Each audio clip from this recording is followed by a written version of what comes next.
Hello, ladies and gentlemen. This is Edward Joseph, and let's talk live. Edward Joseph pre Christmas special. All right, let's talk. Well, today, people, has been such an interesting day. I'm here, I am live, and I am going to talk about some things, peoples. People's Edward Joseph pre Christmas special. You guys come on in. You guys come on in. You guys come on in, for there's so much to talk about, peoples. You guys come on in. Peoples, this is Edward Joseph pre Christmas special. I am here. I am live. I am back. And I got so much to talk about, but I'm going to talk about a few little things, but then I'm going to have to get off of here for a moment to put my clothes in a dryer. Then I'm going to have to get off here for a moment because I have to go and cook something for me and my son. So, but I wanted to get on here and I wanted to talk about something real quick. Now, as you guys all know, that Biden is leaving office and that his son has been arrested, charged, convicted of some crimes. And we all knew from the very beginning that when his son got into this situation, that Biden was going to go ahead and pardon him, which he did. Which he did. Now, I know that many of you probably may have been upset because of Biden pardoning his son, but if you go ahead and take a look at it, peoples, well, then what's the difference between Trump? Trump has been one who literally has been pardoned to a certain degree. And so, you know, you already knew that had that been hovering over Biden's son's head, you already knew that Trump was going to make sure that they throw the book at his son. You already knew that. You already knew that had he still been under justice, then his son literally would have had to go through a whole lot under the presidency of Trump. And so, people's, I mean, I'm just here and I'm like, okay, well, if Trump can get away with a lot of things and Biden's son can get away with a lot of things, well, then my thing is that they should go ahead, well, at least Biden should go ahead and pardon a good number of people who have had some issues. Now, I'm not saying pardon the hardened criminals or anything and stuff. I'm saying pardon those people who had petitions up to really have their case taking a second look in things, you know, taking a second look because yeah, everybody makes mistakes and I get it. But if you're going to pardon your son, well, I think you should go ahead and pardon some people and let them go ahead and be able to be home for Christmas. I want to be home for Christmas. So I think that Biden should go ahead and pardon some people and let them be home for Christmas. Now, what do you guys think? Do you guys think that Biden did wrong by sitting up here pardoning his son? Well, I don't think so, people. I know that many of you take a hard line when it comes down to things like this and so. But then my thing is simply this. And it's simply this, peoples. If Trump can get away with it, why couldn't Biden son get away with it? And you already knew that that was going to happen. You already knew that. You knew that. I knew that. Everybody knew that. So that's why Biden, the young Biden, really didn't, he didn't care so much because he already knew that his dad was going to be his protector. He knew that, people. He knew that his dad was going to be his protector. So let me go ahead and let me change my screen. Let me change my screen right quick. You guys can come on and chime in. This is Edward Joseph pre-Christmas special. You know, we're just going to be talking about different cases and different things and stuff. Just, you know, get ourselves back acclimated to being live and things and stuff and talking about different cases and whatnot. And so, you know, that's what it is, peoples. That's what it is. And so, you know, I want to go ahead and share my screen, and I want to get your opinions upon this because, I mean, what do you guys think? Hello, Gina, to you. How are you? It's a blessing to see you on tonight. Gina, to you, had says, greetings, Edward, in chat. And so, people's, you know, how y'all guys like my new graphics and stuff? I mean, isn't it sharp? Isn't it crystal clear? I mean, this thing is just absolutely beautiful, peoples. The colors is popping and everything and stuff. Let me share my screen in different ways so you guys can take full advantage of what's happening here. So I'm gonna share my screen this way, like this. So now you guys should be able to. No, you can't see it just yet because I'm still sharing my I'm still sharing my overlay. So let me turn out the overlay. And now, oh well, yeah, you guys can see it now, but you guys can pretty much see kind of like the decorative background that I have and things and stuff. So, but it's a beautiful thing, people. I mean, man. So I went and put on a new background and stuff, but the quality of this is absolutely superb. I mean, man. So here, let me go ahead and do this. Let me share the screen. Look at that. That picture is so crystal clear and sharp as a tack. So I upgraded everything on my computer. They put a new processor on. They put some more memory on. You know, I got Windows 11 on and stuff. So, I mean, everything is just absolutely wonderful, peoples. It is absolutely wonderful. And so let me do this here, people. So I'm going to share this tab. So let me do it like that. No, okay, Chrome tab. All right. So I'm going to share that. But then I'm going to share this tab right here. Where is it? There it is right there. So let me see here. Let me see. How do I share this tab? Oh, okay. I don't have to do it like that because it already comes up. All right. So let me go ahead and change the format of this. So we're going to put it full screen. I'm going to do a full screen like that. Let me go back to the tab that I was wanting to share. There we go. Yeah, it's taking a minute for me to get back acclimated to, you know, that of what I was doing and stuff.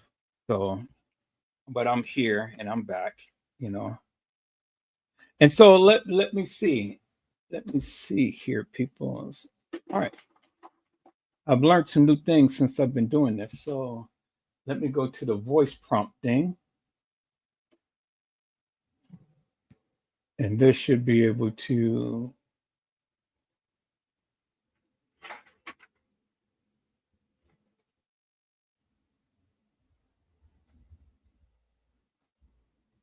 okay. Now I'm looking for the thing to where it will start to speak.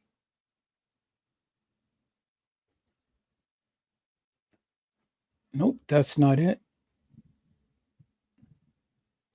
Text to speech. Extensions, text to speech. Okay, so that's the volume.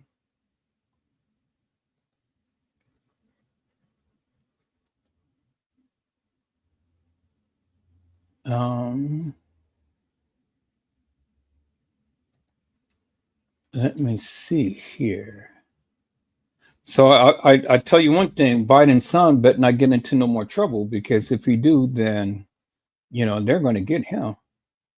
But he's gotten away, so it's all good. There we go, reading mode. All right, so more options. And then how do I get this to start talking? See, I'm trying a lot of different things, people. So I'm doing some new things and stuff. So I'm just trying to see how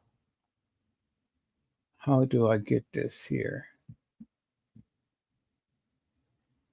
So let me see here. Try to get it to read.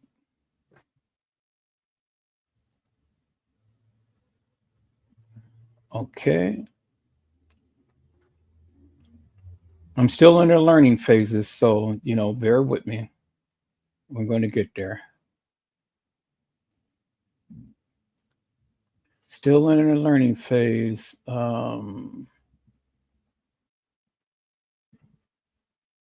Let's see here. Where is the text to speech? Manage extensions. Okay, where is the text to speech? All right, let me see. Text to speech. Let me see if I can download that.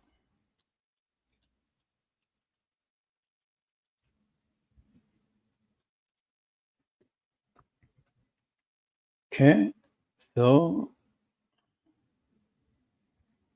let me add something here and let me do text to speech.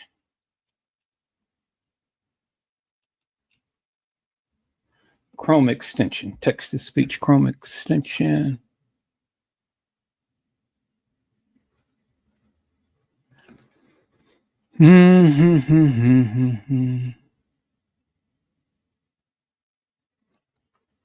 All right, let's try that one and see.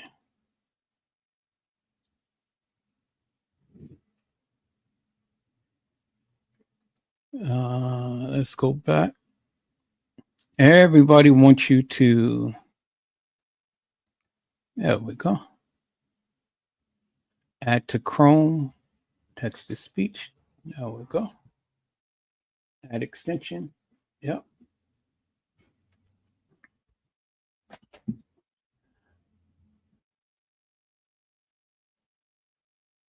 Okay, so let's go to extensions, text to speech. There we go. And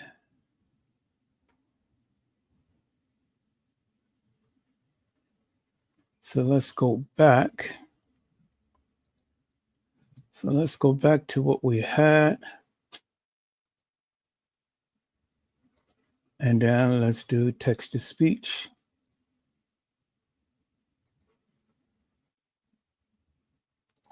Let's put a little something in here and see. And then text to speech. And copy that. And then let's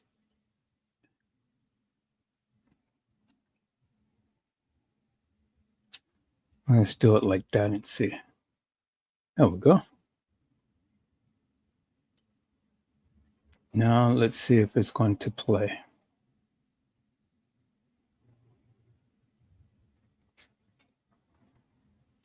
Now, how does it work?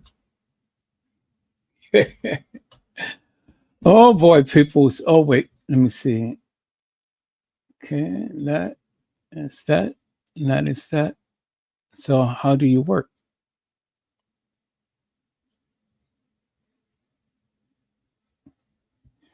Yeah. All right.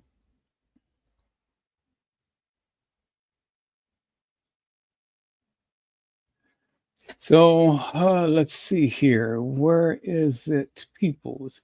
Okay, so there's a text to speech.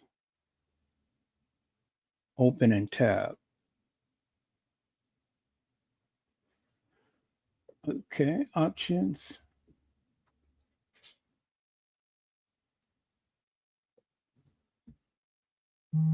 Enable text to speech when a text is selected by mouse. Okay. And then enable text to speech on okay, and all right. So I think that's it. So let's go back and now let's see if we can hear it.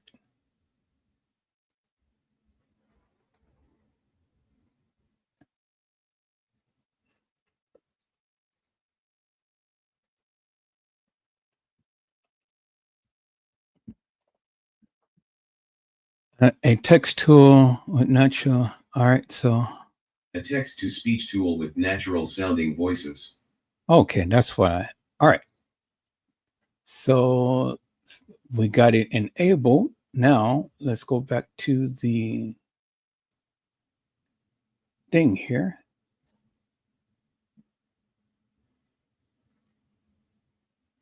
And let's copy all of this right here. Oh, let's copy all of this. Copy it. And then let's go to the text to speech thing.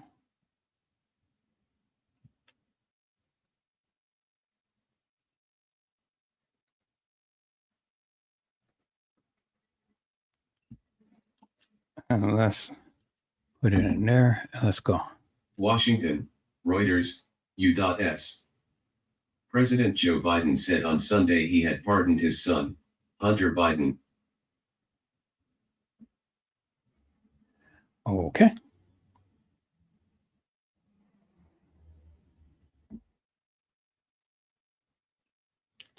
All right, so let's see. I know I can put it in, I have to put it in a tab, but let me do it like this.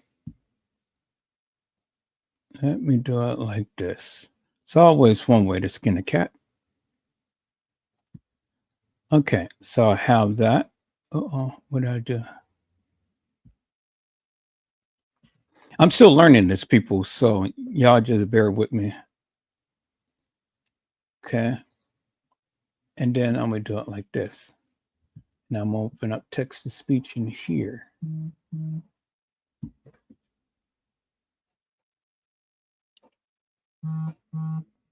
And there we go.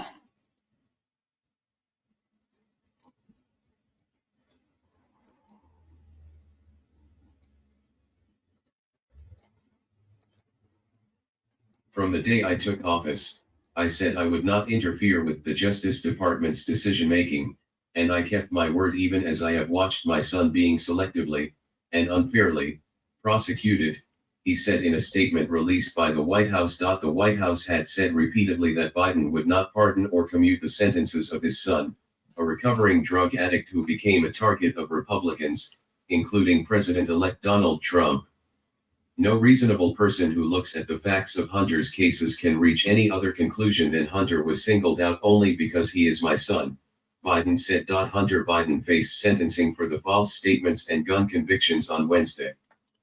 In September, he pled guilty to federal charges of failing to pay $1.4 million in taxes while spending lavishly on drugs, sex workers, and luxury items.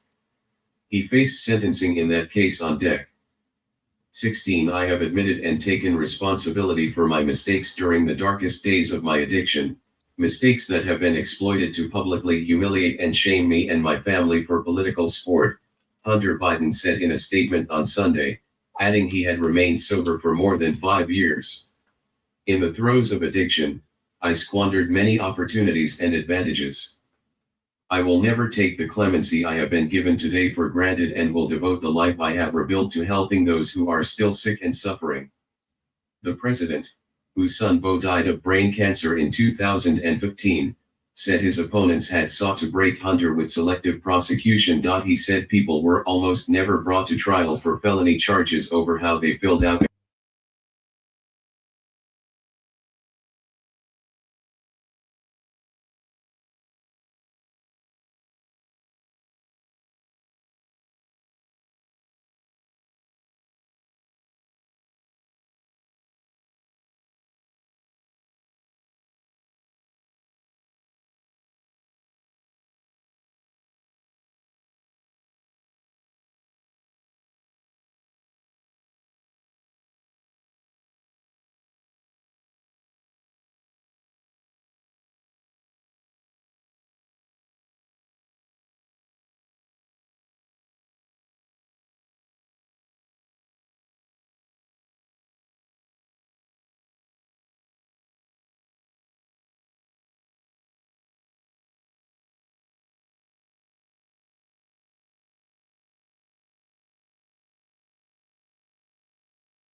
All right, people. So now there you have it.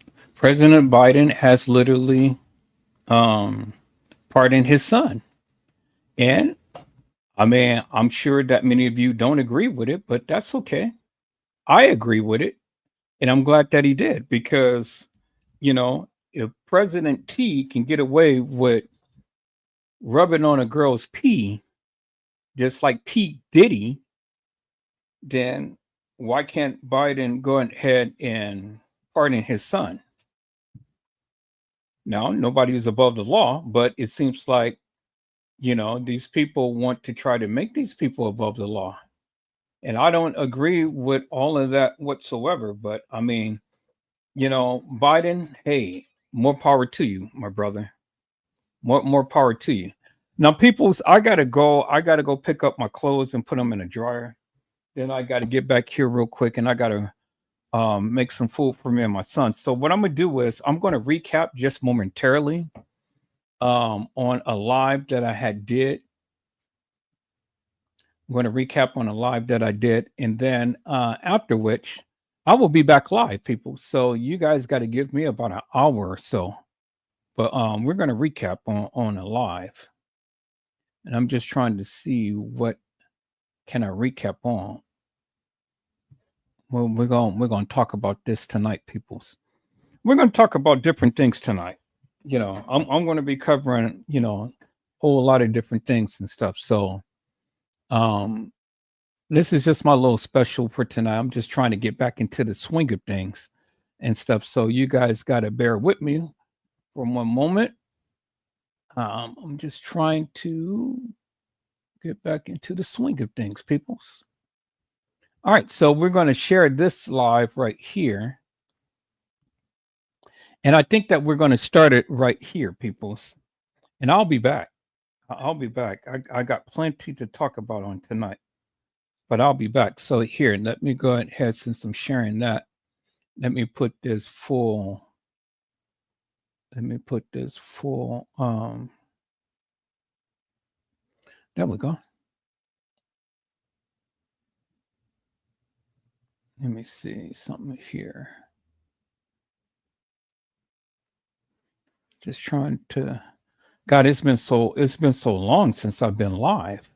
So I got to get acclimated back to how to control and do some functions on this thing. All right, so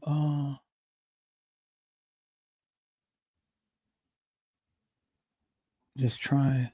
Let's see. Okay. So what's the difference between that and this? Oh, one is just bigger and one is smaller. All right. So I'm just going to do a full screen like that. All right, people. So I'll be back. Let's go ahead and take a look at this. This is just a little recap and things, and I'll be back live once I finish cooking.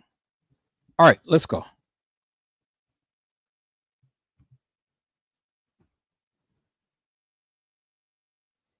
Let me see. Do I want to do it like that? Yeah, I'll do it like that. Okay, let's go, peoples. Anytime that you share a picture and things, and when you upload, is all the time going to give you a computer timestamp. So it was going to be original, but it's going to give you a computer timestamp, peoples. Do you understand what I'm saying? So Trey Gay tries to use this to his advantage and tries to manipulate and tell the people, now look. The original time taken was at 9/10, 2017. No, peoples, no. That's not right. It's not right, peoples. So, boy, I tell you, calling these hilarious and nefarious people out for the madness that they speak. I keep showing you guys. I keep showing you. I keep telling you. Nobody wants to listen to Edward Joseph. So, you guys go ahead and believe Trey Gay, the Thunder Booty, the one who keeps busting men's ass, all you want to.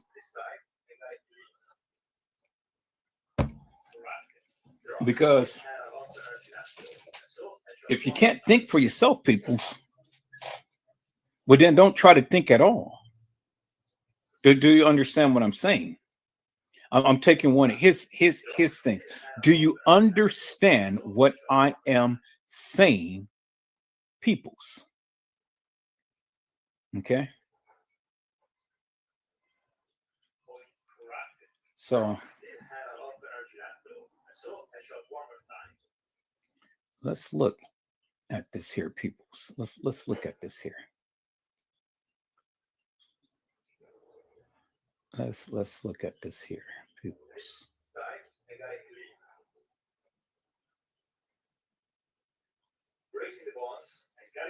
Okay.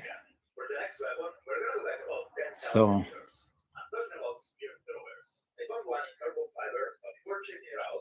I just want to look at something here, peoples. It's actually quite easy to use, so what's expected. All right. Now the spear thrower.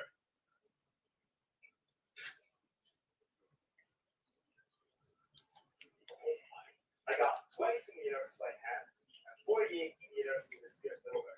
Before we even see where it landed.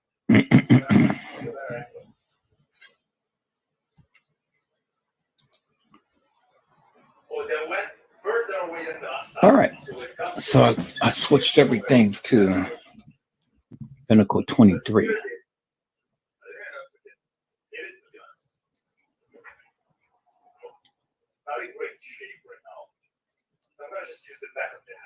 Okay, let me see here, people.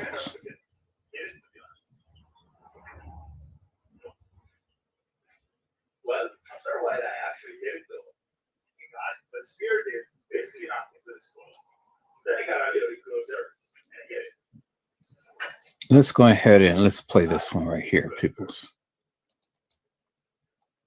Johnny, I love you. You better see it. When I get rich, you gonna see how much I love you, okay? What? The fuck?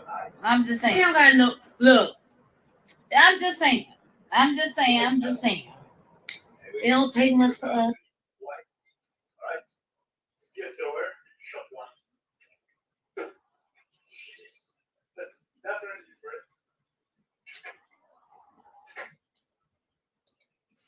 So let's play that again, peoples.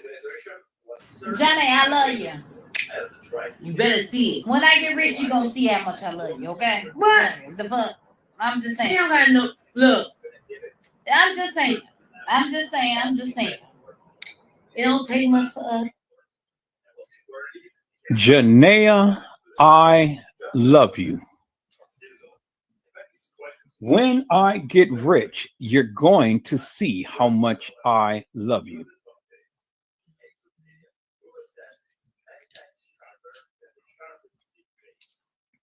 And then she said, her sister, it doesn't take much for us. It doesn't take much for us. That's what TM had said. She said that it doesn't take much for us. But Janaea, I love you. Wait until I get rich. And you're going to see how much I love you.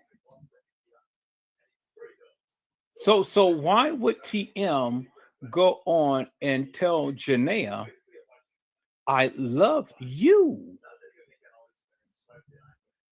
But when I get rich,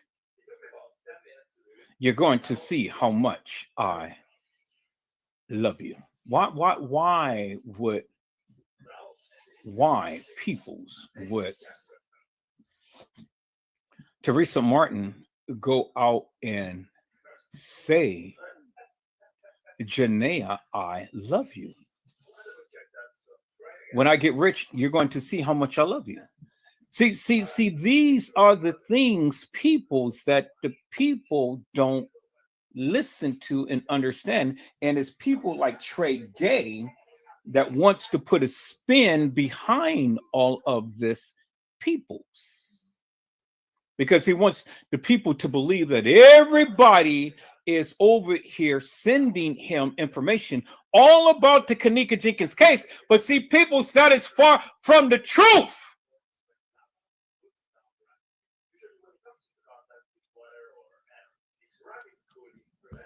Because Trey Gay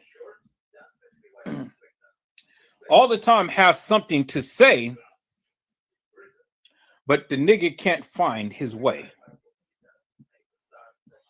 All right, people, let's listen to what Teresa Martin has stated.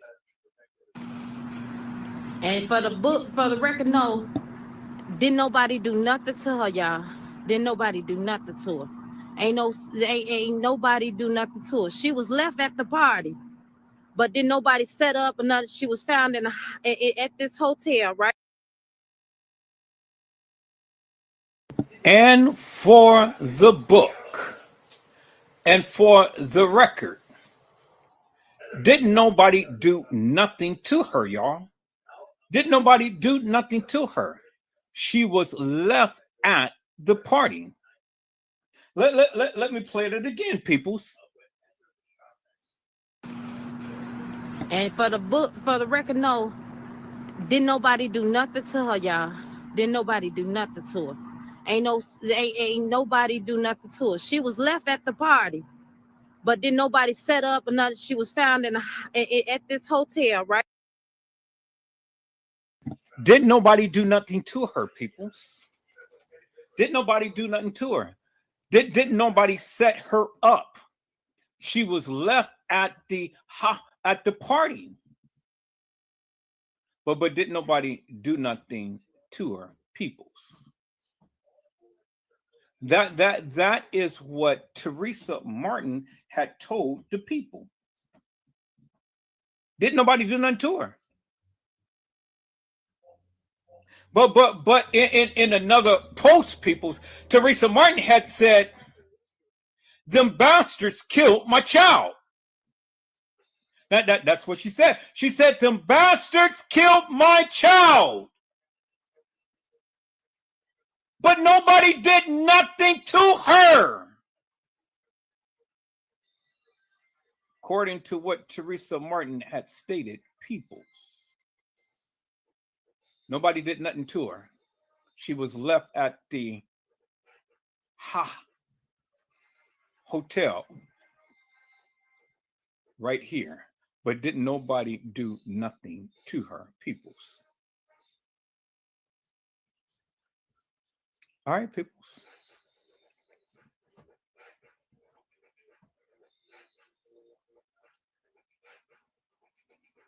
Take a look at this. Say you looking for me. Check it out. Maya.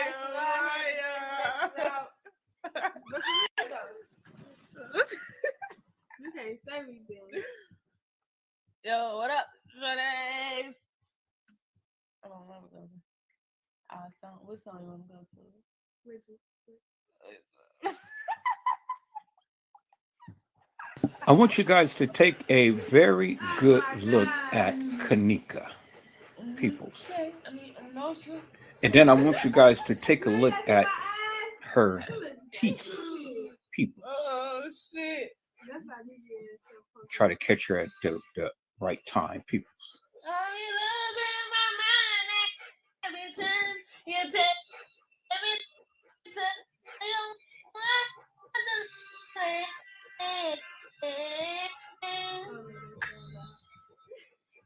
you ain't gotta. I know he's going to. Okay.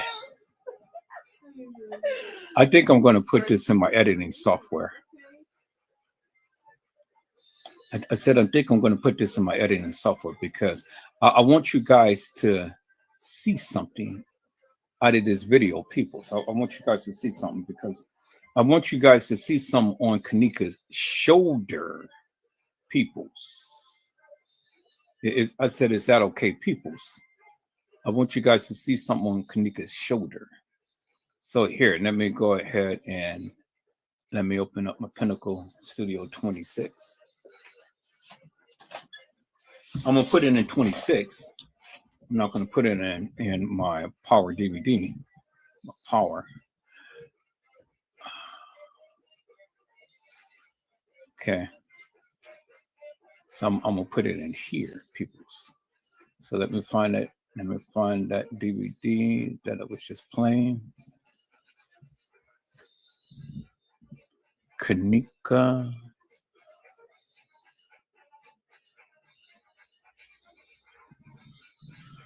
Where's that video that was just playing, peoples?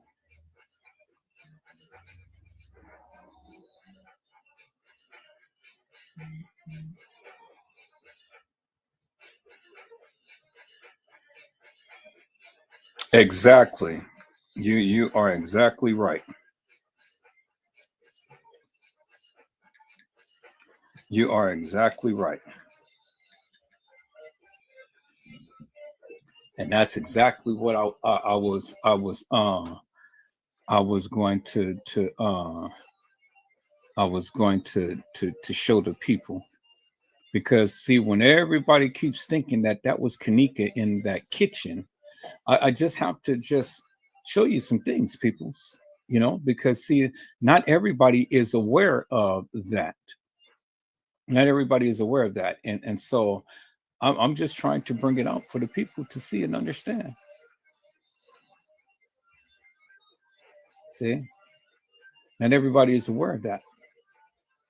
And so when Trey Gay wants to sit up here with his thunder booty and talk all of this madness, well, then let me just put my foot in his mouth. Okay, I think this was it right here. Yep, that was it right there. Okay. So let me go ahead and let me add that to the live.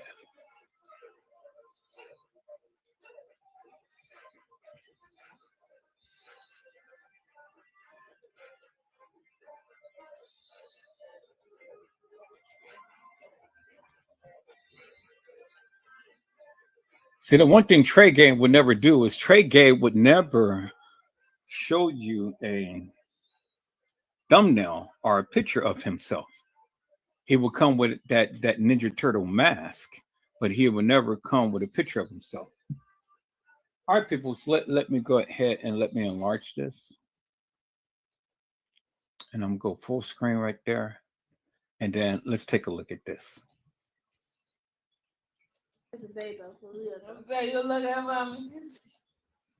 But I want to kind of go in slow motion a little bit on something. So let me do it like this. and about right there. Okay. Right there, peoples. But that's not really what I want to show, but it's a little close. So now what I want you to see, peoples, and I want you to really take notice, and I want you to really take a look. And then let me enlarge this. Now I want you to really take a look at Kanika. Look at Kanika's face, peoples. I want you guys to look at Kanika's face. All right. Take a very good look at Kanika's face and look at the profile of her face. I want you to look at the profile of her face. All right. And then look at her high cheekbones, look at her lips, and then look at her teeth. Look at her teeth.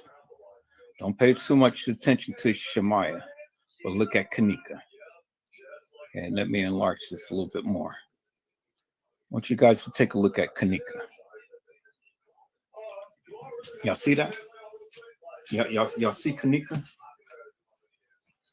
Okay, so now since you got a good look at Kanika, so let me go ahead and let me lower the screen down some, but I'm gonna keep that up like that. I'm gonna bring that down some. Now let me go to Kanika's folder. And then let's go to, I may have to take a snapshot of that. I don't know, we'll see.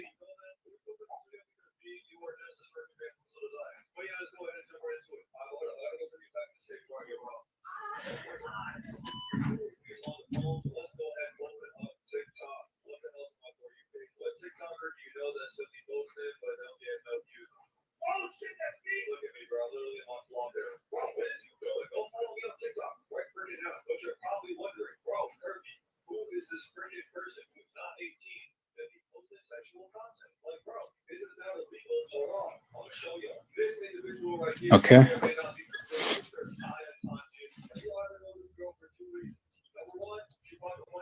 There's Kanika right there.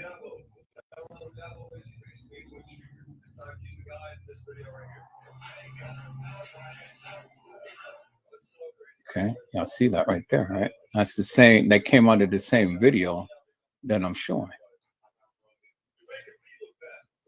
Okay, that came out the same video. So there's Kanika right there.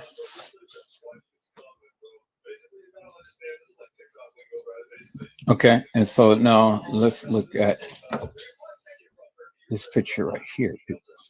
It's come out from the same video, people.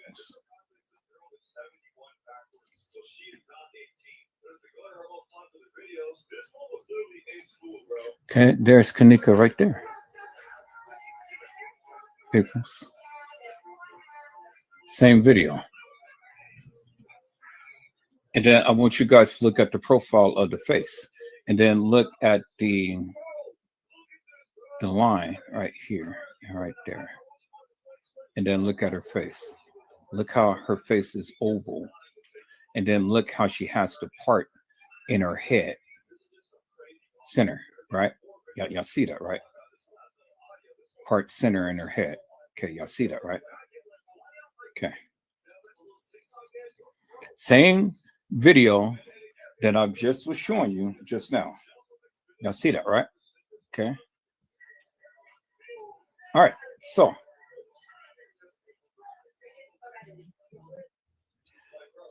what I want to do right here, people, says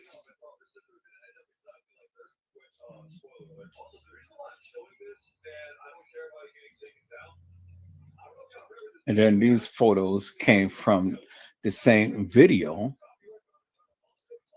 that I'm just showing you now. And then there you see the recess in the tooth right there. See that? And then look at Kanika's face, peoples. Y'all see that, right? You see your face right there, right? Okay. You see Kanika's face right there, right? And then you see the recess in her tooth right there, right? Okay, there it is right there. right under the big tooth. There's the recess in her tooth right there. And then look at Kanika's face. Clearly see it, clear as daylight, right? All right. So let me call it this picture. Now you can clearly see the recess even more so in her tooth right there, right? Then look at the face. Look at Kanika's face, peoples. See the recess in her tooth right there? Bingo to the bingo. And you see Kanika's face right there, right? Okay. Clearly see it right there. And then Kanika has the part in the center of her head, right? And then look how Kanika looks. Look at her eyes. This is Kanika Jenkins, peoples. This is not Kanika Martin. This is Kanika Jenkins.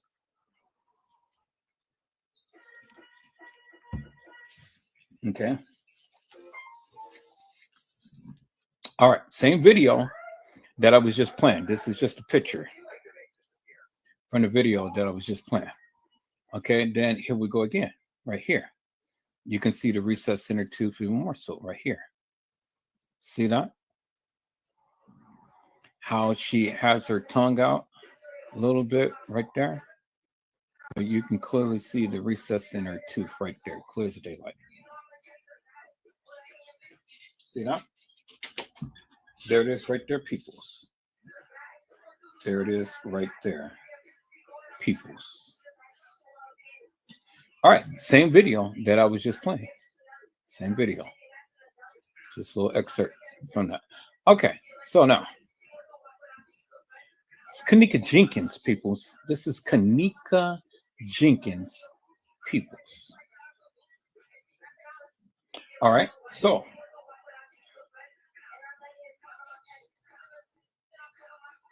this is Kanika Jenkins, peoples. Recess in her tooth.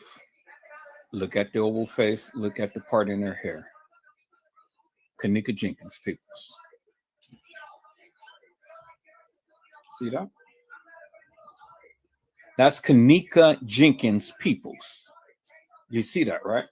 See the recess in her tooth right there. Okay, y'all see that? That's Kanika Jenkins, peoples. All right. Okay, so then Kanika Jenkins again, peoples. And you can clearly see the recess in her tooth. Look at the oval face. Look at the part in her head. And she's looking down at the camera. That's Kanika Jenkins, peoples. You clearly see that, right? It's Kanika Jenkins. Okay. All right, so let's go here, peoples.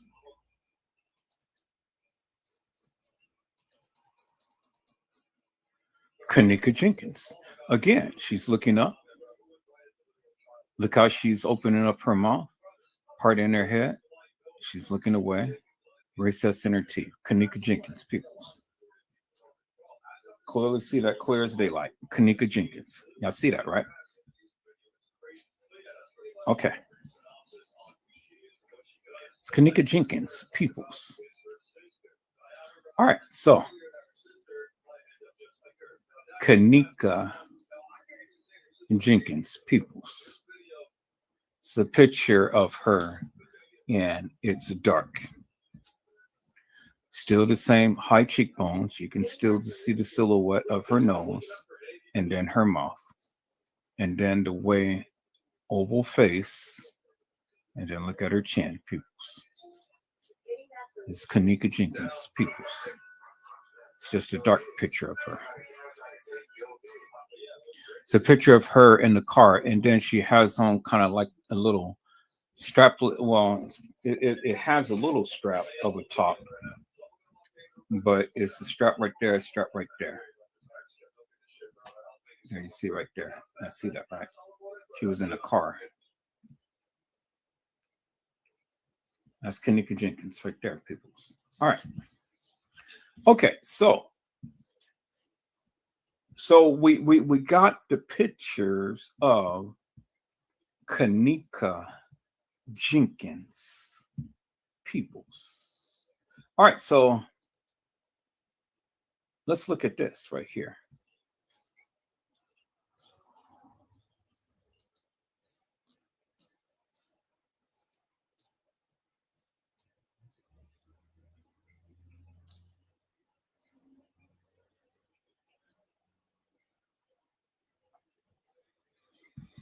Okay.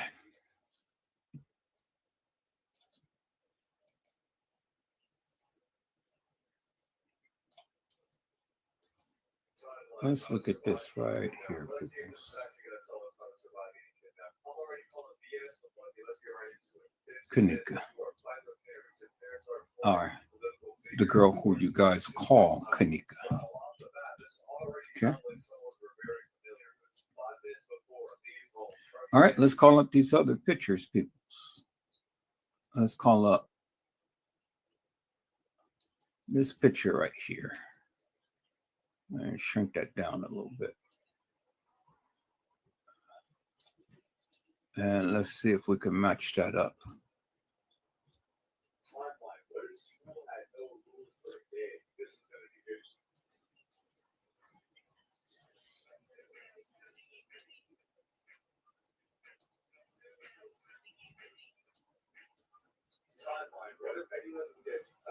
Okay, we're going to shrink that up. I'm going to shrink that up. Okay, let's shrink that up a little bit. All right, so then on this one, let's enlarge it a little bit. Okay, so we got that. We got that.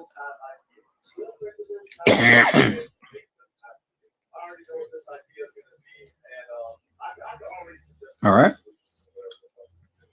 Is there any noticeable difference in the two pictures, peoples?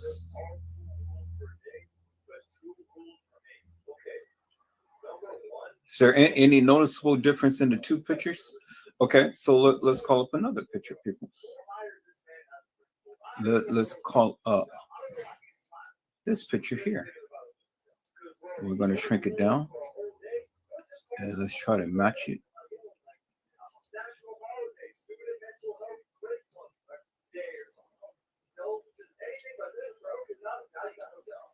And then we're going to bring that up. We're going to shrink that down a little bit.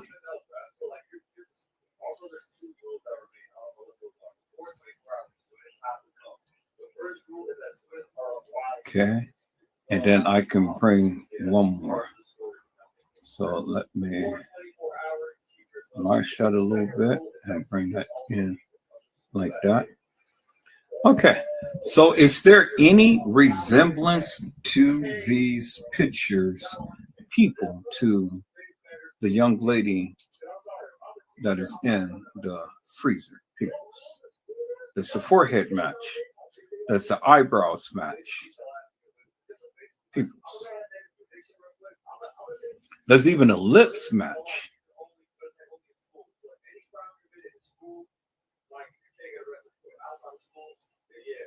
Does it, people?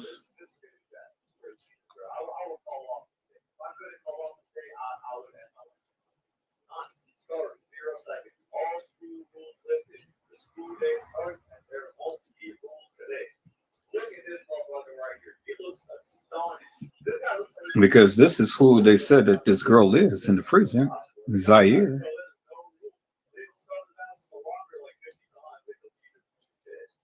You know, this is who they've been saying that it's in the freezer.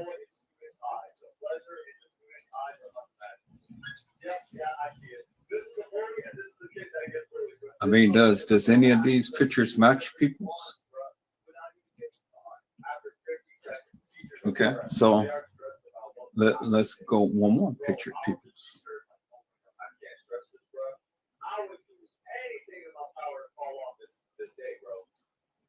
Let's take a look at this one. Yeah, we're gonna match this up.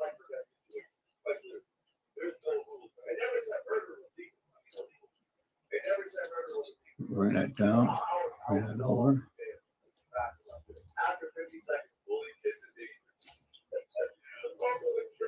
Bring it over a little bit.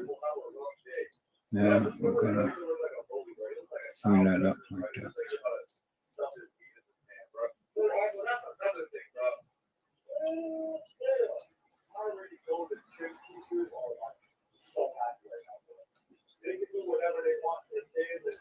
All right, people. So there it is right there.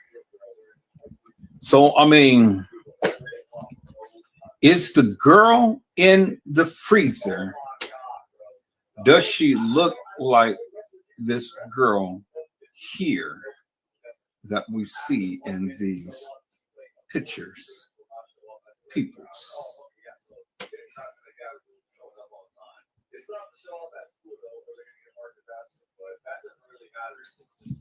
Does the girl in the freezer, does she look like any of these pictures of the young lady who we see right here, Peoples?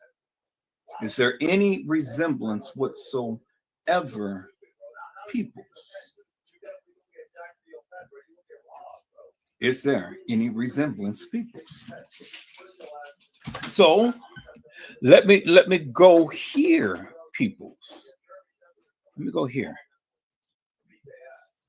Go here, Peoples. Because you guys keep saying that this girl is Kanika. Well, if it's Kanika, well then help me to make this make sense, Peoples.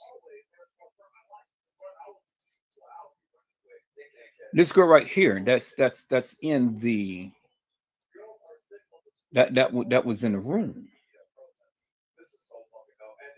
Do they or this girl look anything like Kanika, Peoples? Do this girl is this girl right here? It's the same girl, Peoples. It's the same girl. Do she look like Kanika, Peoples? Do she? This is the girl that was in the room, in the bathroom. This girl that was in the bathroom with Monifa. There she is right there, peoples. Do she even remotely look like Kanika?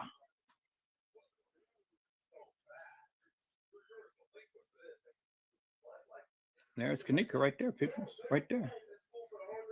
Do she remotely look even like Kanika, peoples?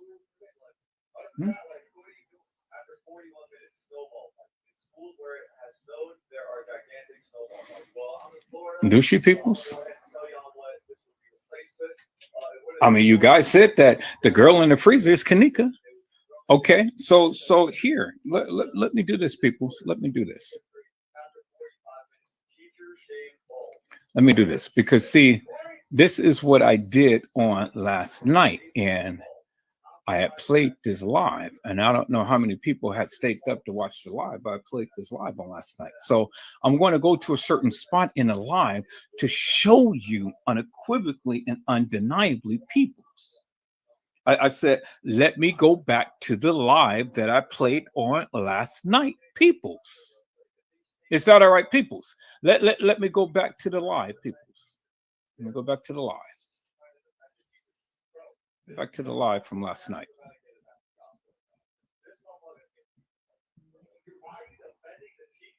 And it was entitled Peoples. Kanika Jenkins, happy birthday to you, reload. And put that on mute. I'm going to bring that up some.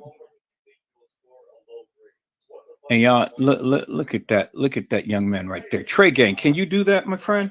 Can you put a picture of yourself up on a thumbnail, Trey Gang? Custom design, T-Slut.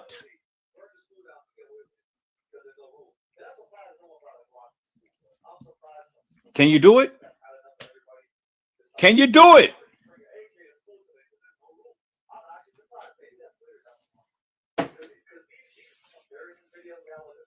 Can you put a picture of yourself up on a thumbnail or as your avatar, your real picture? Can you? Okay.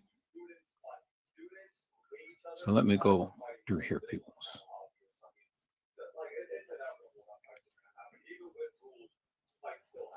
Because, okay, here we go, right there. See, that's who they said that was in the freezer right there. See that girl right there? That's who they said that's in the freezer. Yeah, you clearly see that, right?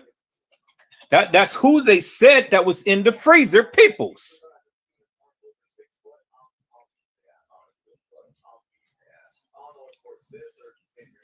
God damn it, she looks like a genuine match to me, peoples. Don't look like Kenneka Jenkins. Looks like this girl right here that I'm showing you in this picture. I said it looks like this girl right here, peoples, that I'm showing you in this picture. Y'all see that, right?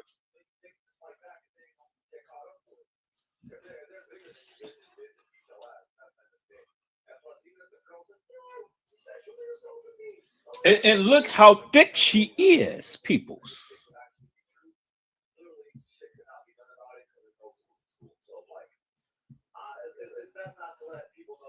Same tattoo that is on the body in the freezer, because you can see the tattoo right there, peoples. You know, I have more pictures of her to show you.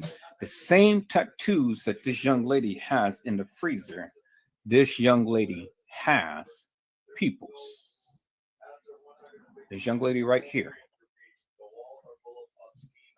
That's why I sat back and I questioned the people. I mean, do you guys really know who Kenneka Jenkins is, peoples? And everybody, yeah, I know who Kenneka is, and that's Kenneka. No, peoples, no. It's not Kenneka. This is the girl in the freezer. This is the girl in the freezer. And I told you I was going to prove it to you. And I've been telling you for the longest time.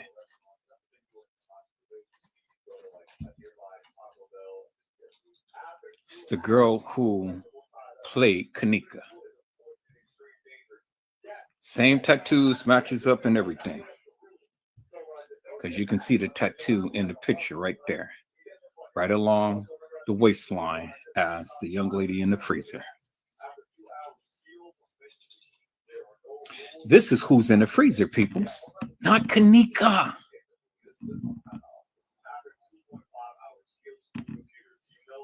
And I got other pictures. I gotta find my other pictures, but all of half of my files and stuff is on the cloud.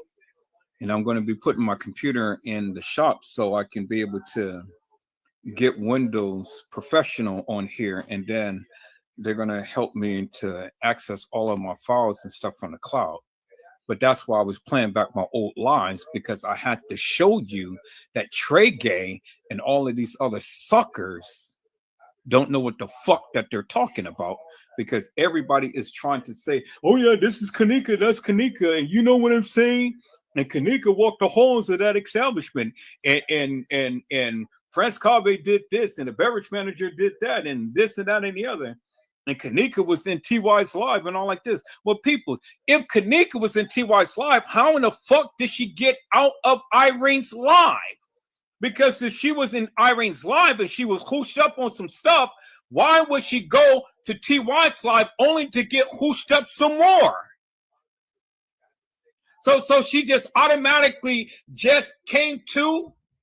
She was hooshed up on some, automatically came to and came to TY's live, and she was just up and just spritey and bouncing and everything else.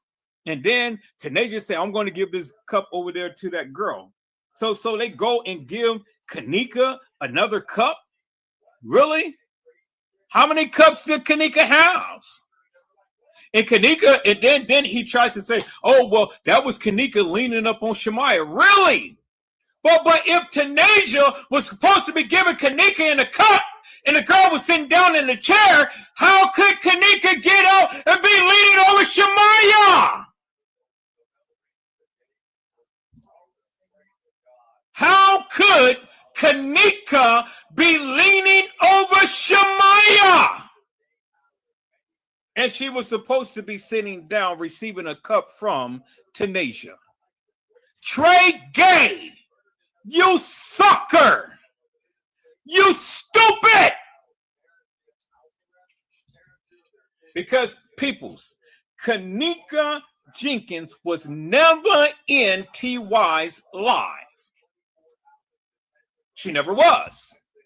How could Kanika be hooshed up on some barbiturates and then all of a sudden get to TY's live and she is spritey? She's standing up. She's leaning over Shemaiah.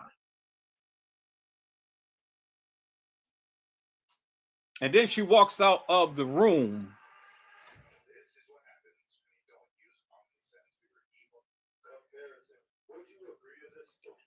How many times, peoples, did you ever see Kanika take any type of anything to her lips?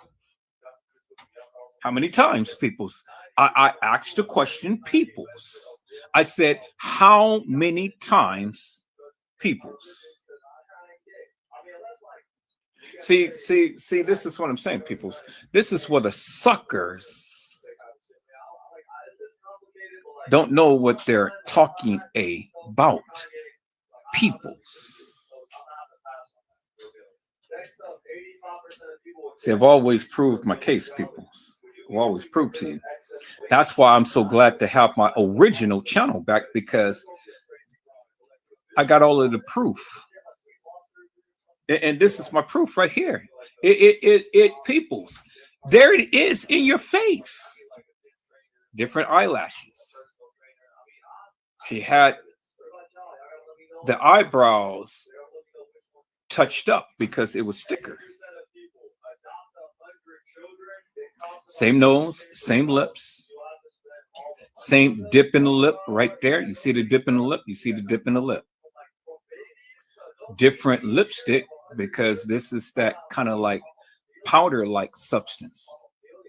But you see how she curls her lips. You see how she curls her lips.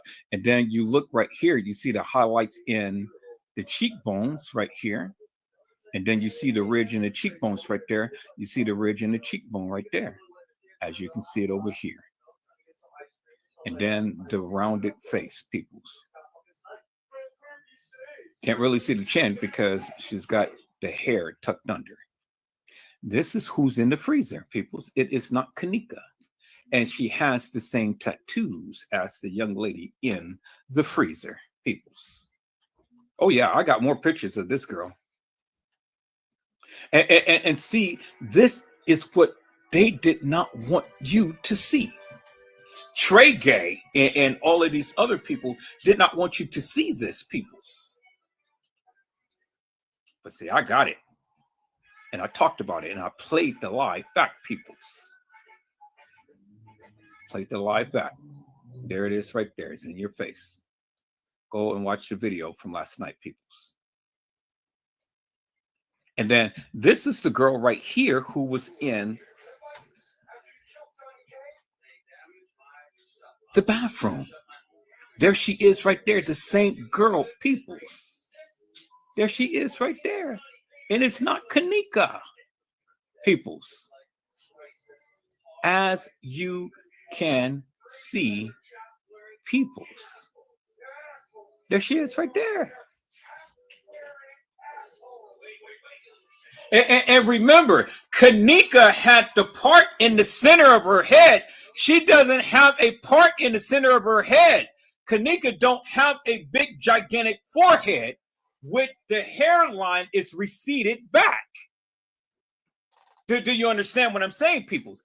And Kanika don't even look like this, peoples. This is this girl right here. And this girl is small frame.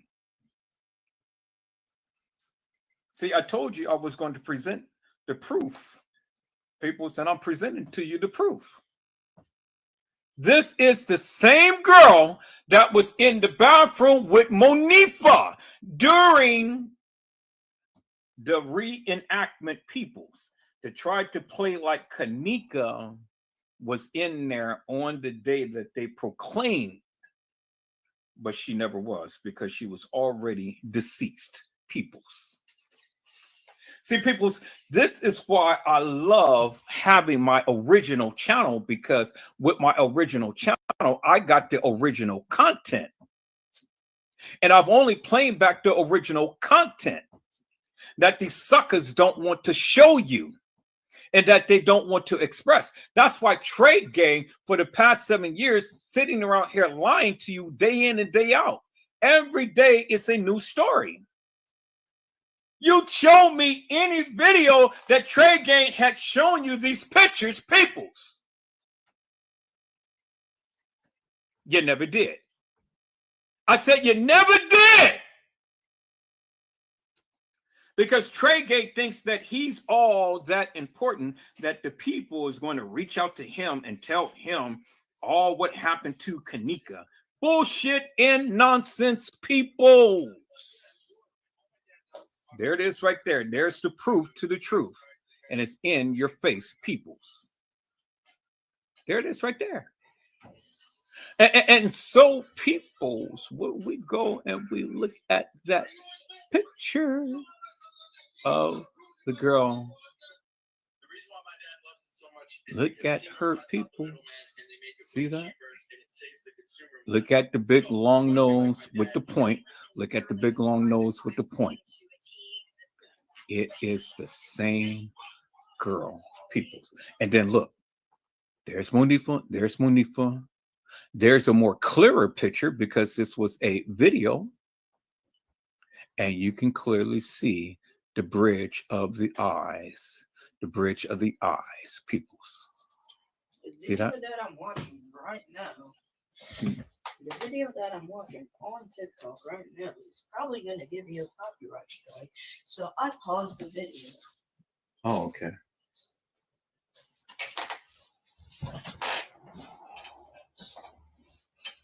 All right, people. So there it is right there. There's the proof to the truth. I said, there is the proof to the truth. And so, peoples, when you want to say that that's Kanika, well, then help me to make that make sense. Does any of these pictures look like her, peoples? Kanika, peoples? The real Kanika, peoples?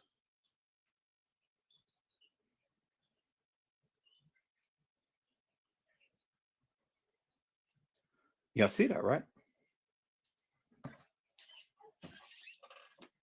Does this girl look like her, peoples?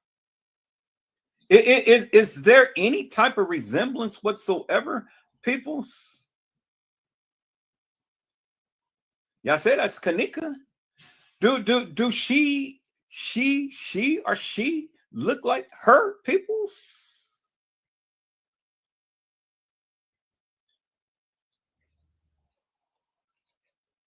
Does she look like her, peoples? Do she?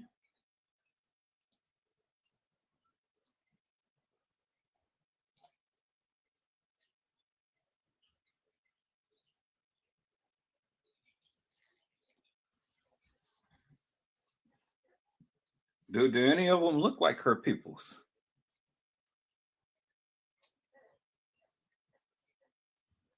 See, peoples, when you have suckers that sit up here and clout all day long about they got the proof to the truth, they don't have shit. They don't have shit. There's the evidence right there. This is this girl right here. Right there.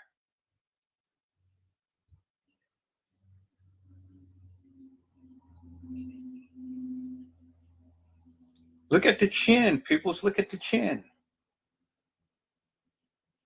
She just has on heavier,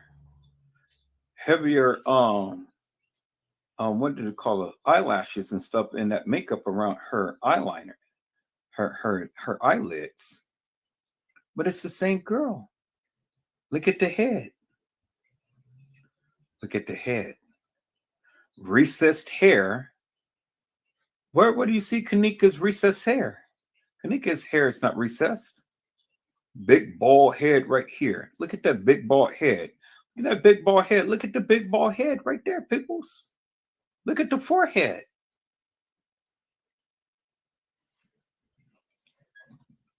And you know, the eyebrows is always going to be different because, you know, everybody's arched their eyebrows and they put that black makeup and stuff on their eyebrows and stuff. So, you know, I'm not so much concerned about all of that because everything you can clearly see. Look at the big pointed nose. Look at the big pointed nose. Clear as daylight. Look at the oval rounded face.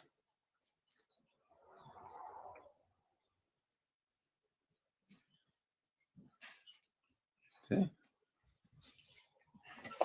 So when you guys want to say that these girls is Kanika, well then, you know, think again, peoples, because the evidence is in your face right there. I mean, that's proof positive right there. That's not Kanika, and that's not Kanika in the bathroom. Now let me see if I can find that bathroom picture of the real Kanika standing in there. I had it. Hopefully I can find it again because like I say, half of my pictures and videos and stuff is on my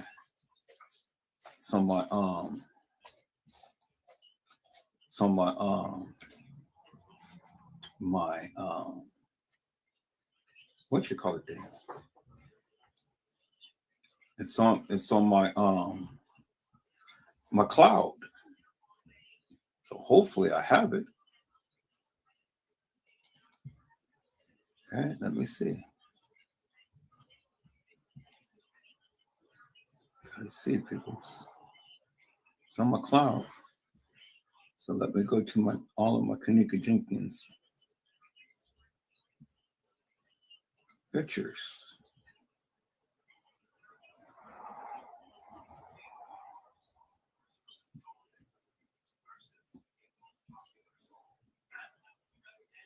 Kanika Jenkins pictures and videos.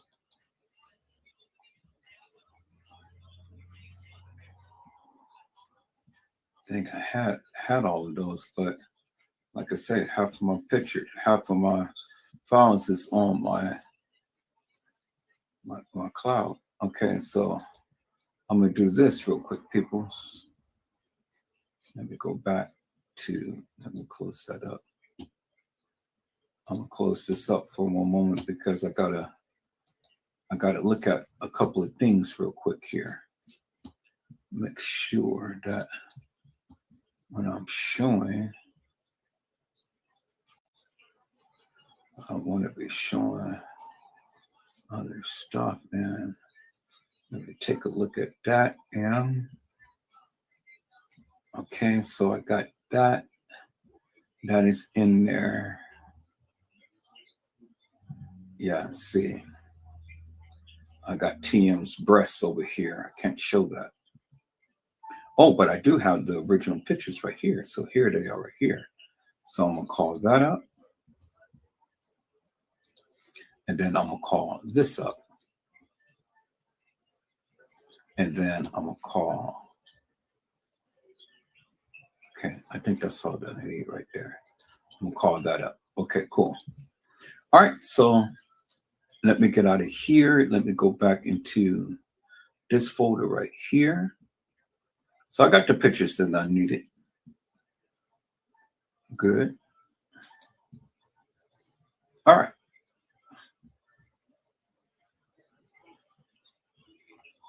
Okay, so now let me go ahead and let me share my screen.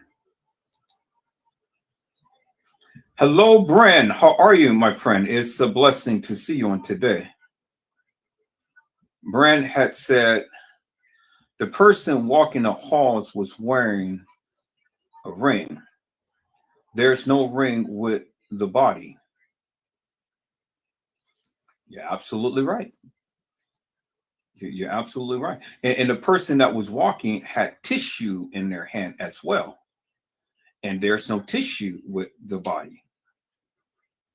If you can recall, that the person walking had on a black watch, and the person in the freezer did not have a black watch, because the person that was walking had on a black watch, and the person that was walking had on a black watch in the kitchen as well.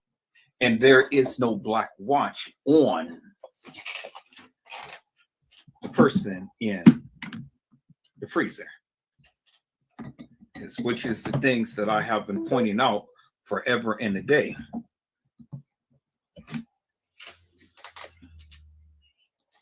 Brent has said Trey Gang has this mod called Lena, who keeps muting for stating outright facts. Think she's a part of the cover-up. Yeah, well, I'm sure. Lena Love. Yeah, it ain't no Lena Love. It's Lisa Love. But she just changed her name to Lena Love. It's Lisa Love. She merged up with Trey Gay. And see, that's the thing, Brent. They don't Trey Gay can never stand 10 toes down with Edward Joseph, because see, I got way too much proof to the truth. And I could debunk all of these suckers because see, I got my original channel back. So they can't debunk me. So all of his video footage and all of the case files and all of that stuff, that is bullshit and nonsense. See, I don't have to go way out in left field to show you what I got and to tell you what I'm telling you and to make sense of it all. Because see, the thing is, everybody takes a little bit and piece of this thing and then they run with it. And there's no need for me to run with it. I'm just showing you what I'm showing you. So you can believe it or not. I mean, hey. But see, the thing is that get Kanika out of Irene's life. And then get Kanika in the halls. Well, when you got the mother saying that Kanika was down in the kitchen with an employee for 2 hours, well, then that totally debunks everything anybody else said, that Kanika ever walked the halls of that establishment. You got the mother saying that. Okay. Well, then the thing is, get Kanika in the halls and out of Irene's life. When Kanika was wearing a gray watch, but the girl in the halls was wearing a black watch. Get Kanika out of Irene's life. They can't. When the mother had clearly stated that nothing happened to my child. Get Kanika out of Irene's life when the kids, Monifa and Shemaiah and Irene, said that she came up missing out of Irene's life. It's in the case files. Get Kanika out of Irene's life. Then we can talk. But if you can't get Kanika out of Irene's life, what the fuck are anybody is saying? What? If you can't get Kanika out of Irene's life, well then what the fuck are you saying? Get her out of Irene's life. See, you can talk about Monifa, Shemaiah, Bree.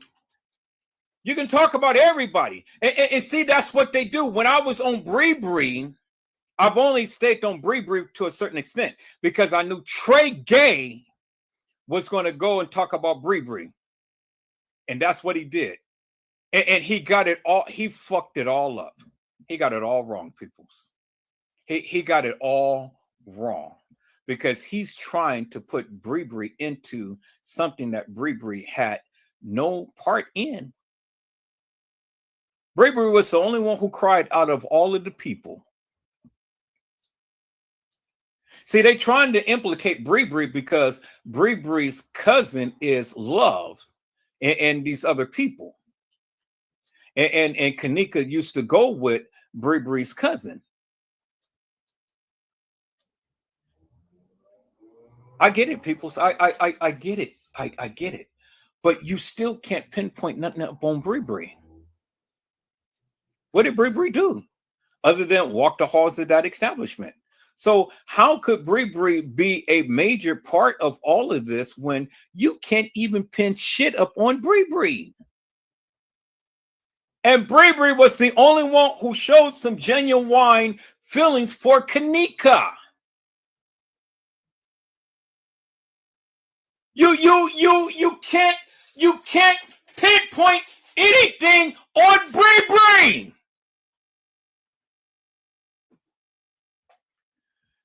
Brandon had said Lisa Love, moderator on Trey Gaines' channel, very weird person, claims to be the truth hunter, but muting people who state undeniable facts. That's why I've only stay up on my channel, Brand. And that's why I'm glad that I got my original channel back, because I got the proof. I got the proof. Now, whether you think it's the truth or not, that's debatable. You decide. But I got the proof. And I'm showing you unequivocally and undeniably. So it's up to you to believe what you believe. But I can tell you one thing, and I can stand 10 toes down on that. The girl in the freezer is not Kanika. I already shown you that. Clear as daylight. It's not Kanika. And it's not Zaire, who they stated that it was too, because it's not her. Kanika had people who looked almost dead up on her, cousins and friends, but it wasn't Kanika. People be thinking that Kanika is every goddamn body, but you got to look, listen, and then learn. Because not everybody in every place Kanika could have been. You got to understand the play. And if you don't understand the play, well, then you're all the time going to be lost. And then you sit here and listen to these hilarious and nefarious people who can't show you shit. See, I don't need to show all of this surveillance video footage that was already altered, and I'm not going to go and try to piece this whole puzzle together with this altered surveillance video footage that has nothing to do with nothing. Yeah, it's some truth in the video footage, but the timestamps is all fucking wrong. So you can't not match up shit with the timestamps of the video footage.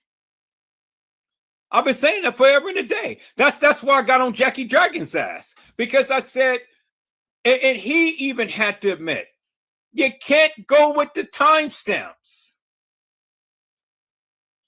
because the timestamps was purposely altered. The first attorney had stated, Peoples, he told you 21 hours. 21 hours is less than a day. And he stated that the family was there at the time to when Kanika came up missing to at the time Kanika was found. I've already shown you what Lenora has said, because she made the post on the 8th. I told you Kanika got commandeered on the 6th and died on the 7th. That is the 21-hour mark. The very next day, what did Lenora say? Because I've shown you the post. She posted on Facebook, you messed with the wrong family. And we're coming out in full force. That was on the 8th. That was after Kanika died.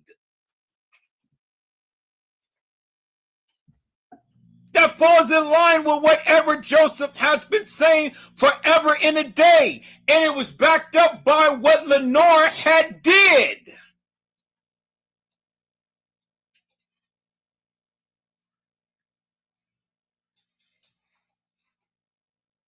And I walked that shit down like it was the thing to do. And that's why everybody tried to strike my channel, because they wanted to take down my channel. They were successful, but I was successful in getting it back. And now I'm coming back with a vengeance. And I'm showing you my proof. Now, it's up to you to believe if it's true or not. But they can't debunk me, peoples. And they can't take me down. See, I've learned. I've learned. I've learned. And these suckers don't want to tussle or wrestle with Edward Joseph, especially Trey Gay. I took down Casey Cloy, Overa Sanchez Medina. I took down Custom Design. I took down T Slut. I took down Nosy Ass, which is Nosy Bug. And who in the fuck else wants to mess with Edward Joseph? Because that's why Trey Gay ass couldn't even block me. He's a sucker. He's a thunder ass booty. He has to go and seek out his goddamn moderators to do what he could have did. Why? Why did not Trey Gay want to block Edward Joseph? Because he's a sucker. See, I've never been blocked up on nobody's channel, peoples. I've only been on timeout, but I've never been blocked. Trey Gay knows what's good. He ain't gonna never block me on his channel. He ain't gonna never. Because he, of all people, understands to play. And he knows when to play and when not to. When to ramp it up and when not to. See, he can go and harp on T Slut, but let him talk about Edward Joseph. He don't want to do that. You know why he don't want to do that? Because all of his people will come over and watch Edward Joseph, as they've been doing. The more he talks about Edward Joseph, the more he speaks my name, the more that the people is going to watch me. And so he got into his feelings tonight because he talked about Edward Joseph. Just briefly. He didn't like, talk about me and stuff. Yeah. Y'all get him out of, y'all get Edward Joseph out of here. Get him out of here. And everybody that agreed with him. Why y'all getting me out? Why y'all trying to silence me and silence all of the people who agreed? Because you're a sucker, you're a thunder booty. You're an ass licker and a dick kisser. You can't get no pussy, Trey Gay, because ain't nobody going to spread their legs to you. So you got to do the next best thing. Get into a man's ass. You can't get pussy. You a dick sucker. You a lollipop. Trey Gay, show your picture. Yeah. You know what I'm saying? You know what I'm saying? No! I don't know what you're saying. So he goes and he harps up on little T Slut. Calls her out. Little T Slut was giving him a little bit of life, little bit of play and stuff. And Trey Gay sat his ass over there and talked about her. You, Trey Gay, show me a picture of you kissing any woman. Show me any picture of you even with a woman. Show me a picture, Trey Gay. You can't do it because you like men's asses. Trey Gay will never show you a picture of him with any woman. That nigga talks so much shit, but ain't no woman there going to take no picture with him whatsoever. Peoples. Because he can't get pussy. He only sucks dick. All right. Brent had said KJ was stabbed. Look at the photo of her in freezer. Look by British flag. There's the stab wound. It also cuts through seams on jeans. Only knife can do that. Well, I hate to bust your bubble, Brand, but that wasn't Kanika. That wasn't Kanika in the picture in the hallway. That wasn't Kanika in the picture in the freezer.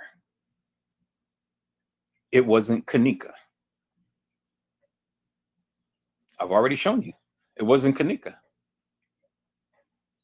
Now, if you can do the best that you can to disprove that that's not Kanika, be my guest. I'll be waiting. I'll be waiting right here. It wasn't Kanika. It was a lookalike. And I've already told you there were several girls who played Kanika. Get Kanika out of Irene's life. If you can sit on here and you can explain to me thoroughly in great detail how Kanika got out of Irene's life, well, then I'll tend to believe something that you say.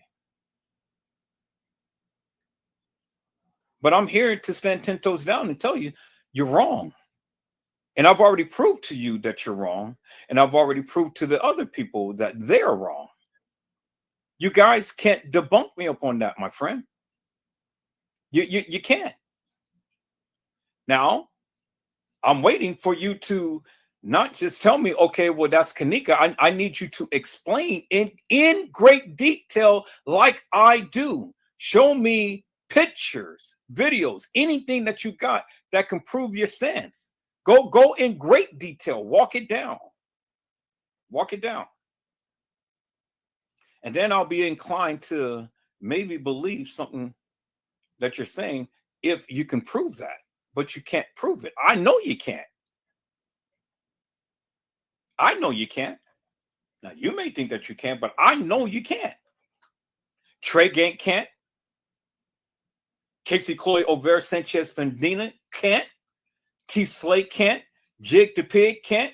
Custom Design can't. And then all of those other people who ever talked about this Kanika Jenkins case, all of those other YouTubers and Facebookers, they can't.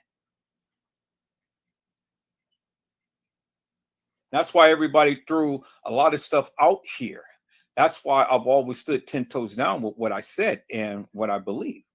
And I don't just say what I believe, I show you what I believe. Like I've been doing tonight.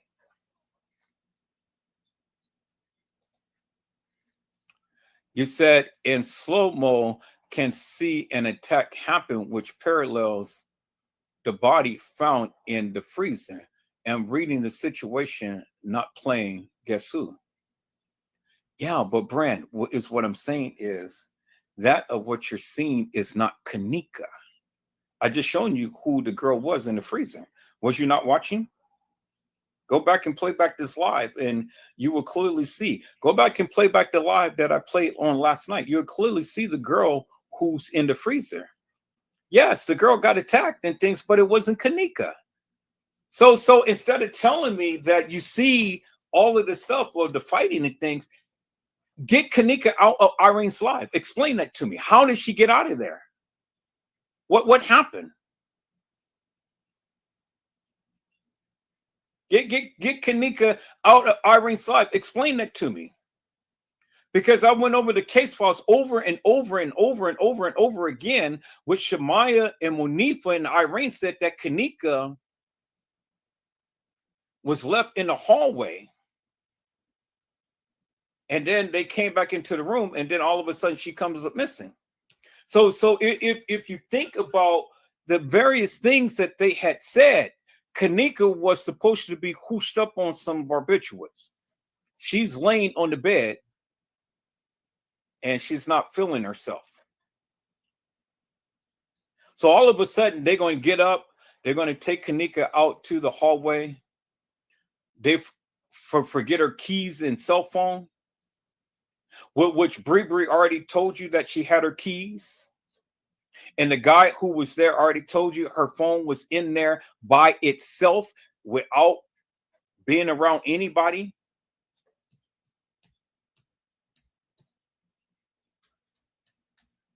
So with all of that being said, well then what credibility do you give to Monifa and Shemaya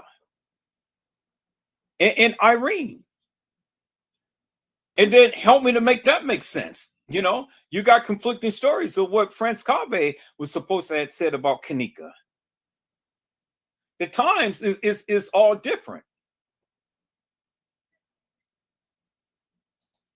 You say Irene was viewing content on laptop. That content was the kitchen and freezer. Irene never had a laptop. Irene had only the phones. Where do you see a laptop? I've examined that video footage. I've never seen no laptop. You had Trey Gang today said that she was wearing VR glasses. VR wasn't even around at that time in 2017. Technology wasn't that advanced.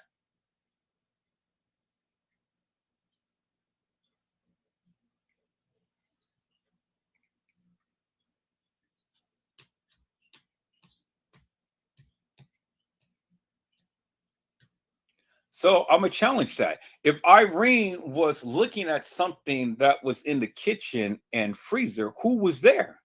Because if she's viewing something on her phone, would then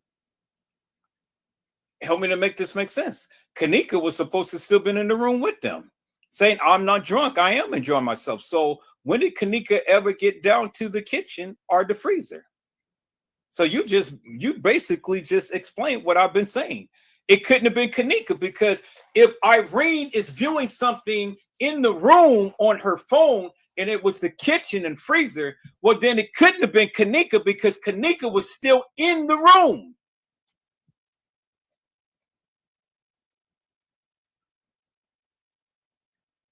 When did Kanika ever have time to leave the room to be walking some halls? I'll wait. I said, I'll wait.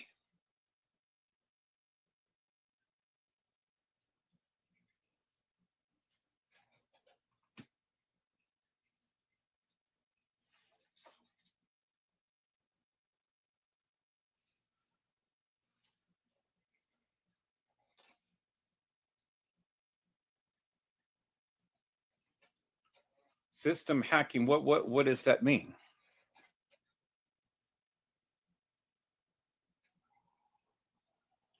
See, if you guys are going to develop conspiracy theories, well, then you got to follow it through and not just piece it together. I need full-blown explanations. I'm asking questions, and you're only giving me bits and pieces. If you're going to insinuate something, explain it in great detail. Don't give me this half-ass bullshit.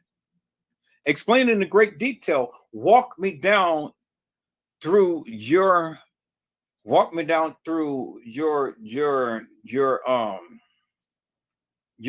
of thinking.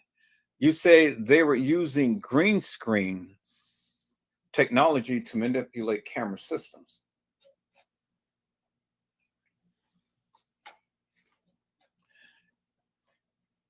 Right, but you got to understand, my friend, 2017 wasn't as advanced as we are now. 2017, we wasn't advanced as we are now. We didn't have half the shit that we have now in 2017. 2017 and went in 2024.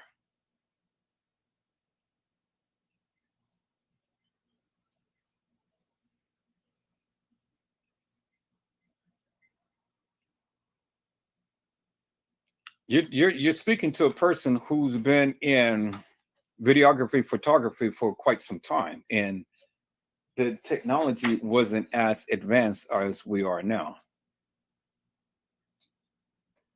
You say less CGI, but green screen has always been part of film productions.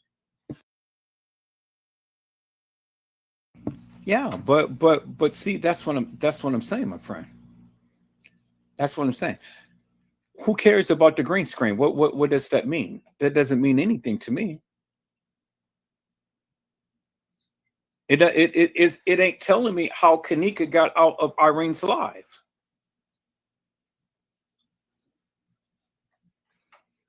Yes, I know this was a film production, and the one who put this together was Bill Murray, because he was the only one who had that type of expertise in film production crew, which is what I've been saying forever and a day. Nobody wanted to believe me. Now you're basically complimenting what I've been saying forever and a day. You're basically complimenting what I've been saying forever and a day.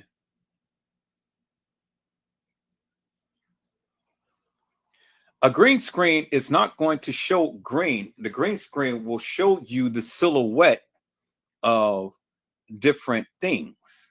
This is why I said you can never put no one in where they never been, because digital technology wasn't that advanced. So we're not looking at like Disney, Walt Disney production, to where you can insert someone digitally into a production. They wasn't that advanced, my friend.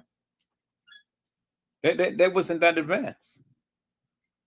And the green screen is only to where you film someone acting out on something, and then you have a background or a backdrop. So the only way that I can see the green screen being used in this whole grand scheme of things is when you have the picture of her walking in the kitchen.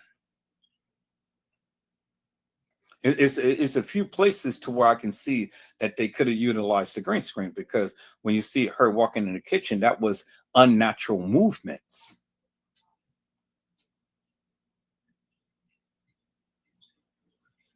You know, but that's to the degree of what I've seen.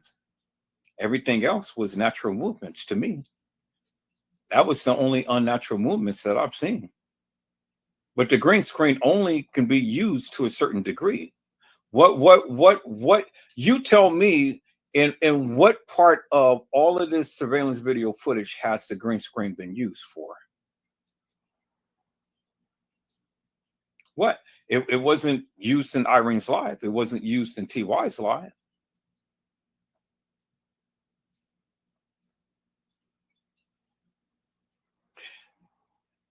The only other thing that I can see that the green screen could have been used was in the elevator, because we've seen a silhouette of Kanika in the elevator, but she wasn't there, because when you analyze that video footage, you can clearly see the person or the silhouette that was in there never had any legs.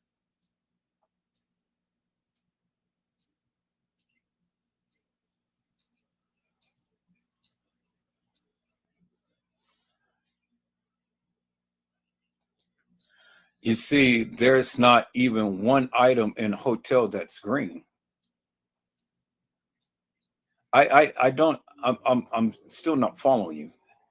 I'm not following you at all. The green screen is never going to show up green. It is that's why they call it green screen. It's pretty much like a neutral background. So you can put any type of background to that, and all you do is just act out before that, in front of that. That's it. So, and they didn't have multiple green screens. They only had one green screen and one black screen that I've ever seen at the establishment. It wasn't like a full-blown production, and they didn't have all of that all over the establishment.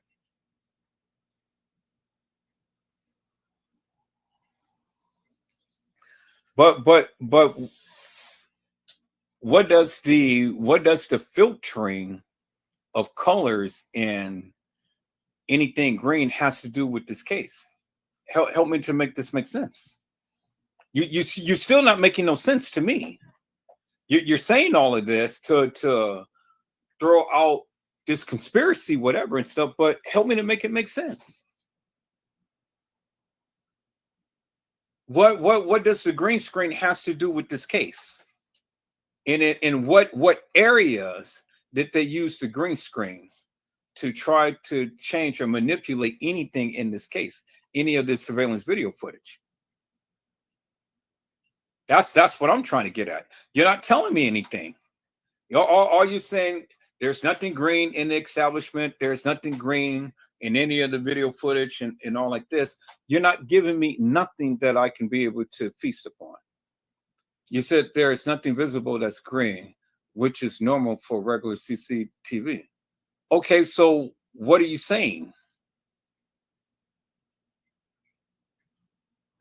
Hello, Carla Henry. How are you, ma'am? It is a blessing to see you on today. Carla Henry says, hello, Edward in chat.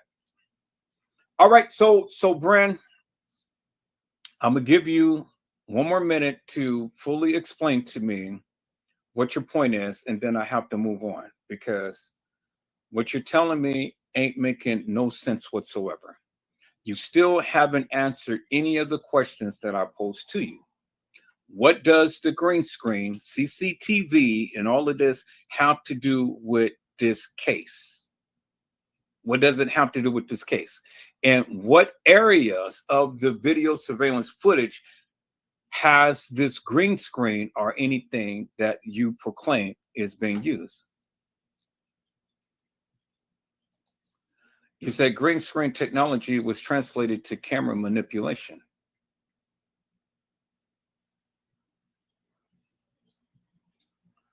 He said, I have answered you just shouting. You're not telling me anything. In what areas was the green screen and CC camera technology was manipulated? What areas? What was it while she was walking the halls of that establishment? Was it while she was in the kitchen? You know what? And why would they want to manipulate and why would they want to manipulate the CC cameras? You said it was all areas.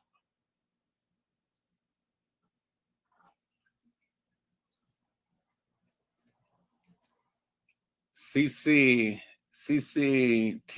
system involves all areas. I have to disagree because again, I have to disagree because again, it doesn't make no sense. Why would they use a green screen to manipulate any CC cameras to try to make it seem like a girl walked the halls of that establishment? That doesn't make no sense when they can just use an actor, which they used an actual girl to play her.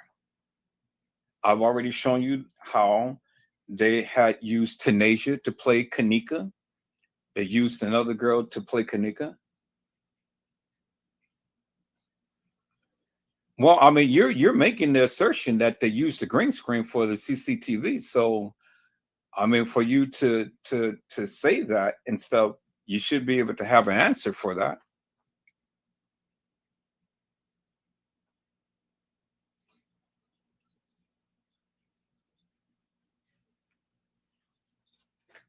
So it like I say, it's a part of the conspiracy. Is just throwing shit out there that you can't even make sense of because again, it doesn't make no sense. And my question to you is why would they use a green screen and CC camera footage to manipulate what is the whole purpose?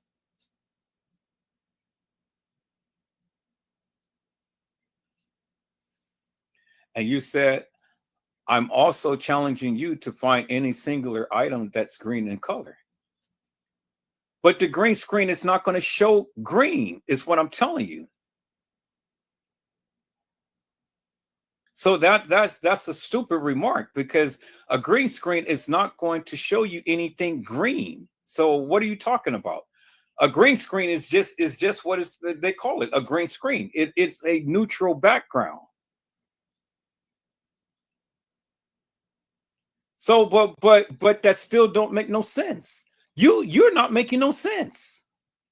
There's nothing green in color. Yes, I agree with that. There's nothing green in color, but the green screen is a neutral background. So whatever you put behind it is that's what you're going to get.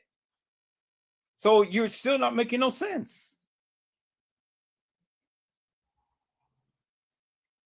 And if you are sitting here saying that they manipulated, they used the green screen and then they projected the CC camera on the green screen to make it what? Make it seem like a girl walked the halls of that establishment? Why would they need to do that? You're not giving me no basis as for them to use the green screen for what? It has to be a purpose and it has to be a reason to use a green screen. And then you're saying just because there's nothing in the video footage that's showing green, a green screen is not going to show green.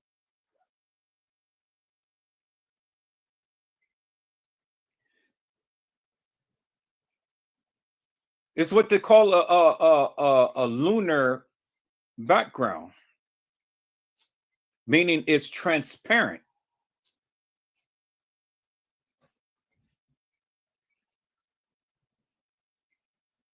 You say, okay, the camera system doesn't detect green. Does that make sense now?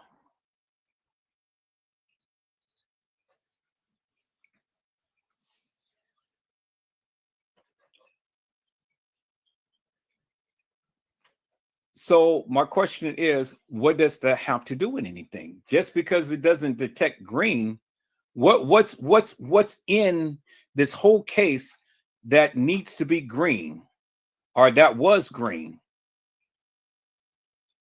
Doesn't make no sense.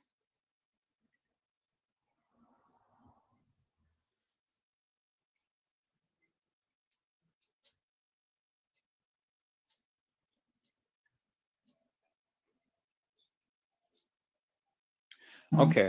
I think I'm through with challenging this notion of yours because it's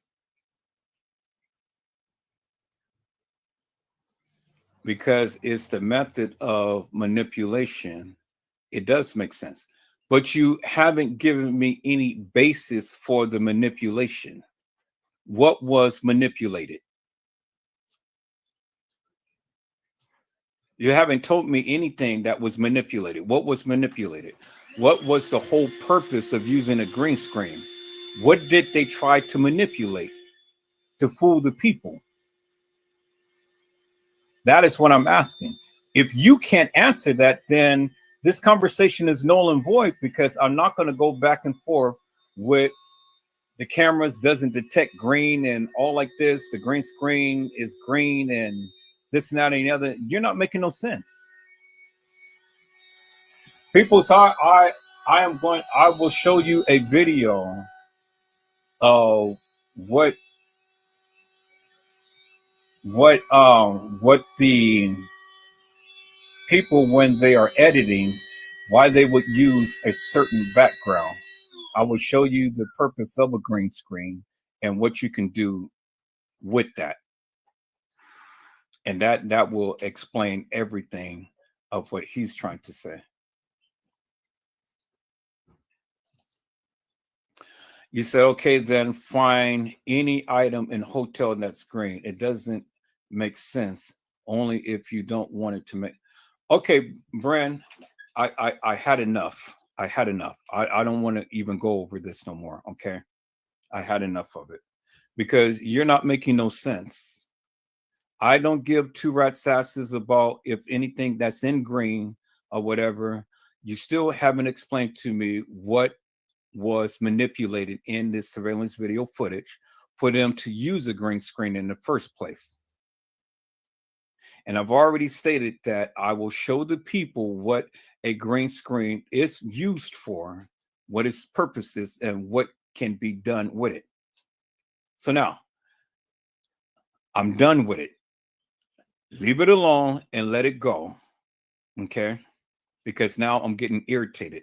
You haven't answered my question. All you keep saying is the same thing over and over again, and I've already explained to you.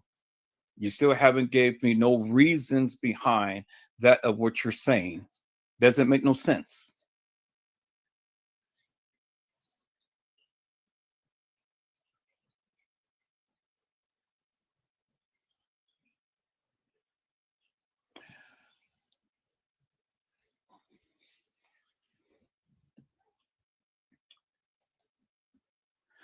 Okay, so I'm gonna say this, Bren, and I'm trying to be nice because I tried to give you an opportunity to explain yourself, and you still are coming and you still want to confuse the people.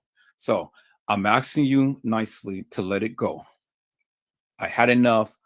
I'm over the green screen. I'm over all of this conspiracy bullshit and madness. You haven't proven your case. Let it go. Next time you chime out about this green thing shit, I'm going to block you. All right? So now, let it go. And I'm going to move on. All right. Chime out one more time about the green screen. Now I'm going to block you because it seems like you just don't listen. One more time about the green screen.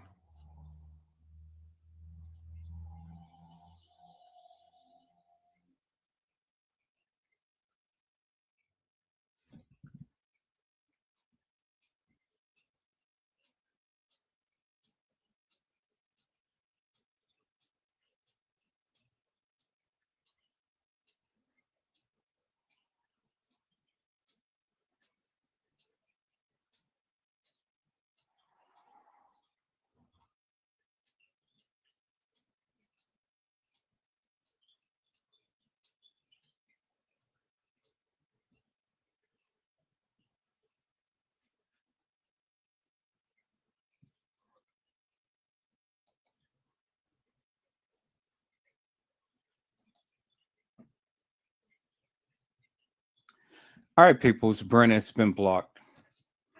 Tried to give the person the opportunity to digress and let it be. But it seems like people still want to challenge you when you ask them nicely to let it go.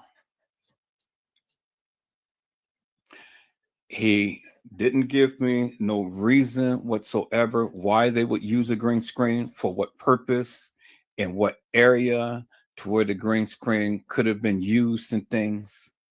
You know, all he keeps saying, well, the cameras are nothing in a hotel detects green and all like that.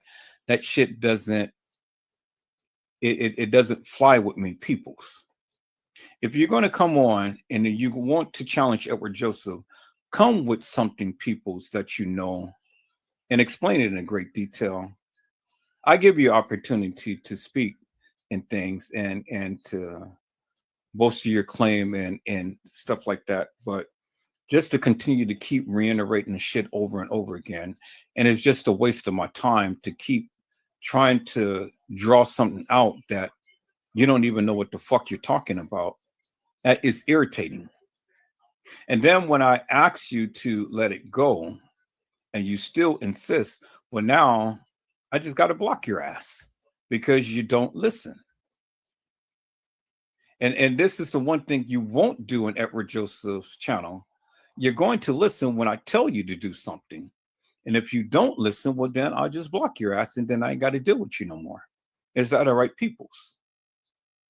All right. So I asked him many times over, help me to make it make sense. What in the fuck would the green screen be used for? He couldn't tell me. So since you can't tell me, then why do you keep bringing it up? I will show a video. The guy will literally show you what a green screen is used for and how it is used. I don't use it because I don't do that type of editing. So there's no need for me to do it. But my question has always been, since you guys think that this video footage has been manipulated in whatever way, well, then explain to me how. That's it. And if you can't explain to me how, well, then mute the subject. That's it. All right. But anyway, peoples, like I said, let's get back. Let's get back. Now, I have already shown you peoples Kanika. I've already shown you Kanika, so let me go ahead and share my screen.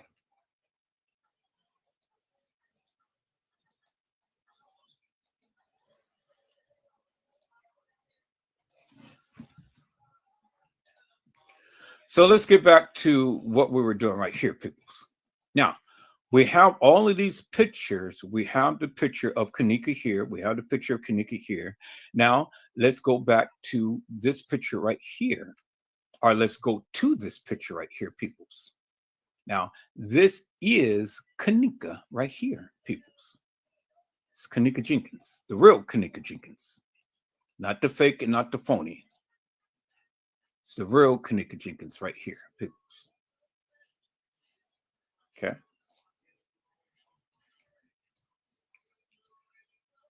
As you can see. All right. There's Kanika right there. Okay. Kanika, Kanika, Kanika. And then this is the person who you guys proclaim to be Kanika, which is not Kanika. And then this is the girl in the bathroom, which is not Kanika.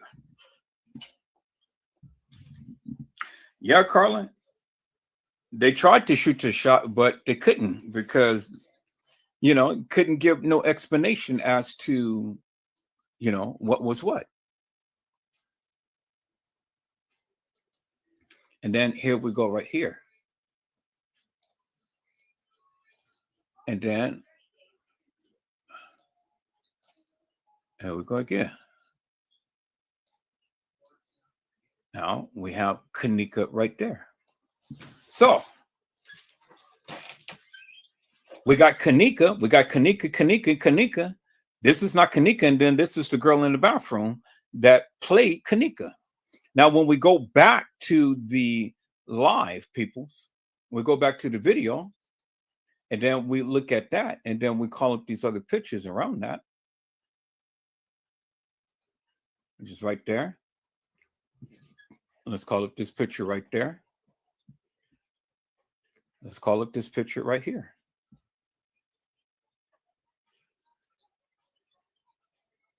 All right, so help me to make that make sense.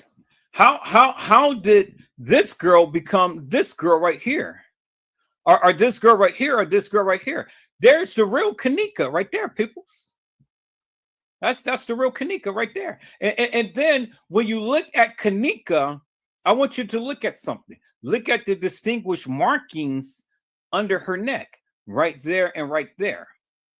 And look how she pucker her lips. Now, when you look at this girl's neck, you don't even see it, peoples.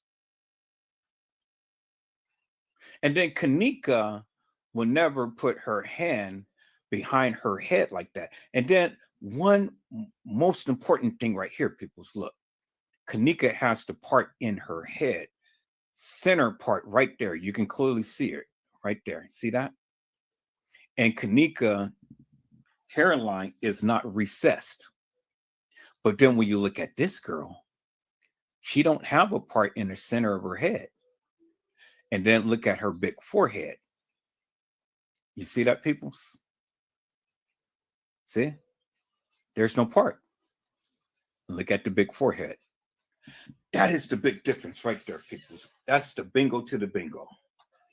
And that's why you suckers can't even understand shit, because you guys listen to all of this bullshit and nonsense. You can clearly see the recess in the hair, and you don't see it there, peoples.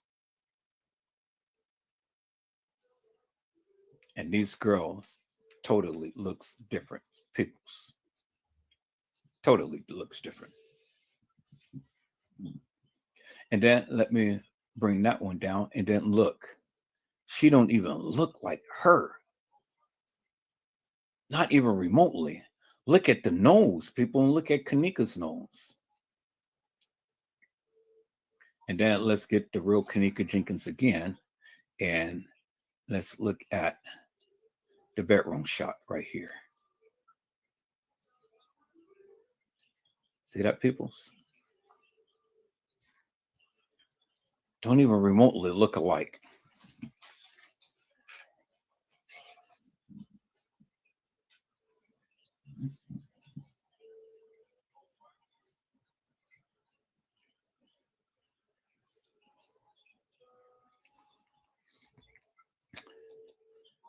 Bren, I told you I had enough of the bullshit and nonsense. I do understand about green screens and stuff, but you can't express to me in what manner did the green screen be used for. I asked you a specific question.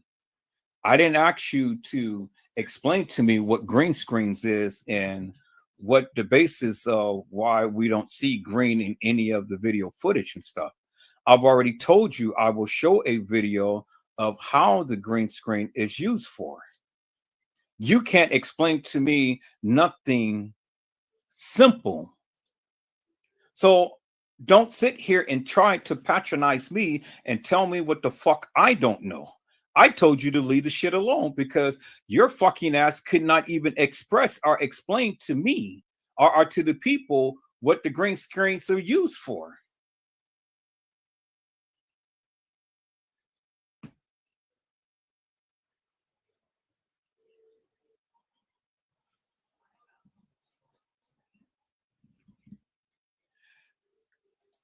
You say, so if it's a pantomime play, as you suggest, that supports the use of green screen. You basically blocked me from describing something you didn't understand. No, I understood. I don't use green screens, is what I've been trying to tell you. I understood wholeheartedly what you're saying, but you haven't explained to me what purpose was the green screen used for. Not until now. Carla Henry said, yes, I see the difference of the girls. Yes. You said when walking the halls, the random lights and shadows around the person walking in the halls. It's not that simple. That's why. Why didn't your fucking ass say that? I asked you crystal clearly what area was the green screen used for? And do you believe that it was used for the girl walking the halls, or was it in the kitchen, or was it in a room, or whatever? You couldn't explain that to me. This is all you had to say.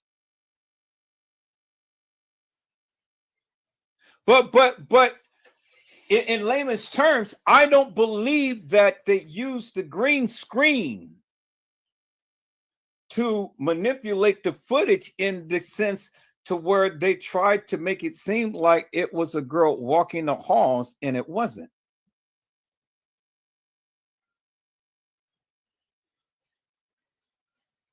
You said you say because that's the first base was identifying that cameras don't detect green. That's first base. So what you're saying is that they digitally made it so that this girl was walking the halls of that establishment. Is that what you're saying? Let's cut to the chase because I'm tired and I'm about to block you again because I've already told you. You're still not telling me shit. So is it your premise that they used the video footage in the CC camera to make it seem like a girl walked the halls of that establishment and didn't? Is that the whole basis of what you're saying? Cut to the fucking chase.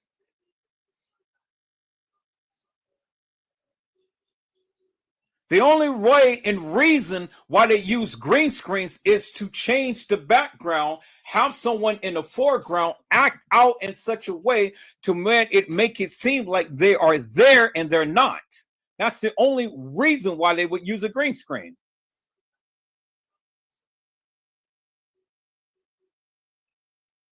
You wasn't telling me anything. So your basis is simply this, is that they used the green screen to make it seem like she walked the halls of that establishment. Is that what you're saying? Basic. Cut and dry.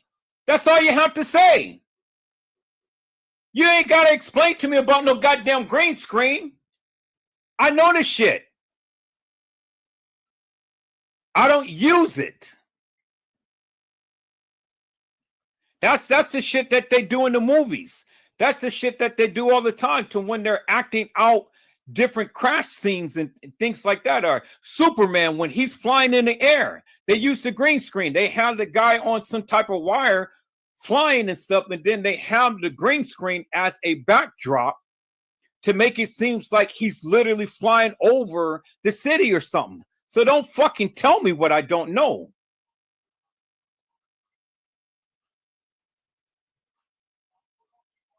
Cut to the fucking chase. My question was crystal clear and simple. Do you believe that they used that to make it seem like the girl walked the halls of that establishment? That's it. Because it's only several places that they could have used this. It's either she walked the halls of that establishment or she was in the kitchen, because those are the only 2 times that you will ever see this girl, is in the halls or in the kitchen. That's it. They certainly didn't use it to try to manipulate a scene of taking pictures. They didn't show no video footage of anybody on the outside. They didn't show nobody in the basement. So your argument or your conversation was only limited to 2 places, either in the halls or in the kitchen. And I asked you, and you're making it so goddamn complicated. It's only 2 places that kind of thing could have played out, in the halls or in the kitchen, because that is the only 2 places that the people say Kenneka Jenkins was on camera. That's it. So what's the fucking argument? Either you believe that they used that to make it seem like she walked the halls of that establishment or in the kitchen. If not, what is the fucking argument?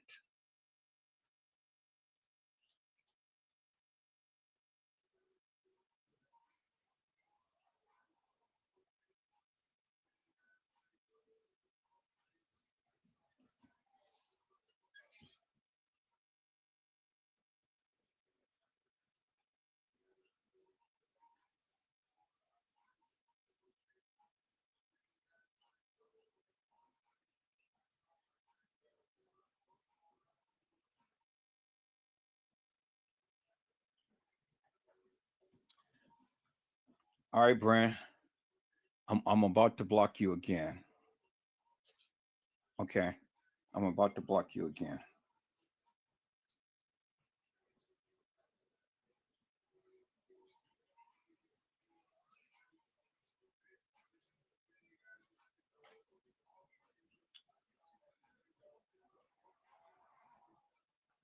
It is no arrogance on my part. I've already explained to you what a green screen would be used for. You still haven't given me no basis as to why it would be used. For what reason? What purpose? Why would they want to manipulate? Why would they use the green screen in the first place? For what reason? And what part of this whole Kenneka Jenkins case would they use a green screen for? That is my question to you. Now, if you can't answer that, then I'm gonna move on. And then if you persist on trying to talk about this green thing shit, then I'm gonna block your ass again.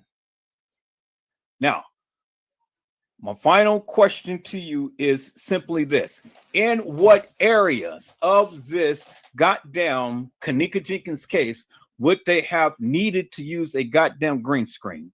Because the green screen is only used to change the background of a scene. That is all that is used for. That is all that is used for. And the movies use it all the time.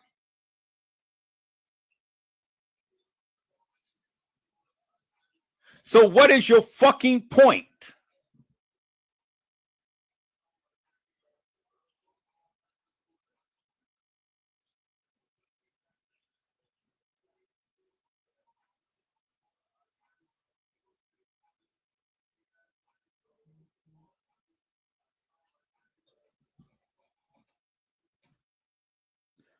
What did I fabricate? And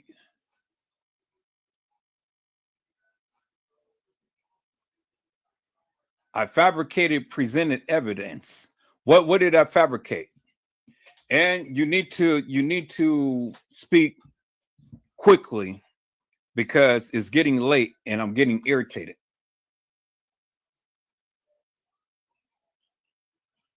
To fabric why would they, in what area did they use the green screen for? Is what I'm asking. For what? Why would they need to use the green screen? For what? What area?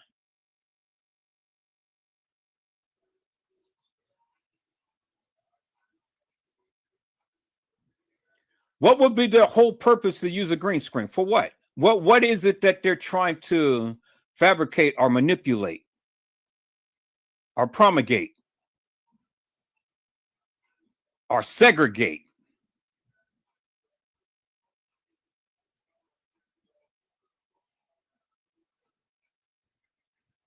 In the same areas they lied, which was the whole journey to the freezer.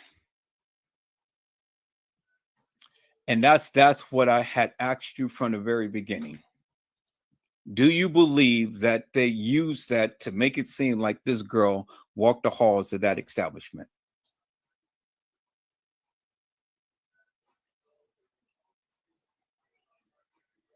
And that's what you just said. Okay.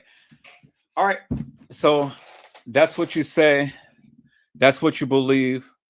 I had enough of the green screen now. I'm moving on. I will come back upon that and we will take a journey upon that and stuff, because what he's basically saying, people, is that the green screen was used to manipulate her journey. So a girl, they used the CC video footage and the girl acted out in front of a green screen to make it seem like she walked through the halls of that establishment.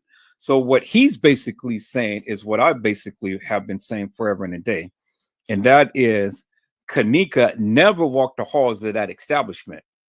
What he's basically saying is that video footage is all digital editing.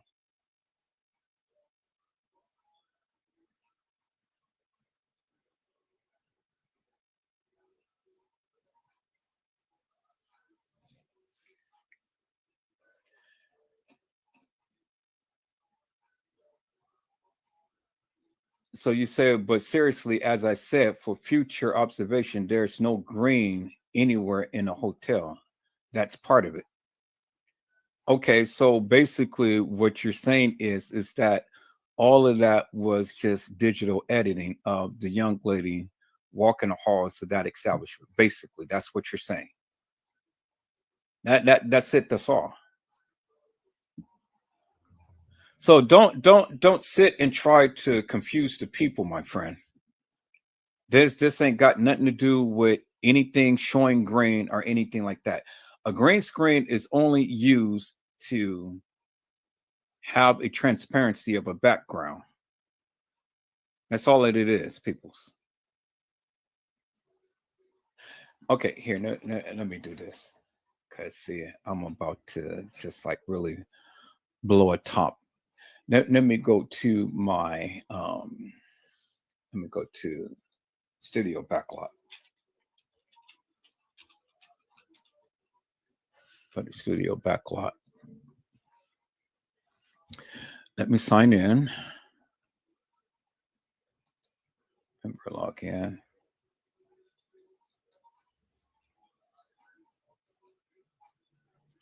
Okay, there we go.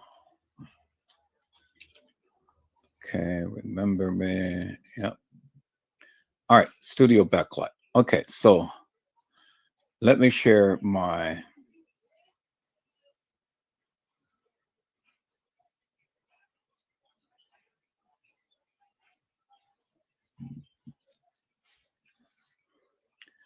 all right, Brand, leave it alone, okay?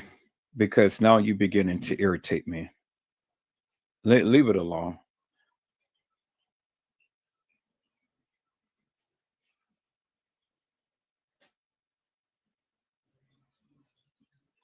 So I don't want to hear no more about the green screen shit and what shows green and what doesn't. Okay. So I'm asking you nicely, leave it alone. I'm going to explain to the people so to show them what a green screen does.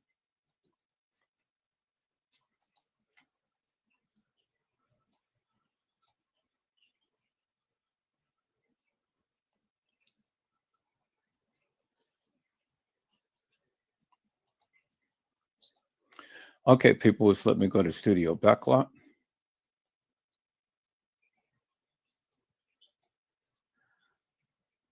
Let me do it this way. Okay, we're in Studio Backlot. Let me go to the training. Let me go to Pinnacle 26. And then let me type in green screen.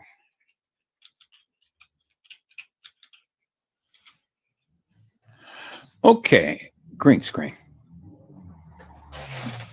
Green screen tips right here.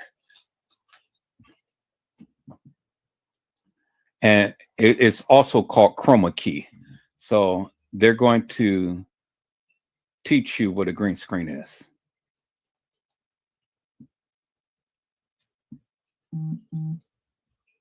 Hello, I'm Carl Gunnerstrup, and welcome to our Light On series of DVDs. This is Volume 2, Lighting for Green Screen. During this DVD, we'll be talking about the different types of green screen materials, how to light for large and small confined spaces, as well as how to light for generic and custom backgrounds. Great lighting makes for a great key. Let's get started.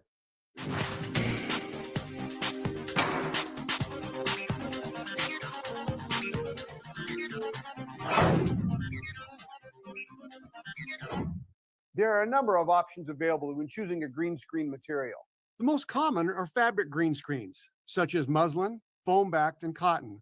You can even use green felt, painted canvas, a painted wall or cove, and even bright green paper.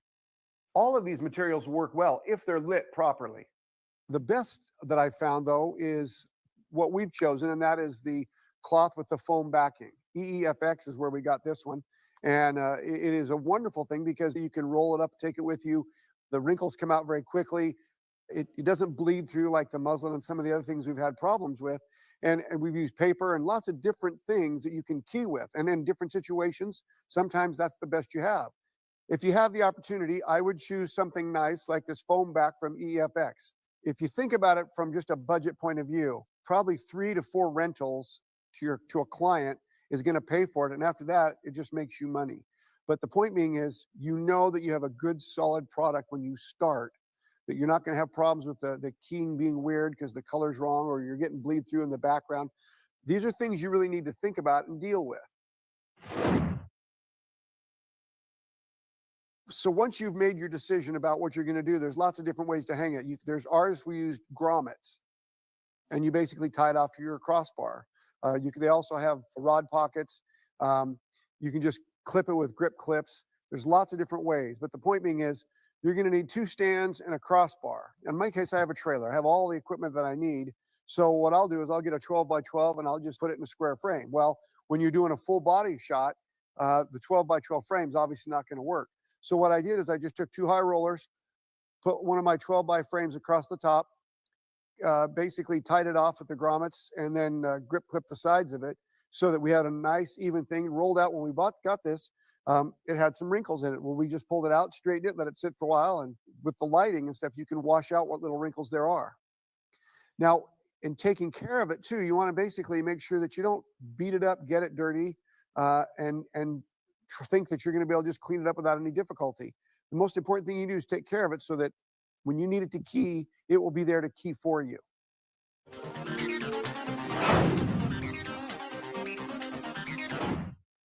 Now what we're going to do is we're going to light the green screen. Once you've got it up and in place, and you want it, want as much as possible, you want it to be even. You don't want it to be staggered one side forward or the other, because you're going to try and make it as even and perfect as you possibly can. So you pick 2 instruments of the same size. Initially, on a number of occasions, I use 300 Aries because I get a nice even light all the way across. And so I put the 300 Aries. We started with that, but when we tried on a number of different keyers, some of them worked and some of them didn't. All the third-party keyers didn't seem to have too much trouble. So we went to the 650s because basically the other keyers needed a little bit more light. So we got two 650s burning. And then what I do is we just take my light meter with a flat diffuser. And then I just start, once I got them where to my eye looks pretty close, I'll just start right here. And then I'm 2 5/10, 2 6/10, 2 5/10, 6. So I'm within 1/10 of a stop all the way across. And 1/10 of a stop is really not going to make a whole lot of difference. Let's suppose you don't have a light meter. Well, what you can do is go into your camera and set the zebras somewhere between 70 and 80%. And let me caution you, one of the first things you need to do is, as much as possible, make sure you have 2 equal lights, that are going to be just about the same and about the same distance, the same location, as much as you can get them, because obviously you can take that light, move it back 5 feet, and this one in 3 feet, and then open your zebras up to the point where you got zebras all the way across, but your light is still not even. So you want to try and get it as even as you can, then take your zebras and put them at 70, 75, wherever you feel comfortable, and then lock it in there until you get zebras all the way across the whole background. When lighting a green screen, lighting to your zebras is critical if you're not using a light meter. The zebra bars appear on the areas receiving and reflecting the largest amounts of light. With the zebras on, it's very easy to see where the hotspots may be on your green screen. From no zebras to zebras covering your entire screen should only take a couple of f-stops adjustment on your iris. If the zebra pattern's off a bit, meaning your lights are hotter on one side or another, you can make adjustments as needed. If you don't happen to have zebra settings on your camcorder, another way to check for even lighting is to pull a test key on set and use the video scopes in your NLE.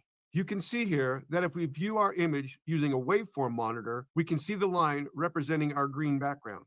A good suggestion is to light your green screen between 70 to 75 IRE, the same as the zebras in the camera. Once our green screen reaches that level and is straight across, we know now we have even lighting across our green screen. If we put our talent into the frame, we can also look at the other colors in our shot and see if we're getting the color separation we need to pull a good key.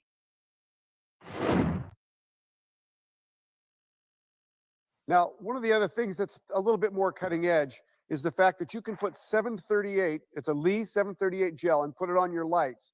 When photographed against a Macbeth color chart, the green gel significantly reduced the amount of red and blue light reflection while increasing the green. 138 is a lighter shade, which basically doesn't cut down the amount of light you're getting out of light, but still cuts down the red and blue. The more green your background reflects, the better it will key. Remember though, when you're in close quarters, you may get more green spill on your talent. Magenta minus green filters have been used with success to help reduce the green spill by creating a magenta or minus green cast with the backlight. With advances in keying technology, the magenta filter method may no longer be necessary, as most keyers now, even some NLE keyers, have spill suppression tools.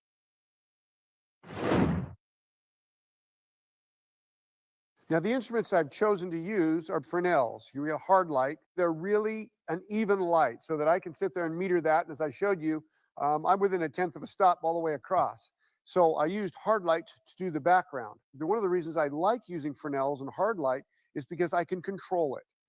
Soft light has a tendency to go everywhere, and it's hard and difficult to control, where a hard light, you can put a flag on it and get a nice hard edge, and you can cut it off and get it where you want. And the reason I want to do that is I want the background to be lit separate from the talent, so that once you get the background lit, you can key in anything you want, from a dark night situation to daytime or whatever, but it's lit, and so it's even, and whatever you want to key will look nice. And then you take the talent and you put them out in front, and then you could light them for moonlight again, or you could light them for a big office setting in the middle of the day.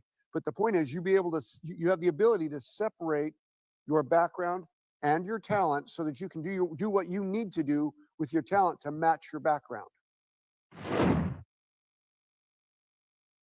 One thing I always recommend: pull a test key on location if at all possible. With the portability of laptop computers and editing software, this is very easy to do and gives you a first-hand look as to how your subject will key. You don't want to get into post and realize your lighting was wrong or talent was too close to the green screen. If you are going to be editing the footage, pull the key in the software you'll be using in post. If you're not the one pulling the key, I recommend you use a built-in NLE keyer and light according to that. If the built-in keyer can handle your green screen footage with no problem, the third-party keyers should work even better.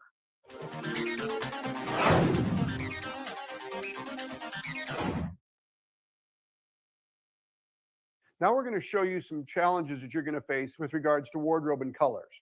First, black is in vogue, and so you're going to see a lot of it. And sometimes you're not going to be able to solve the problem by telling them to wear other colors because that's all they brought. But black, you can see all of a sudden you become invisible. You have to pump in more light to get detail. The shirt actually has ribs in it, and you may or may not be able to see them. And in real life, you're going to want to be able to pump enough light so you can see detail in the cloth, but also keep enough light off their face so that their face isn't blooming over the black. So you're going to have to beef up the shirt and scrim down their face. The next is the opposite, white. You can see it just blooms, it goes nuclear, and suddenly your eye is drawn more to the shirt than it is to my face. So the opposite of black. Now you're going to have to pump light into my face and cut the light off of the white shirt. Bright colors, bright orange, red, bright yellow, green. Colors that say to the audience, look at me, and not at the talent's face. It's a big sign that says, look, look, look, look, look, but not pay attention to what the person's saying. If you can, you want to avoid these things because you're going to need to scrim them down and try and somehow negate those bright colors. That your eye always goes to the brightest spot in the frame, and a bright color, bright orange, is where your eye is going to go. Then they won't be paying attention to talent. Green, if you weren't showing green screen, it wouldn't be a problem. But if you are, big trouble. Another problem you're going to run into is moire. You can see these really fine lines line up with the lines in the camera, and suddenly you get a moire effect. And what the audience ends up looking at the lines on the shirt or the jacket instead of paying attention to the talent. Once again, a problem. Our first image is you have a good-looking guy, and typical of what we're seeing now is he's got kind of spiked hair with a little bit of color in it, so it's not just one tone. And so putting a hard backlight on there, normally with his darker hair, that would have been fine, but you have to back off a little bit. So you have some considerations or things to think about because the green screen is going to come through that spiked part of his hair. And also you're going to have a little bit of hot spot. If you look at the Phil side, you can see he's got really great jawline. And you're not going to see that unless you give him some ratio. So here's an example of when you'd want to have a good key to fill ratio as opposed to someone who's older that you want to make a little bit flatter and hide the wrinkles and things.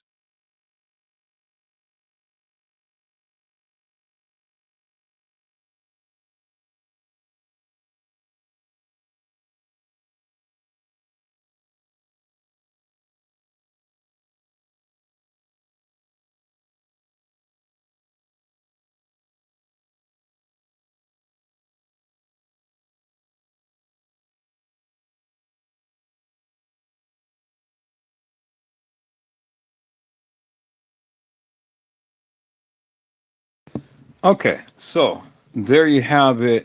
That is what a green screen is used for, peoples. Y'all see that, right? And I've been saying this forever and a day.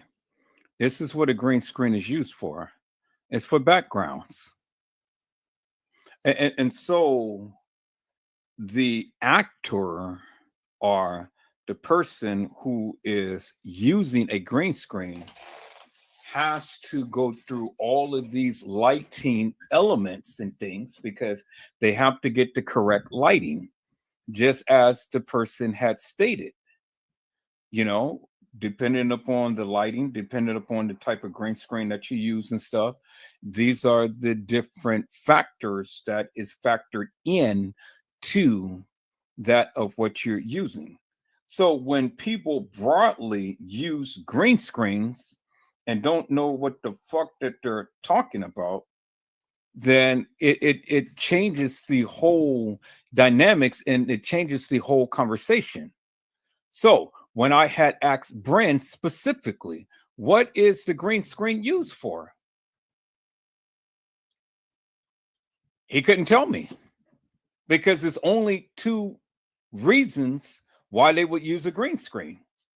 And in this scene of Kenneka Jenkins, it would only be for them to play like if she walked the halls of that establishment or if she was in the kitchen.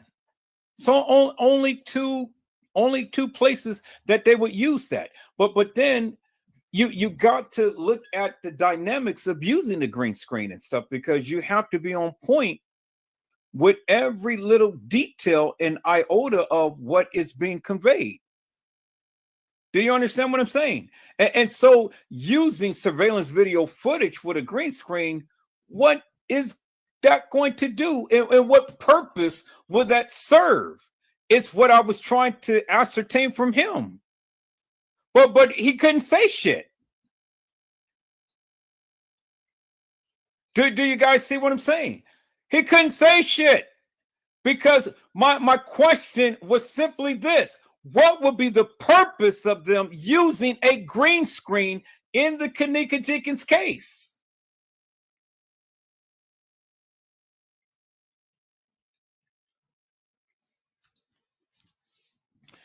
Well, obviously you didn't, Bran, because you still didn't answer my question. Again, the guy had just shown you what the green screen is used for, and I've already told you what it was used for. And that's why I let it play to a great length of time, because it is just more than just stepping in front of a green screen. The lighting, the factors of the colors of the person's attire comes into play. It's a lot of factors. And you can even utilize that up on a computer. It's called chroma key. It's called lunar. But I don't use it because I don't do manipulations like that. And the background is basically like a green screen. For the background of my backdrop right here, it's like a green screen. So your point is mute, my friend, because again, it wouldn't be no reason for them to use a green screen in the Kenneka Jenkins case. And for what? What, to try to play like she walked the halls of that establishment and she never did? You know? So I hope I brought clarity out of confusion, because see, when people want to come and they want to challenge stupid shit, it's stupid. Because again, why would they want to use a green screen when they can use actual people to act out whatever they need them to act out? For what reason? And ain't nobody got no time and effort to be using no CC camera to be put our transmitted upon no green screen, and an actor is trying to play like she's walking the halls of that establishment. That shit just doesn't make no sense. Doesn't make no sense, peoples. This wasn't a full-length movie as the people tried to portray. And it takes time and effort. You got to have the right lighting. We didn't see no lights in the establishment. You know, it's not no Superman movie. We didn't see nobody hanging from a thread and things and flying through the air and stuff. Why would they even go to great lengths to even use a green screen in this Kenneka Jenkins case, when all you had to do is just have the young lady walk the halls of that establishment? You already got CCC cameras all everywhere that literally projects the movement of the person. You don't need to go to any extra length to do anything.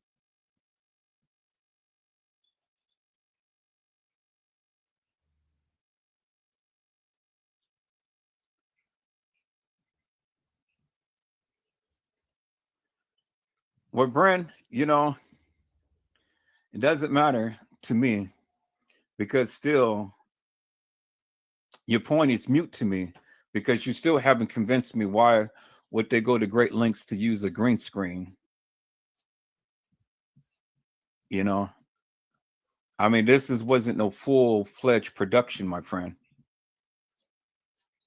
So just because you don't see a plant in a lobby and things, that doesn't mean anything to me because you still haven't proved your point about them using a green screen. And I've already shown you to the great extent as to what a green screen is used for and why it was used and things. And it wouldn't make no sense. They wouldn't have had all of this time and effort to go ahead and use a full production like that.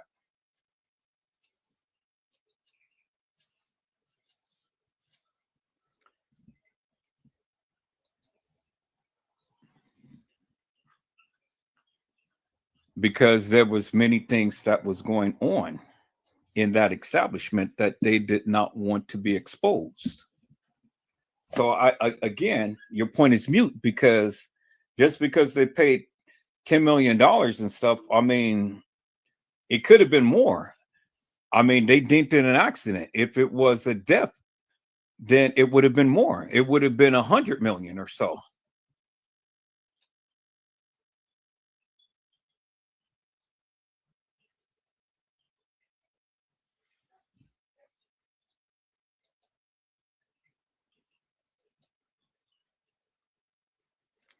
Okay, so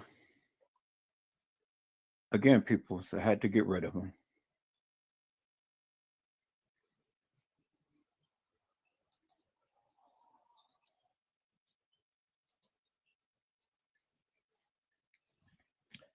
You know, when people want to come in and act stupid and stuff and say stupid stuff, then it's time to let them go. There's no reason whatsoever for just because the establishment paid $10 million has nothing to do with nothing other than there's things that have went on in that establishment. They were already liable because one, a girl of the name of Kanika Jenkins was supposed to have been found in a freezer. So with that being said, that was already a major liability right there. And so just because they paid $10 million, that's nothing. I mean, it could have been more because one, they dropped the ball. Two, they tried to cover it up so they don't have to pay more than what they paid. Because had this been a death investigation, they would have been coming out a lot more money than just $10 million. So that's peanuts. So the rationale of the people in trying to portray this as being a full-fledged production and using a green screen to try to manipulate video footage and things like that, it was this case is not that complicated as many of you tried to make it seem. And this sucker wants to come in here and try to make it seem so complicated. As I've already shown you in the example of what I've shown you and stuff, when you use a green screen, the lighting has to be perfect. Not only the lighting has to be perfect, but the attire has to be perfect. It has to be to the degree to where that of what you're portraying or projecting has to be flawless. Now, I asked the sucker in the beginning, in what stage did they use a green screen? Why would they want to use a green screen to try to portray this girl as walking the halls of that establishment? Who gives a fuck whether or not the cameras can pick up anything green as a plant or whatever? I mean, you know, cameras pick up lighting differently. All cameras are different. And some cameras pick up some lighting, some cameras don't. That don't really mean anything. It's the stupid people that want to come in here. They want to infiltrate. They want to push out this stupid ass narrative as to it was a full-fledged production. You didn't see people walking around with big cameras. You didn't see a lighting crew. You didn't see a crew that goes and powder up the people's nose and stuff like that and things. I mean, if it was a full-fledged production, peoples, you would have seen a lot more people. And all of this stuff couldn't have been just absolutely perfect and flawless in one take. You know, everything, And it's stupid to even think that way because everything would have to be just absolutely perfect. And especially to act out a murder plot.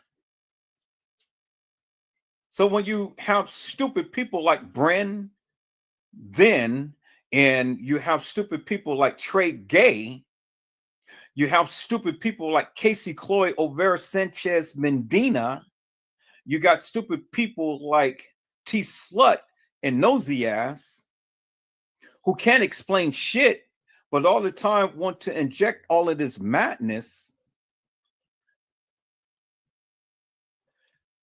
You're going to be blocked on everything. Because you're coming in stupid.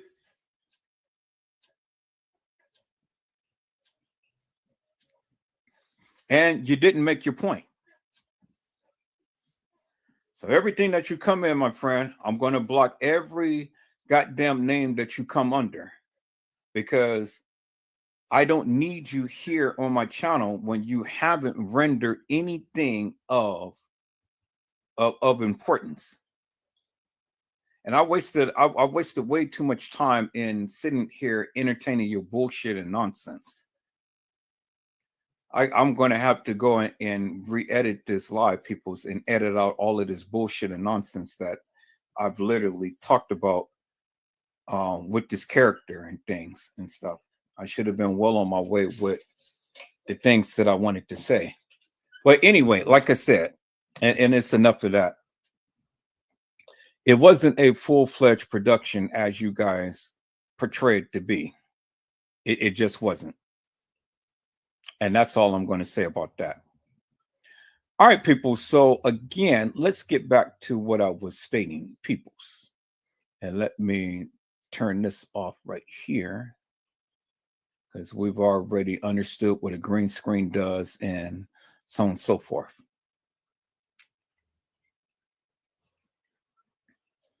So let's get back to, let me share my screen.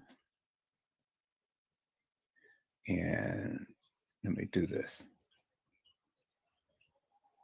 So now, if any of you ever think that Kenneka Jenkins ever walked the halls of that establishment and it was a digital thing, people, technology wasn't that advanced back in 2017.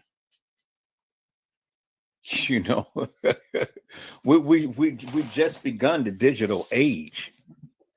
You know, we just got into DVDs and digital cameras and stuff like that. We just got into cell phones and stuff. You know, technology wasn't that advanced like it is now in things. Back in 2017, we were still dealing with digital cameras that runs by digital tapes, not digital media like we see right now. You know, it was just not too long ago that we just got the internet and things. You know, we just coming out of the AOL era.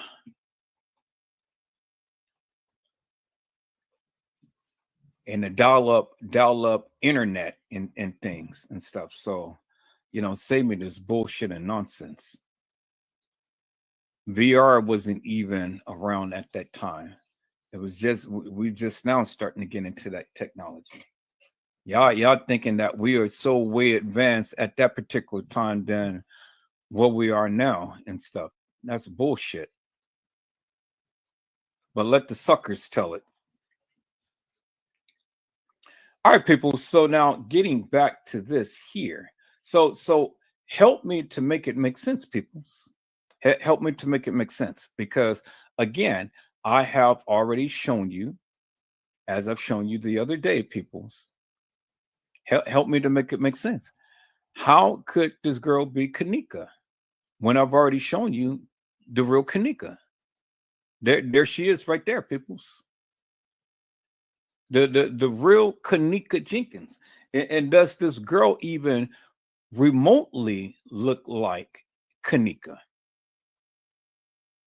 You know? Do she remotely look like Kanika?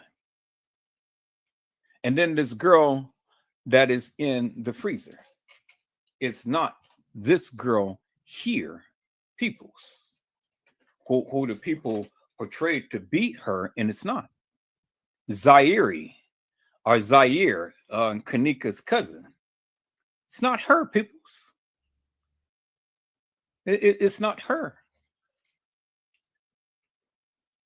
And so I would love to hear the people come on and say, hey, this is Kanika, but ain't nobody chiming out. Why is it nobody chiming out?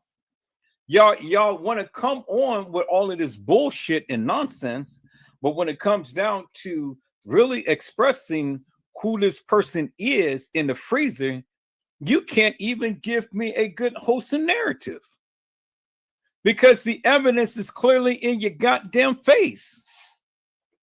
And you can't even speak up against it because there it is right there. There it is right there. Now, you can be stupid and say something stupid and say, oh, yeah, that's her and stuff. But see, that's just the mentality of many of you people. Because that's just as much as you know and as much as you believe, because that's just to the extent and to the degree as to where your mindset is first and foremost and how much research you have done.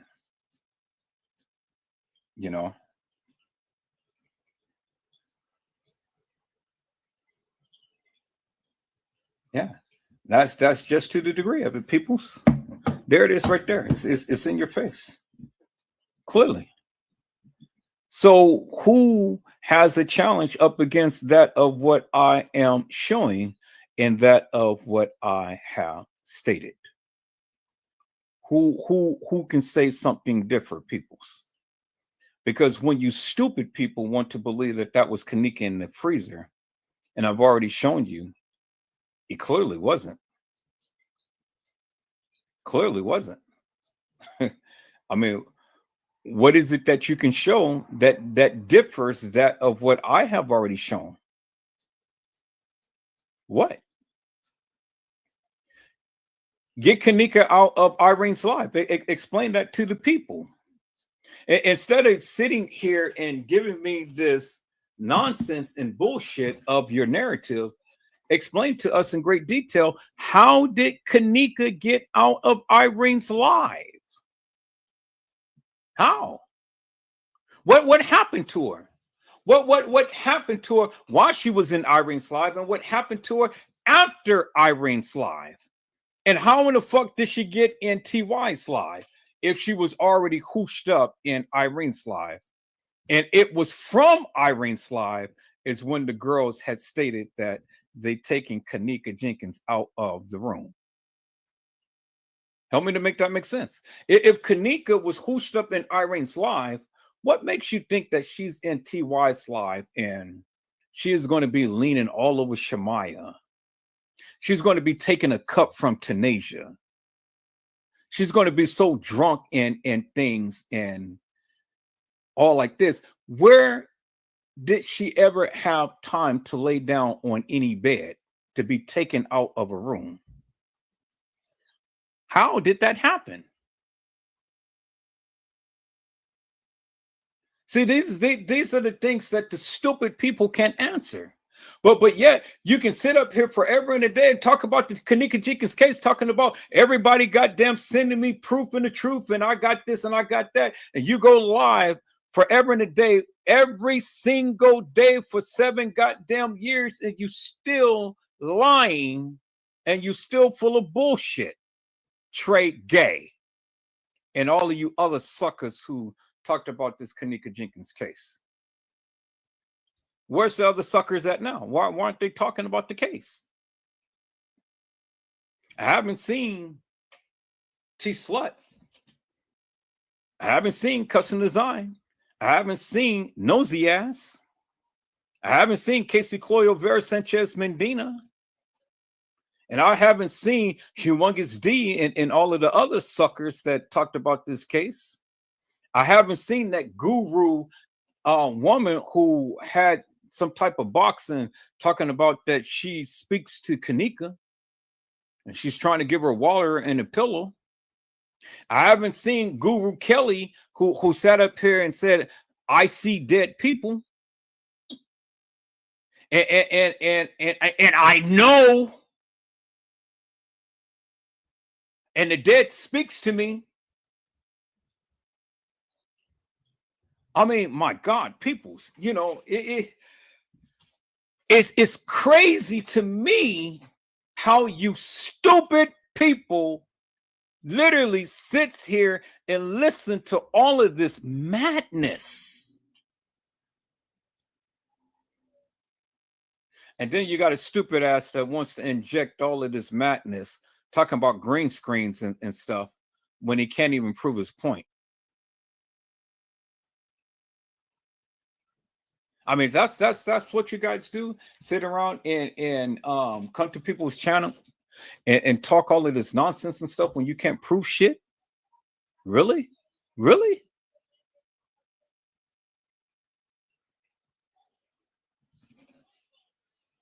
I mean, I've heard so much stuff. My question is simply this, peoples. We understand that the video footage has been manipulated. We understand that the timeline has been manipulated and everything. My question is simply this, peoples. Why would the establishment go to great lengths, peoples? Why would the establishment goes to great lengths to really alter this video footage in a manner to which the people proclaim? And why would they say that Kanika walked the halls of that establishment and she didn't? Why? Can anybody answer that?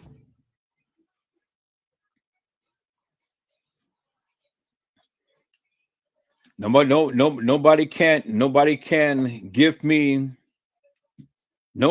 sit here and give me any reference as to what they see right here. They can't tell me anything. You can clearly see there's different girls. All of this is Kanika right here. And you see Kanika in the bathroom with Monifa and Shemaya. But then you see Monifa with this girl right here.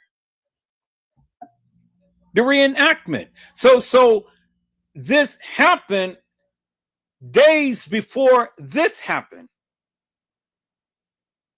When Kanika was there, that happened days before the reenactment of this girl being there later. And Monifa and Shemaya and them had on the same clothes, peoples.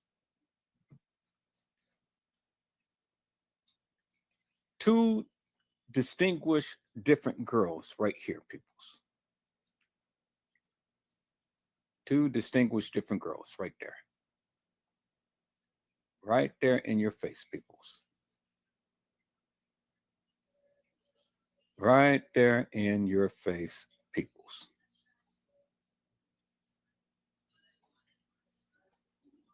Two distinguished different girls right there. And they all were in the bathroom with Monifa. Both of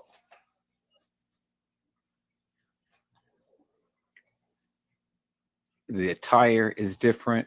The hairline is different because this is really pronounced. As you can see, a part in her head, and there's no part in the head. You can see how big and recessed the hairline is and how her hair, peoples. See, she's trying to mimic Kanika because, see, she has her hair behind her ear on both sides. Kanika only has her hair behind her head behind her ear on one side, as you can see. Peoples. Yeah, see that? And then this girl has a red band and a gray watch on her right arm. Kanika don't wear those things on her right arm. She always wear it on her left arm. That's the bingo bingo moment, peoples. That's the bingo bingo moment right there. So when you want to perpetrate a person, get your shit right. Get your shit right, and then there won't be no fight. But you can't get the shit right when you don't know what you're talking about. There it is right there, peoples. Kanika Jenkins right there. Clear as daylight, peoples. So when Trey Gay, Bren Tren are then Casey Chloe Olvera Sanchez Mendina,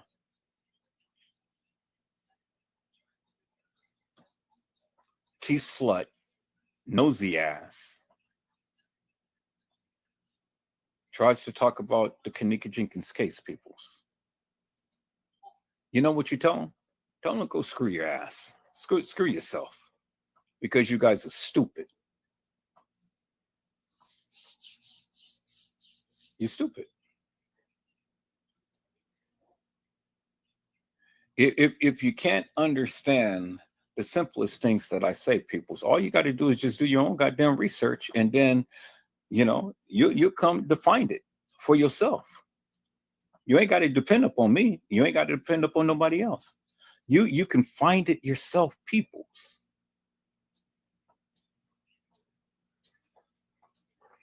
And as long as the good Lord gives me breath, yeah, for the people who talk about the Kanika Jenkins case and they sit up here and talk all of this bullshit and madness and stuff, I'm going to be right here. I'm going to challenge them, and I'm going to talk about them.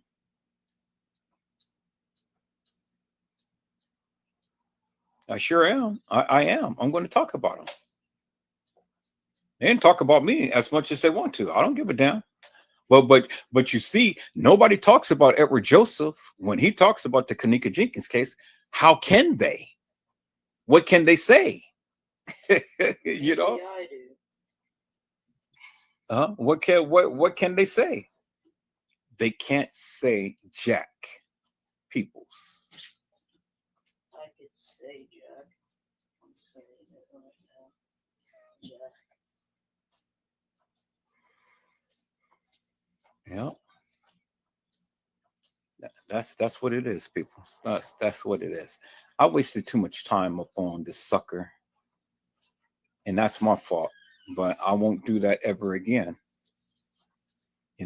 Wasted a lot of time on this sucker. But people, I'll be back. It's getting late and things, and now for the first time in over a month, I'll be going back to work. I feel good. I'm excited. I'm excited. Got a new car. Be able to go back to work and stuff, and feels good. Feels good. I did my civic duty for all of this time. I got this young lady back and forth to work and stuff. So now my son is going to be going to school. I'm going to be going to the doctor's office, and then after that, I'll be going to work. And get back into the swing of things.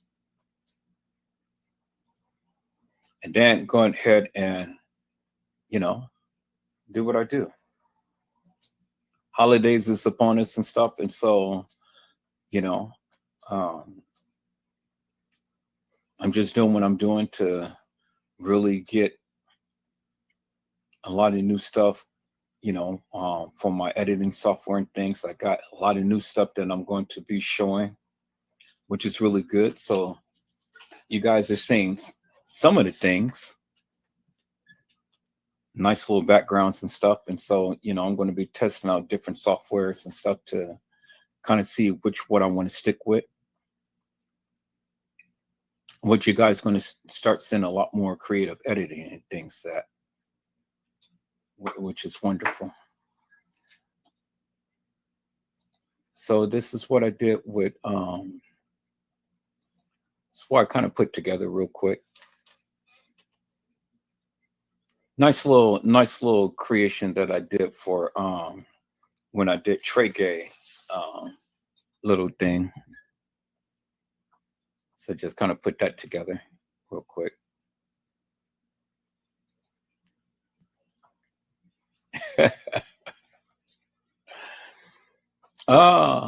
You know, it was a little something real fast. Hey, I'm gonna let my Mars boot Edward Joseph. Somebody get Edward Joseph out of here ASAP. Where my Mars at? Get that man out of here ASAP. You ain't cool, brother. Everybody that respond to him, block them too.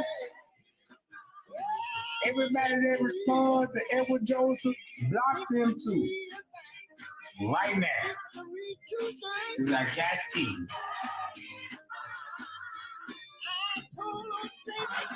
Get them out of her.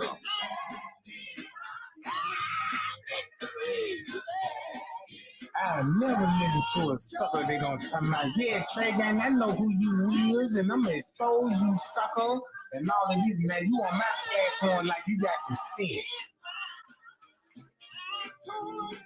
Now you better sit your thunder booty down. No. And let me run the show.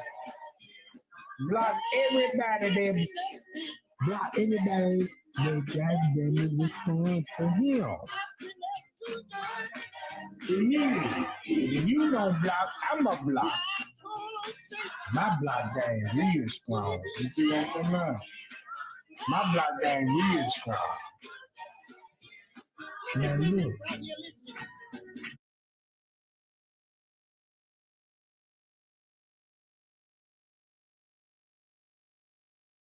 And see, that's the creation right there, peoples. Yeah, see that? I just threw that together real quick. So I put it in my editing software. So the sucker didn't want to block Edward Joseph. You know, he wanted to leave it up to his moderators. And then you already can tell that he watches me because, you know, he said that I was going to expose him. Well, I'm already exposing him. I told him what I was going to do. And I'm true to form to what my word is. When I give you my word, that's exactly what I mean. I'm exposing Trey Gay for the hilarious and nefarious narrative that he comes with. He's full of bullshit and nonsense. And now, you know, I'm just going to continue to keep showcasing that of what my talents is, that of what I know, and that of what I'm going to show. And then I challenge Trey Gay. Now, Trey Gay, you know, we can do it one of two ways. If you want to get down and personal and stuff, well, then be my guest, because I'm going to let you start it and then I'm going to finish it. Because once you want to get personal and start going all in on personal shit, I'm going to expose you, your goddamn ugly ass family, and all of your goddamn family, those ugly hicks out there. Tyrese, Mr. Tyrese. Oh, you thought that I didn't know your name, huh? So when you want to go personal, Trey Gang, when you want to start trying to hit below the belt, then be my guest. Because see, I'm gonna do you like you did T-Slut, but I'm gonna come with a vengeance. I'm gonna come hard and heavy, and I'm gonna expose your ugly ass. You an ugly son of a bitch. You an ugly motherfucker. See, Trey Gay, that's why you will never show your picture. But I got your script. I got your script, brother. You little ugly smoking ass son of a bitch that likes to fuck men in the ass. You're nasty. You know. You're nasty. But I'm going to keep it on the even keel. You know. Yeah, I'm going to talk about you and stuff. You know, I haven't went beyond talking about you, Trey Gay. See, I haven't shown the people who you really is and what you really look like, sucker. Because you're an ugly motherfucker. Ugly ass. You sit here and sit in front of a computer with your social security ass collecting self. You know. You can't work. You don't work. That's why you stay on the Kanika Jenkins case, because the suckers watch you all day long and then they give you brew money. You know, you'll check. What, it just came in on the 1st, right? So by the 20th, you'll be out of money, and then you'll be back going in hard and heavy on the Kanika Jenkins case to while all of these suckers can start giving you brew money. See, I got a job, Trey Gay. Got a good job. Make good money. And you see that avatar right there, Trey Gay? You see Edward Joseph? You see my picture? You know, I can show you all the different pictures and stuff. Even when I was getting my teeth fixed, Trey Gay. That's Edward Joseph. Where's your picture at, Trey Gay? See, Trey Gay, I can show you a multitude of young ladies that I have engaged with. You know, you show me one picture of you with any girl, Trey Gay, you kissing up on. That's all I want to see. I want to see one picture of you kissing on a female, Trey Gay. That's it. Just like I want to see one pregnant picture of Teresa Martin. She can't show me that, and you can't show me that, Trey Gay. So save it, brother, with your thunder booty ass. That likes to fuck men in the ass. Don't get me started, Trey Gay. Don't get Edward Joseph started, because see, once the hammer starts to hammer down on your hard head, oh, I'm going to be relentless, Trey Gay.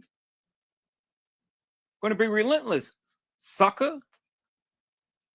So you can call people thunder booty. You can talk all of that bullshit and nonsense. Show your picture, Trey Gay. Show your picture, Trey Gay, and don't put a mask over that. Don't put a mask over that madness, that ugly ass face of yours, with those big ass eyes, Trey Gay. You don't want the people to see your lips, huh? Because you suck dick all the time, Trey Gay. You're a sucker. You're a lollipop. You're a liquor. So you don't want to get me started, Trey Gay. You know, I'm the wrong person. You know, you messing with the wrong person, my friend. So it's just best that you just keep it on even keel, Trey Gay. Digress and put it to rest. Because if I ever need to get started upon you, Trey Gay, don't make me angry. You wouldn't like me when I'm angry. Because see, whoever possesses this hammer possesses the power of Edward Joseph. You don't want me to hammer down upon your little black head, Trey Gay. Because you thought that you were something. You ain't shit. You ain't shit, Trey Gay. You ain't shit, my friend. So don't let me embarrass your ass, because I will do it. I said, don't let me embarrass your ass, Trey Gay, because I will do it. You're a sucker. You're a lollipop.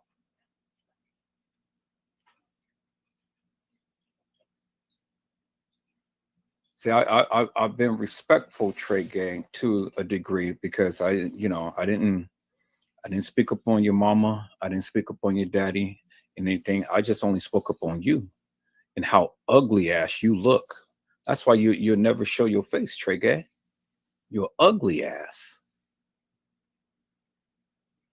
You ugly. You're a motherfucking monster.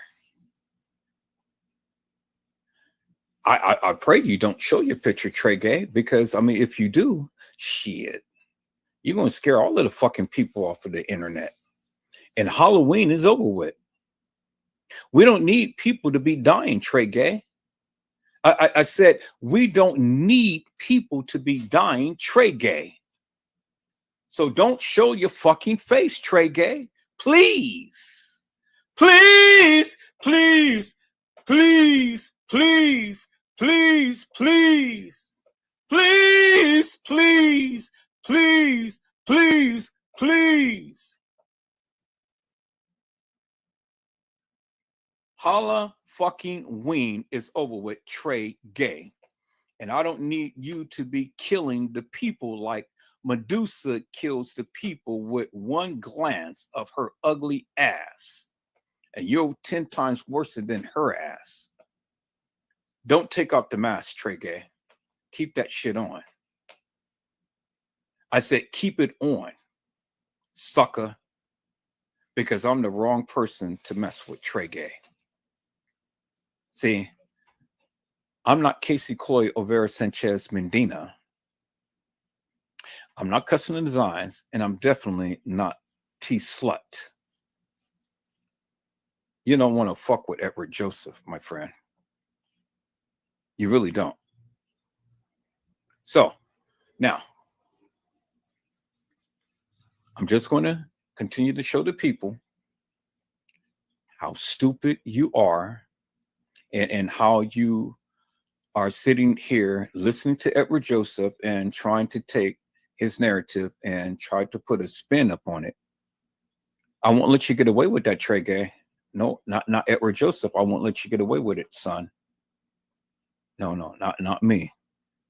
So, when you're ready to ramp it up, Trey Gay, bring it on, because I'm here. I will always be here. I know you're listening. I know you're watching. And I know you got some shit to say. I'm going to make a goddamn live, Trey Gay. Make a live. Talk about Edward Joseph so I can steal your goddamn people. And then, after you go and talk to all of your shit, I just want you to do one thing for me, Trey Gay. Show your motherfucking picture. Put it on an avatar just like I did. Show who you are, Trey Gay. Can you do that, Trey Gay? Show who you are, sucker.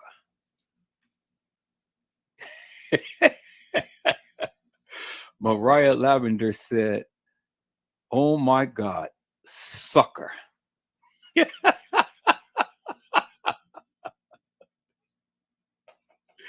He's a sucker. He's a lollipop. And see, I tell you about those lollipop peoples. Lollipops suck dick. And they lick ass. That's what lollipops do. They lick ass and they suck dick. So let me remind you of Trey Gay peoples. Can I remind you of Trey Gay before I get off of here? Let me remind you of Trey Gay peoples. This is Trey Gay peoples.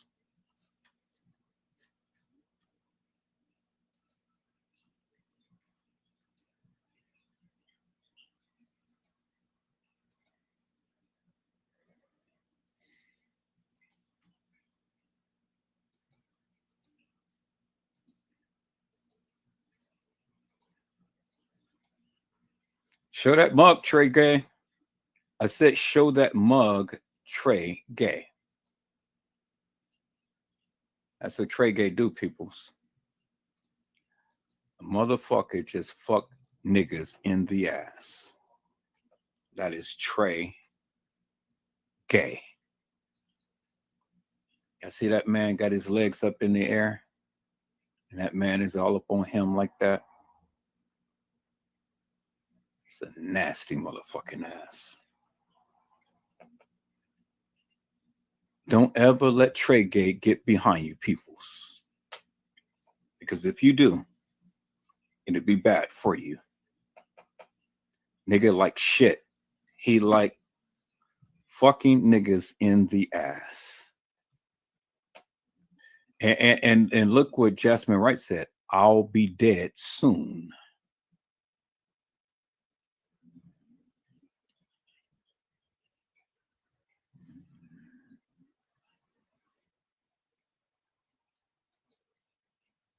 That's Treygate, peoples. That's Treygate. And then not only that, peoples, let me show you what I did right here. Let me show you what I did right here. This is Treygate and the Nefarious.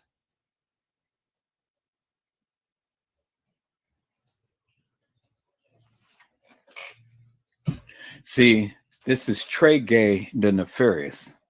Speak of the devil. This is Treygate special.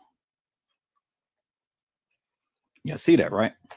See, I got he has Kanika in a shopping cart because see the thing is when you go shopping, peoples, you all the time come with different things. You know, every time you go to the store, you all the time picking up different things, and that's what Treygate does. He picks up so many different things about Kanika. I mean, every goddamn day is a different story. So it's like he's shopping for so much madness. And so Edward Joseph had to go ahead and put that hammer down and put that boy to rest. That's why it says, rest in peace, Treygate. And see, the other thing right under him is the mask that he wears, because he don't want to take that shit off because he's going to scare the people. I said he's going to scare the people. And see, that's Treygate the Nefarious, because he doesn't know which way he wants to turn peoples. Treygate the Nefarious, speak of the devil. This is the Treygate special, peoples. Is that all right, peoples? I said, is that all right, peoples? Peoples, I hope I had said something to encourage your hearts upon today. Tune in again next time to when Edward Joseph Let's Talk Live, Edward Joseph Kitchen, Edward Joseph Gospel Hour, Edward Joseph's Blessings Giveaway 2024 will come to you with something wonderful. I love you with the love of Christ, and there's absolutely nothing you can do about it. People's mask up and be safe. And you definitely got to keep that mask on, Treygate, because you got to keep the people safe.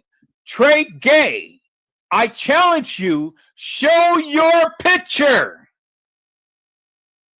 Stop hiding behind a mask and show your picture.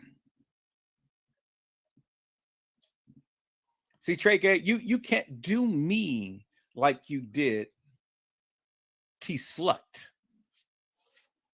See, whatever picture you show of Edward Joseph, I'm always handsome, and I'm always handsome, my friend. Do you understand? Show your picture, Treygate. Take off the goddamn mask and show your picture. And then show me a picture of you kissing a girl, Treygate. Show me your girlfriend, Treygate. You want me to put up more pictures of my ex-girlfriends, Treygate? You want me to put a picture up of my beautiful son's mother, Treygate? Because see, sucker, you ain't never had no kids because you can't get no pussy. It's just like what Richard Pryor said. Somebody stole my piece of chicken, and I hope they choke on the goddamn bone. Nigga, you can't make no kids because you can't get no pussy. because you're all the time sucking on dick. Leave the dick alone, Trey Gay. Get you some pussy. Get you some wussy. Get you some gushy mushy. Oh, you can't. Oh, that's right. Damn it. That's right. You can't, Trey Gay. Because ain't no woman gonna ever spread her legs for you. No woman at all. Because just like Mariah Lavender has said, you're a sucker. And suckers sucks and licks upon lollipops. People to be blessed and get some rest.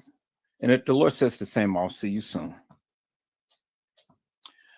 God bless you all.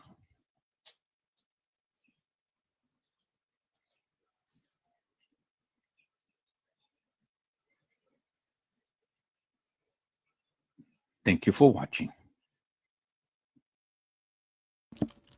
All right, people, that was my little special. We're going to transition from here, and we're going to go and we're going to take a look at this.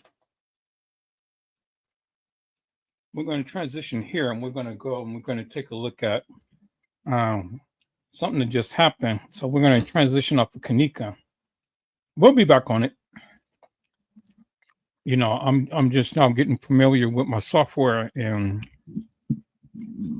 trying to figure out where everything is, and trying to understand this new platform and stuff.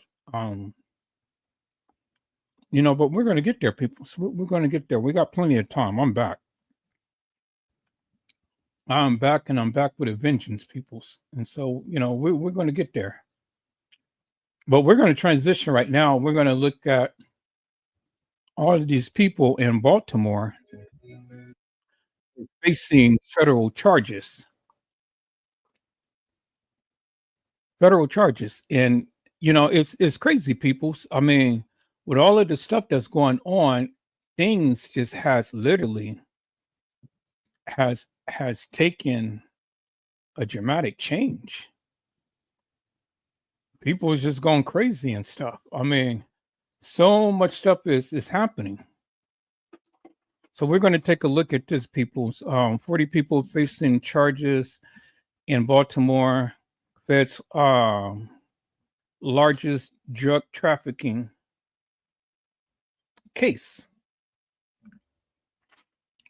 So this is we're going to take a look at this and things. Then after this, we're going to sign off.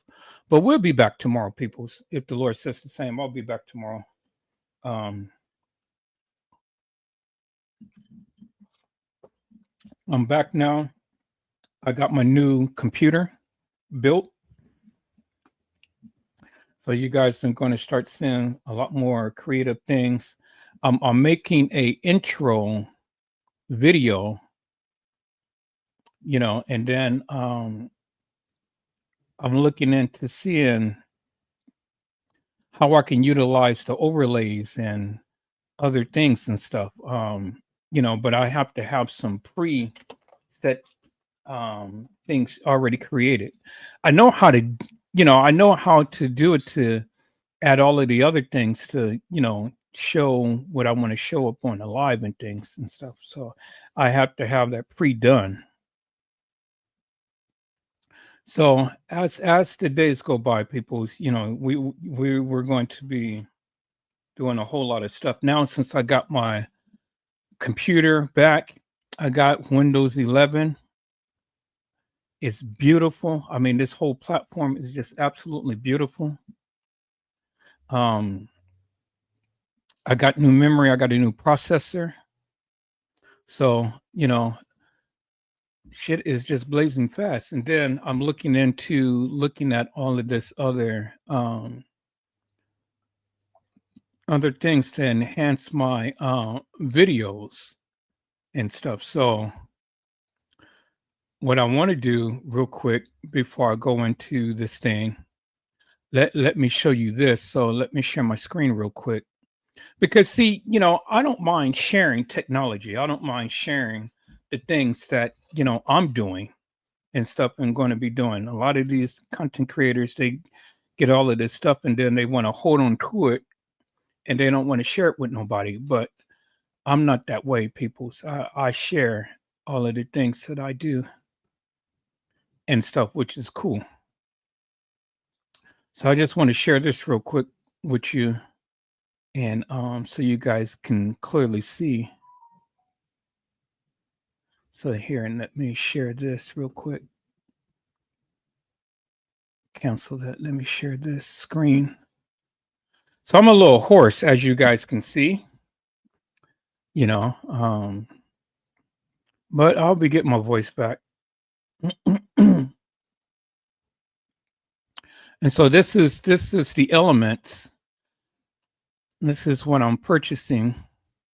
So I have a lot more creativity with backgrounds and, you know, different special effects and screens and different things like that. I mean, it's a whole plethora of stuff that I can use at my disposal.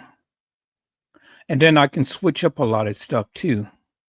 This is just only just the tip of the iceberg as to what they have, but they have so much video stock in things, you know, a lot of different backgrounds that I can use and stuff.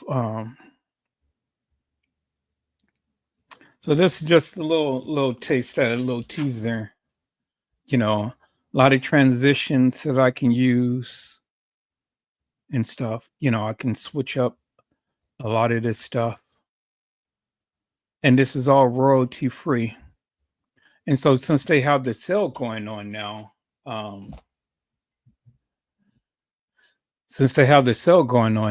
you know, I'm gonna purchase it now.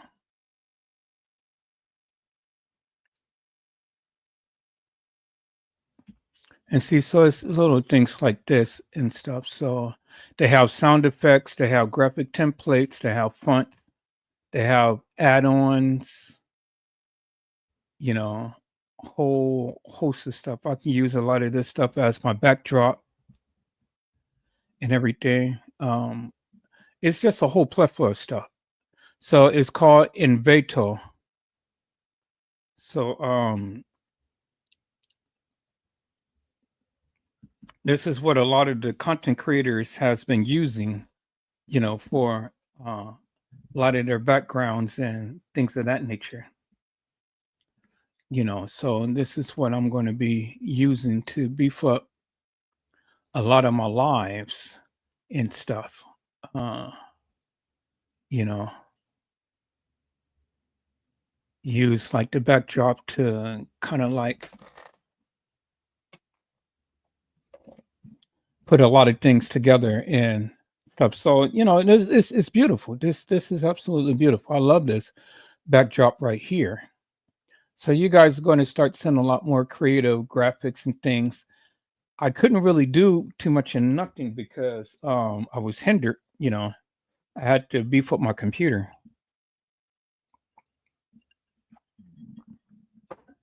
And so now I have fiber, blazing fast internet. I have a new graphics card, and my graphics and stuff on my computer is blazing beautiful. I got more memory, everything. And then I got the new Windows 11 platform. So it's staying up with the times and things. And so I got some new elements for my editing software. And so it's been pretty good, people. You know, been absolutely wonderful. So that's what I've been doing. You know, I've been condensing down my videos and different things like that, as you can see. I'm gonna show this a little bit. It's one of the parties that I videotaped.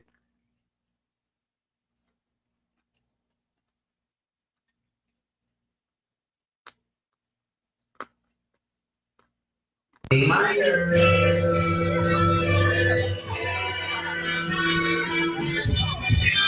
not like us. They not like us.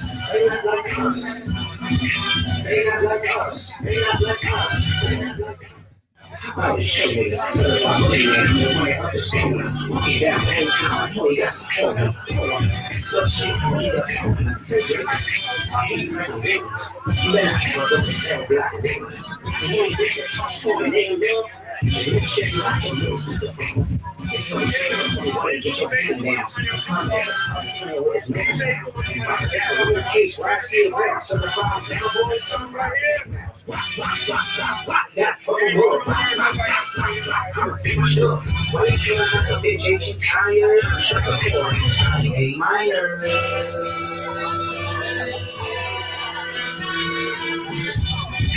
They not like us. They not like us. They not like us. They not like us. They not like us. They not like us. You think the people with your disrespect top nigga? I think the people should be able to stop nigga. You go down. I don't know why you took it to. Look at that. That's not very bitch. You better do most money in the car. With the street raiders. 2009.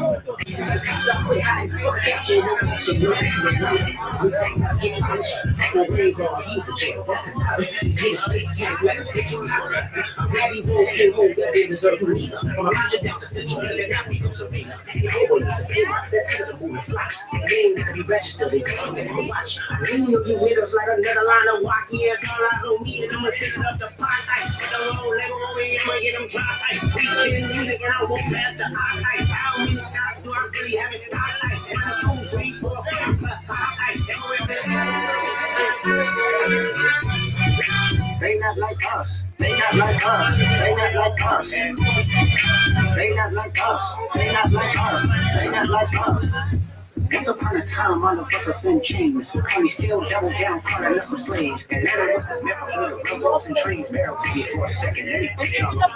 Saddle us with shoes. Guys, come and show y'all the liar.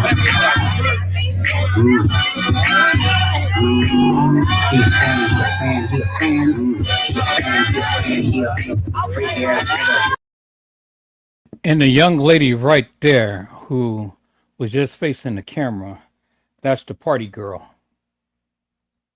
So that was her party. And so that's what it is, people. That's what I was filming on that day and things. Hello, Randall Robinson. How are you, my friend? It is a blessing to see you on tonight.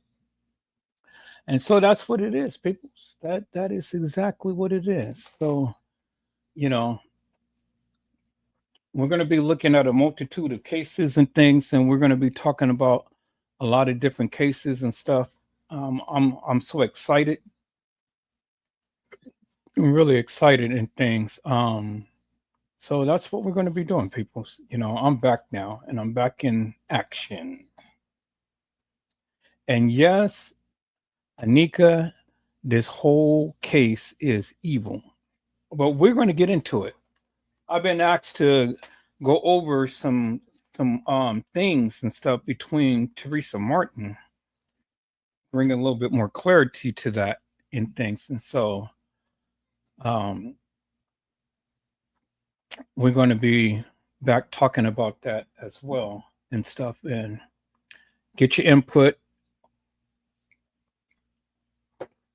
you know, as to what you believe and things. And we're going to go from there.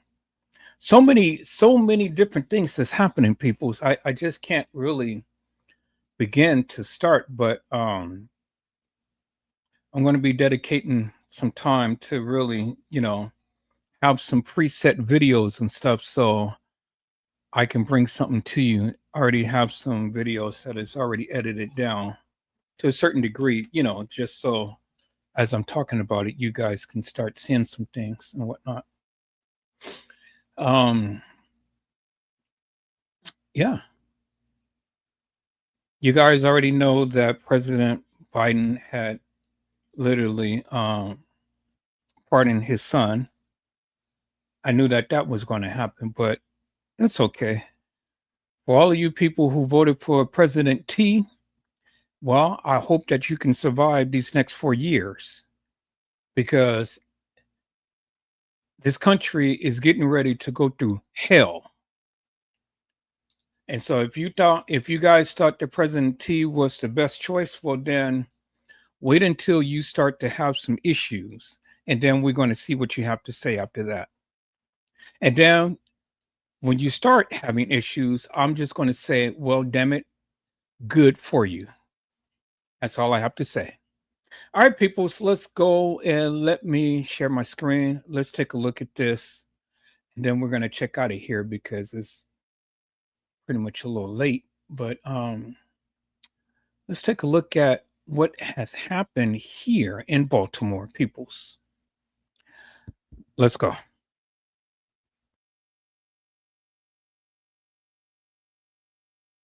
Richard Albon, Assistant Director of Public Safety Strategy in the Governor's Office of Crime Prevention and Policy. Jeff Beeson, the Executive Director of Washington, Baltimore High Intensity Drug Trafficking Area, also known as HIDTA. Today, we are gathered here to announce a takedown of 4 separate criminal organizations operating across Southwest Baltimore, resulting directly from the city's group violence reduction strategy investigation efforts and Operation Tornado Alley. In a moment, I'll turn it over to the governor, the state's attorney, and U.S. attorney, and our wonderful federal law enforcement partners, and allow them to go into the details of this case. But first, I want to take a moment to thank them and their teams for their work and speak about the importance of the continued work of GVRS. I want to thank the state's attorney, the U.S. attorney, the governor, GOCCPP, the federal partners at ATF, DEA, and BPD's Group Violence Unit. Thank you very much, everybody, for the work. Anne Arundel County Police, Baltimore County Police, and our team in Muncie for doing the investigative and enforcement work necessary to make these violent organizations come to this point. All of the partners you see before you represent the level of intense and close collaboration required to remove violent social networks involving over 30 individuals responsible for drug trafficking, possessing illegal firearms, and driving violence in our communities off of the streets.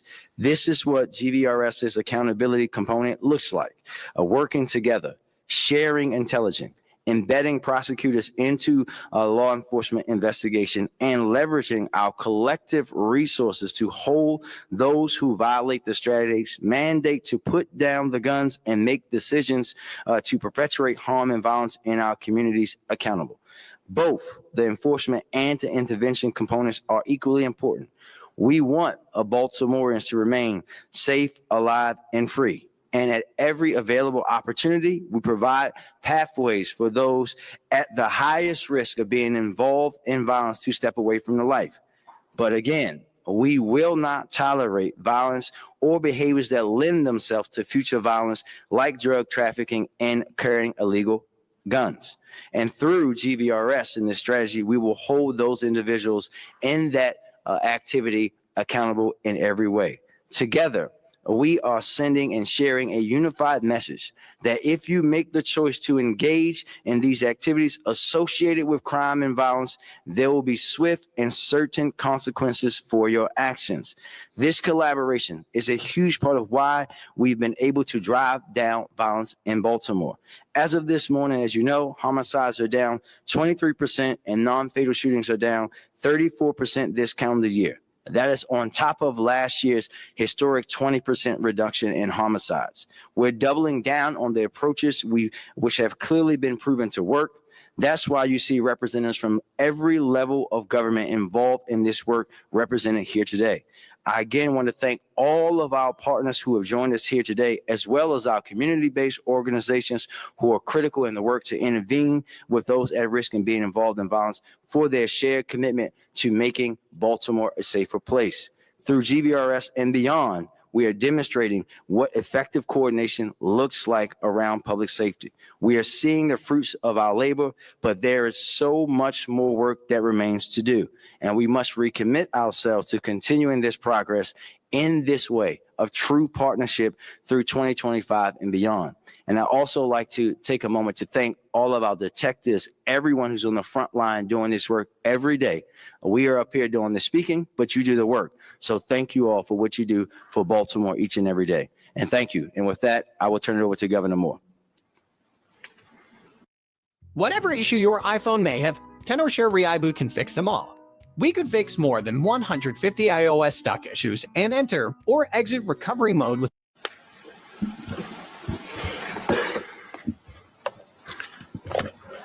Thank you so much and good afternoon. I want to, in addition to thanking the mayor for not just the relentless focus on this issue, but also the leadership that you and the city have continued to show.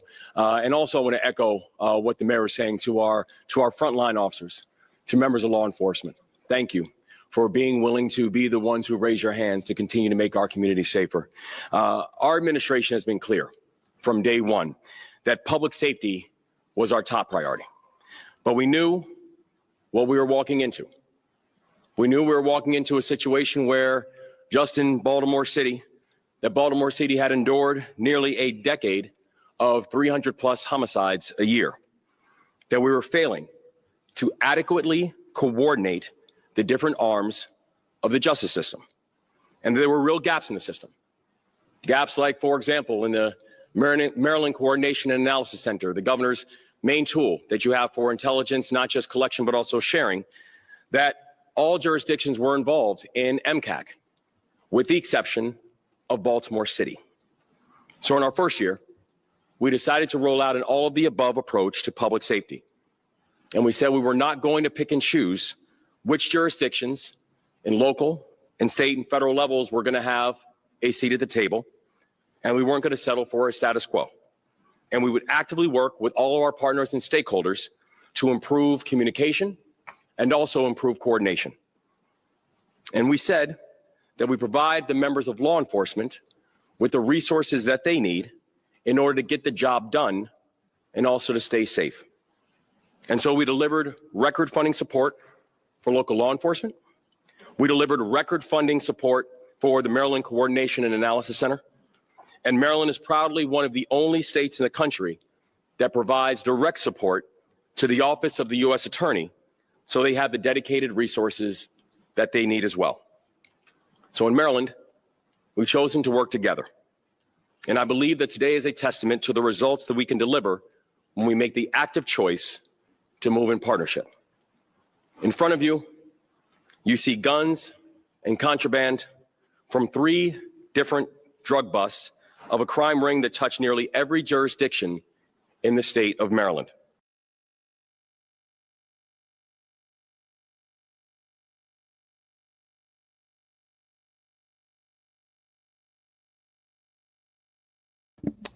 Now, people, I want to point out something here, just in case that you haven't noticed.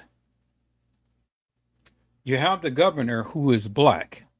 You have the mayor who is black, and then I don't know who the guy is behind him who is also black. And then if you're listening to the testimony of what the governor is giving, they have made record-breaking news. This is a black leadership. The white people is behind, and the black people have stepped up.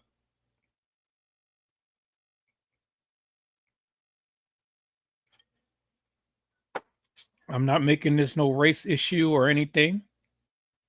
I'm just speaking what I'm speaking.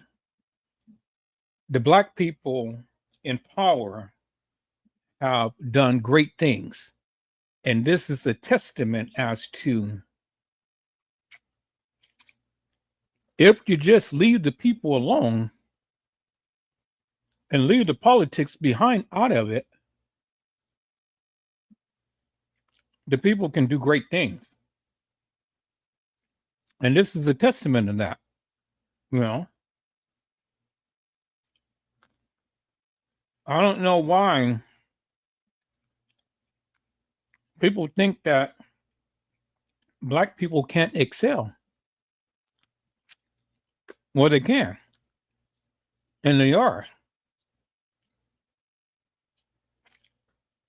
And it ain't always black people who's committing crimes. You know? Black people are very successful too. And I don't think that we give our people of color much credit for the accomplishments they have made. Well, I'm doing just that. And so if you're white and you're watching this channel, and if you're offended, oh well. You know, what the hell are you being offended for? I'm just speaking my mind. Is that all right? Well, I have to give credit where credit is due. And right now, the credit is due in this particular case, people. You know, black people are stepping up to the plate all over this nation. And I'm glad to see not only black people step up, but women of color as well. A woman of color had become vice president. The first of its kind. No, you guys wasn't ready for a woman president. And that's all right. I hope and pray that a convicted person who did all of the things that he was accused of doing,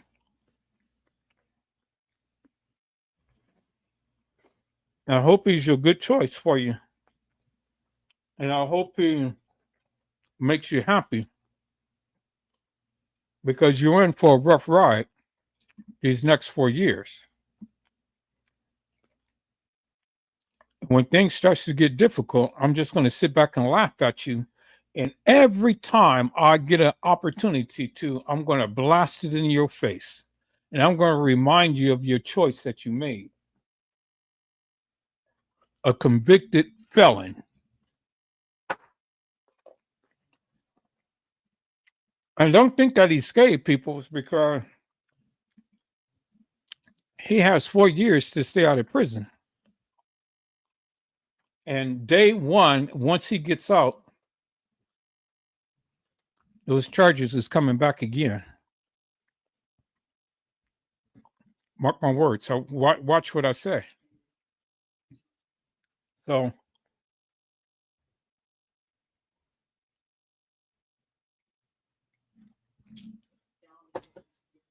he may think that he's above the law,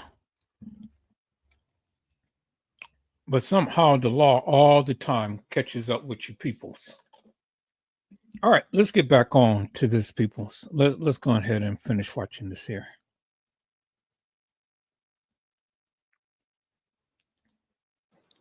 The actions that we've taken make Maryland safer, from Western Mountains to the Eastern Shore and Baltimore City and everywhere in between. And we could not have done this work without the people to my left and my right and in front of me. So I want to thank everyone who was a part of the Maryland Criminal Intelligence Network, because they were the tip of the spear of this operation. I want to thank all of our federal partners and the remarkable work our federal partners are doing, to include U.S. Attorney Eric Barron, Congressman Quaisi, Bureau of Alcohol, Tobacco, Firearms, and Explosives.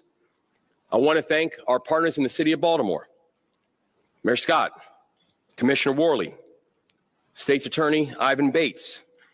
And I want to thank our state leaders who have stepped up as well. The Maryland State Police, the Maryland Department of Public Safety and Correctional Services. Because together, we are writing a new chapter in this story of public safety. We're in our first year. Despite watching the track record we saw before, in our first year, we broke the back of 300 plus homicides every year in Baltimore City. And in our second year, we are on track now, working in partnership to break the back of 200 homicides in Baltimore City. Baltimore City is seeing one of the most precipitous drops in violent crime of any city in the country right now. And it doesn't happen by accident. It happens because we're moving together and we're moving in partnership. And while we're very clear, this work is not over. And I want to be very clear to everybody who wishes to do harm to people in this state, that this collaboration, this partnership, it will not stop, and your day is coming. We will continue to stay coordinated. We'll continue to stay vigilant. We'll continue to work in partnership with the people in this room and with the people in our communities.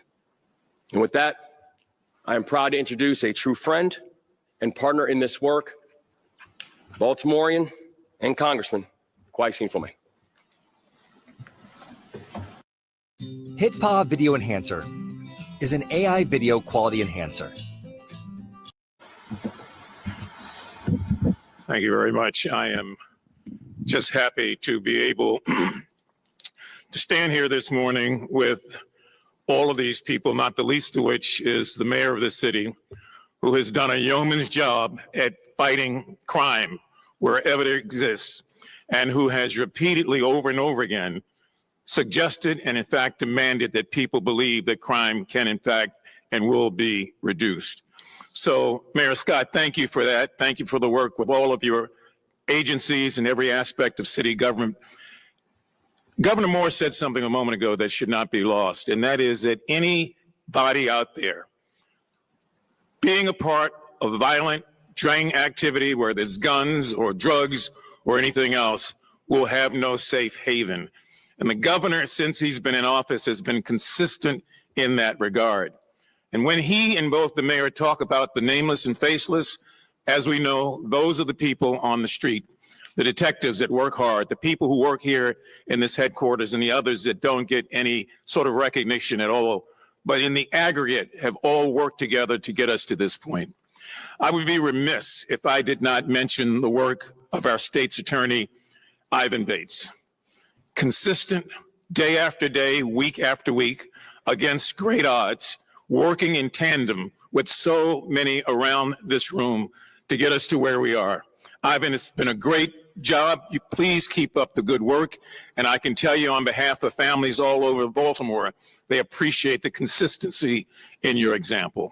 And part of that consistency has been his dedication, willingness, and commitment to work with our U.S. Attorney, Eric Barron, who has singularly fought over and over again at levels of government that we don't see and we don't know, to make sure that efforts like this take place, to make sure that they're coordinated, to make sure that the Office of the U.S. Attorney is doing everything it can to get us to where we ought to be.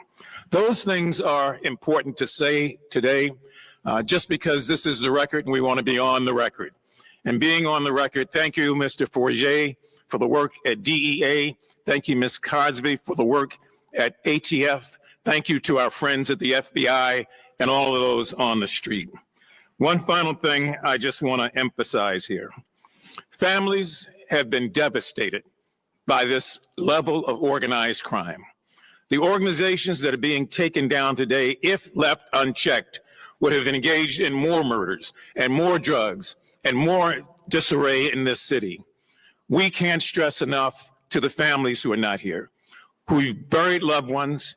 You've had to sit at a table where someone no longer sits in your family again. You had a son or a daughter in the wrong place at the wrong time. We feel your hurt, we feel your pain.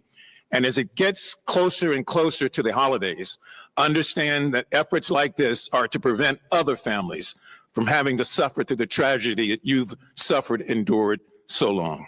So I just cannot say enough about how great it is to make sure that our federal partners, all of us on the congressional level, and we work as a team, both on the House and Senate side, continue to fight for funding for federal agencies to be able to be a part of something like this. And so allow me to bring forward our state's attorney, who has been singularly unique in his desire to make sure that every day and in every way, things like this take place, and that all you see before us are the things that could have been on the streets of Baltimore. And the money that was received and the fentanyl and all the other drugs are drugs that will not get to young people. So please welcome our state's attorney, the quarterback, Ivan Bates. Thank you. Thank you, Congressman Afumi, for that kind introduction and your continued support, not only through your office, but through your significant service in Congress to all of us in Baltimore. Dismantling 4 criminal organizations and holding 40 individuals accountable for alleged acts of criminal activity that perpetrated violence in our city would not be possible without every leader and organization that you see present today. I want to acknowledge and thank all of our partners for their outstanding work, but I want to especially talk about a couple of individuals. First, I want to start with 2 of my amazing prosecutors who are up here. First of us, the MIU Deputy Chief ASA Laura Ruppersberger, as well as ASA Megan Green. Without the hard work of these young ladies who worked hour after hour for the past 6, 7, 8 months, writing more warrants, looking at every single thing, that we would not be here. I also want to take the time to thank their chief, Sam Mildesberg, as well as my deputy, Tom Donnelly. But I really want to also take the opportunity to thank to these young men sitting in front of me. These are officers you wouldn't see. The time period that they watched, listened to the wires for months, they looked, they gave up their time from their family. They sacrificed. Between the work of these officers and my team, as well as everybody else, including GVRs, everybody, this has been very successful. Now, I know I talked about on January 3rd to bring your toothbrush. So since you don't have it, I brought it for you today. So what I'm going to say is that we all together want to ensure that the 38 individuals that we've indicted know that their toothbrush will be waiting for them. This is an investigation that began as a local GVRS initiative and detectives seeking to identify suspects connected to violence. After collaborating with my prosecutors and the team, we were able to make sure that we needed to increase the surveillance. See, the detectives recognized that there was something more here that they could do, and we could take it to another level. During that, they realized, and the capacity that was needed to do this was something that we needed to make sure how we could do it and take this to another level. We first went over, and my team first went to the U.S. Attorney's Office and asked for that support. However, they weren't necessarily seeing it from that vantage point. And I understand our office, meaning the State's Attorney's Office, didn't have the greatest track record doing this. We had not done this type of work in a while. That's when I went and talked to my good friend and colleague, U.S. Attorney Eric Barron. Mr. Barron and I sat down and we talked, and we walked over there physically to where these offices were. And we walked and talked to the federal partners one by one. I see Brian Crow standing there in front of us today. Brian Crow, the DAA, said, you know what? We believe the work that everybody will do. We've seen what GVRS will do. We've seen what the detectives will do, and we'll go ahead and support this. And they supported it. Over the course of the next 6 months, this investigation uncovered 4 separately operating criminal organizations whose primary enterprise was trafficking narcotics and also perpetrating violence. These various targets were watched under surveillance for 24 hours a day, 7 days a week. Normally, we might not get the larger individuals. We'd only get the corner boys. However, having this wire allowed us to look at other significant members of the organizations. We followed multiple targets, obtaining evidence to support wiretaps for every criminal enterprise that was identified, and we were able to connect how each of them was related to one another. We identified targets who planned to impact violence on a mass level. But as a result of proactive investigation, numerous violent incidents were prevented. For instance, these officers and the team, they prevented an armed robbery. There was also another incident where investigators learned of a turf war that was about to play out in the neighborhood streets. Would have been the same thing we were afraid of, seeing the same thing that happened in Brooklyn, happening here on the streets of Baltimore. These officers were able to step in and stop those individuals before this ever happened. So the residents and the citizens of Baltimore City didn't have to understand another incident of senseless violence. We also were able to realize that one of the potential defendants had a hit on them, and they were able to go ahead and save that individual's life without them even realizing what was about to happen. Let me show you how to block this ad. First, you're going to click on this video, then you're going to download Pi. It's an ad blocker that's to them. Dismantling these operations marks a significant step forward in our mission to protect our communities from the dangers of illegal drugs and violence. Because we are not only disrupting the sale of illegal and lethal narcotics, but also mitigating potential murders. We know that drug trafficking goes hand in hand with our homicides and our non-fatal shootings. The guns we received and the members that have been removed. For instance, 12 individuals and defendants were charged in operating the 1700 block 11th Street. 3 defendants were operating the 2000 block of West Pratt Street. 12 defendants were operating the 500 block of Millington Avenue, and 4 defendants were operating the 2800 block of Edmondson Avenue. Ongoing violence in these areas was a catalyst for this investigation.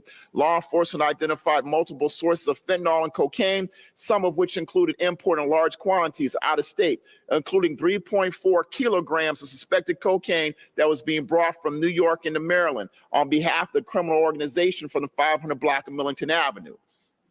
This criminal organization maintained caches of firearms, some of which are in front of us today, to protect their supply of narcotics and secure their territory.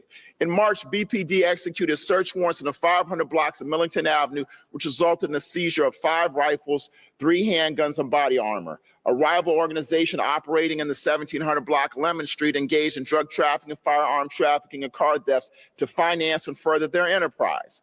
On November 19th at 3 a.m., it was my honor to stand with the commissioner as well as U.S. Attorney to address many of the men and women that executed a number of search and seizures warrants throughout the state of Maryland. It was cold, it was dark, they were there and they knocked on doors. They did their job, and not one incident happened from the professionalism of the Baltimore City Police Department and some of these other organizations where the DEA, the ATF, FBI, the Maryland State Police, the Baltimore County Police Department, the Howard County Police Department, the Harford County Police Department, the Baltimore City Fire Department, and the Baltimore City Health Department and Animal Control, as well as the members of GVRS, some of which I've seen here today. I want to say thank you for your professionalism when we work together.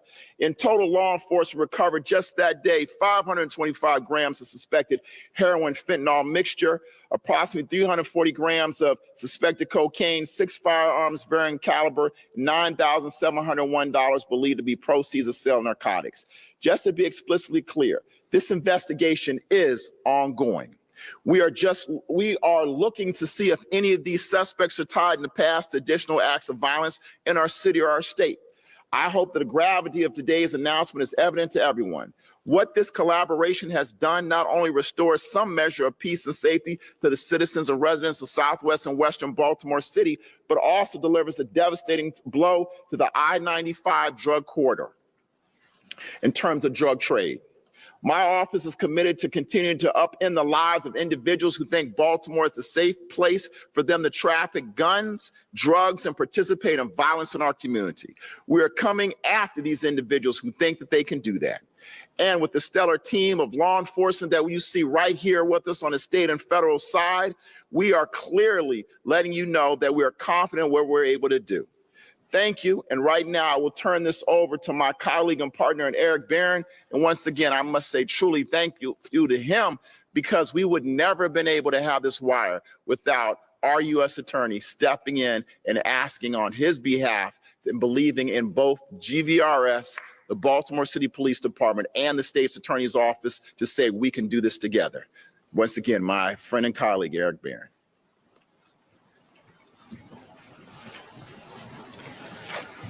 Good afternoon, and it is a good afternoon. First, I want to also thank our various partners this afternoon for your commitment and hard work. You know, the first time we had a show of force like this was back in August of 2022. We met at, what was it, Tillman School Community Park that afternoon, and the results since then speak for themselves. Again, my name is Eric Barron, and I am your United States Attorney. I came into this position with a simple premise. When the feds step down from the ivory tower, we are at our best. To that end, the United States Attorney's Office has its feet on the ground. We're getting our nails dirty, and we're taking a down-to-earth approach to leadership. We have a leadership role in team building and problem solving with all of our partners. Like a championship caliber team, everyone must be on board, from the front office to the coaches, to the players, to the training staff, and even the fans. Each group needs the others to be successful. Operation Tornado Alley is just the latest example of the impactful work that the city state's attorney's office and the Baltimore Police Department can accomplish when the feds take a leadership role and provide the teamwork, the tools, and the resources that they need. This investigation never gets off the ground with a wire without State's Attorney Ivan Bates. He contacted me for help, and we went to work. We huddled up and activated the game plan. To my federal, state, and local law enforcement partners, and my community-based partners, your problem is my problem. Many thanks to the Baltimore OCDF Strike Force, my colleagues at the Strike Force for their support, including the DEA, the ATF, and the FBI, all of whom provided valuable assistance. We're taking our violent crime approach and strategy to the next level. So pack an extra toothbrush. Thank you. This may sound odd, but it was a game changer for me and my wife. I was told by my urologist to throw away all my blue pills and do this one simple blood flow trick that he learned at an event. So I was pretty skeptical, to say the least. But once I saw my member standing strong as steel after doing this odd thing, I was in absolute shock, and so was she. If you're struggling to rise up to the occasion or getting soft when you shouldn't, give this a try and let me know how it works for you.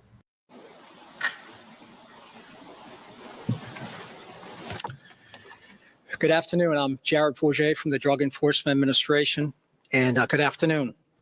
The threat to U.S. national security posed by illicit drugs extends beyond traditional challenges and directly impacts the safety and health of communities spanning the country, including neighborhoods here in the city of Baltimore. We are battling an unprecedented drug poisoning epidemic that has claimed thousands of American lives, and I'm talking about the fentanyl crisis.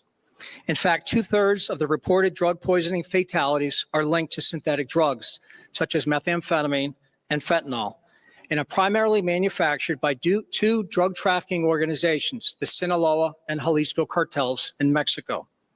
To maximize profit, criminal networks use a multi-drug approach by lacing their products like cocaine, meth, and heroin with fentanyl, which is cheap to produce, lucrative for the criminal networks, and extremely dangerous for the American public. During the course of this nearly year-long investigation, law enforcement recovered over 7 kilograms of cocaine, 3 kilograms of fentanyl heroin mixture, 110 pounds of cannabis, and nearly $400,000 in cash, believed to be derived from the sale of narcotics. The individuals charged in this operation employed violence and intimidation as tactics to advance their drug trafficking activities across the city of Baltimore and beyond. Their actions not only endangered the lives of countless residents, but also contributed to destabilization of communities already grappling with numerous challenges. Echoing the words of my colleagues, collectively, we work tirelessly to safeguard the American public by carrying out daily investigations such as Operation Tornado Alley. The efforts outlined today, encompassing data mining and analytics, tactical operations, and prosecutorial efforts, illustrate our collective commitment to systematically dismantling street gangs and their criminal networks that contribute to drug poisonings and violent crime in our communities. I'm privileged to work with an exceptional group of men and women devoted to keeping our communities safe. Together, we are sending a powerful and direct message to drug trafficking organizations their leaders, and those who enable their illegal activities, that we will not tolerate these actions, and we are committed to relentlessly pursuing justice against them. Now I'd like to pass the mic to ATF SAC, Tony Crosby.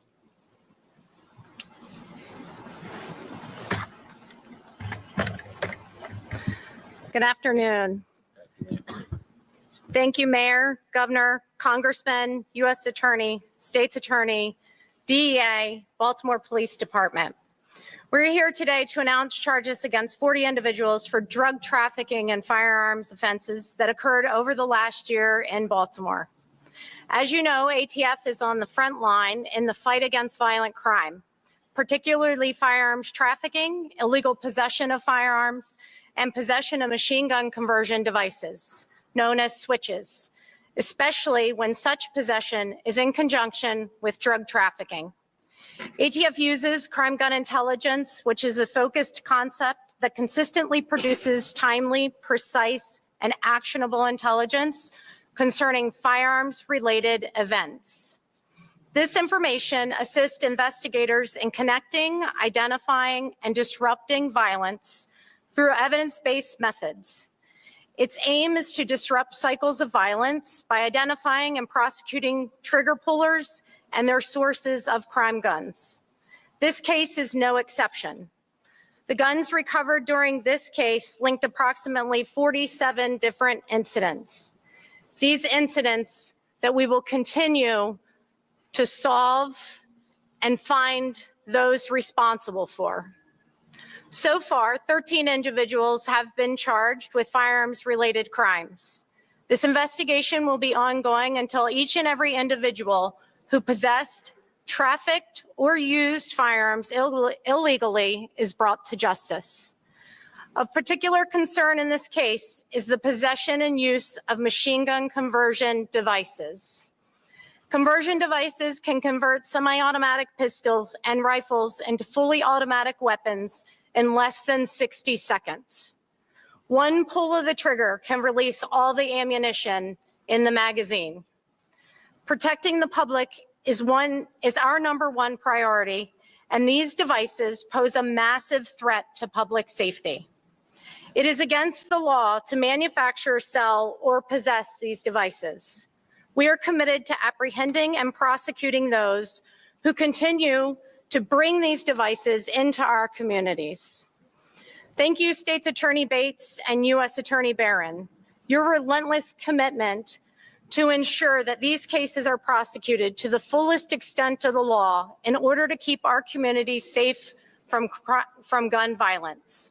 I will now turn the podium over to Stephanie Mavronis, Director of Mayor's Office of Neighborhood Safety and Engagement. Thank you. Forget everything you knew about war games. The large-scale action game War Thunder will bring you a storm of unforgettable experiences. Fight in the skies, assault enemy positions on the ground, or send your foes to the bottom of the ocean. All in one game. Get ready for unmatched realism. From the smallest technical details to authentic sound effects, you'll feel. Thank you, Special Agent in Charge Crosby. GVRS is a core component of Baltimore's, here, let me fix this. Apologies, all, I'm short up at the podium. I think this is falling over. Yeah, I got you. Okay. There you go. Thank you. GVRS is a core component of Baltimore's targeted violence intervention approach, one that focuses on accountability and strong partnerships with law enforcement, as you've heard here today.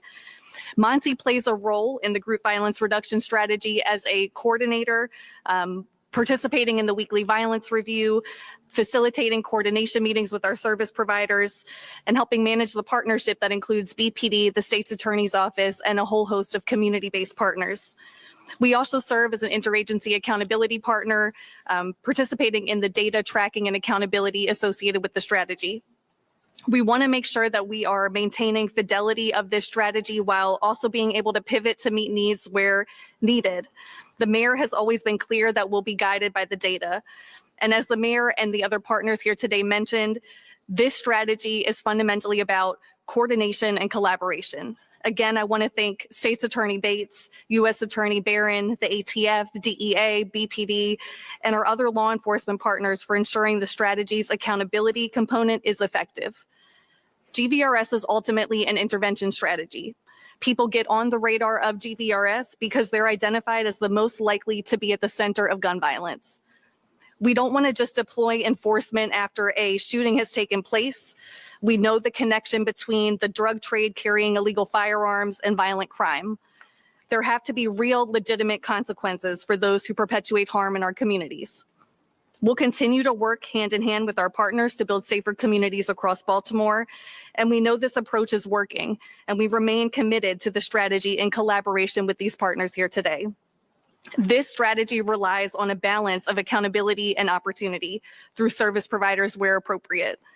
As of November 18th, since GVRS has launched in January of 2022, we've conducted approximately 500 direct communications where our team and community moral voice partners share the strategy's mandate to put down the guns and step away from the life and take us up on our offer of services. We've had 193 people enroll in these life-changing services with very great success. Almost 94% of our participants have a success rate, not recidivating and not being re-victimized. However, today is about the promise we're making. When folks are found to be harming our communities, engaging in behaviors that put themselves and others at risk, we have to hold them accountable. There have been 340 arrests, including 265 made by BPD's Group Violence Unit. Following this takedown, the mayor's office will be mobilizing an intensive stabilization to deploy city resources, maintain a presence so that other groups do not try to fill the vacuum left by this significant takedown today. We'll be addressing environmental factors conducive to public safety as well. And we'll be meeting with community members to assess how we will set up and drive that work. Thank you. And with that, I will pass it to my partner, Commissioner Worley.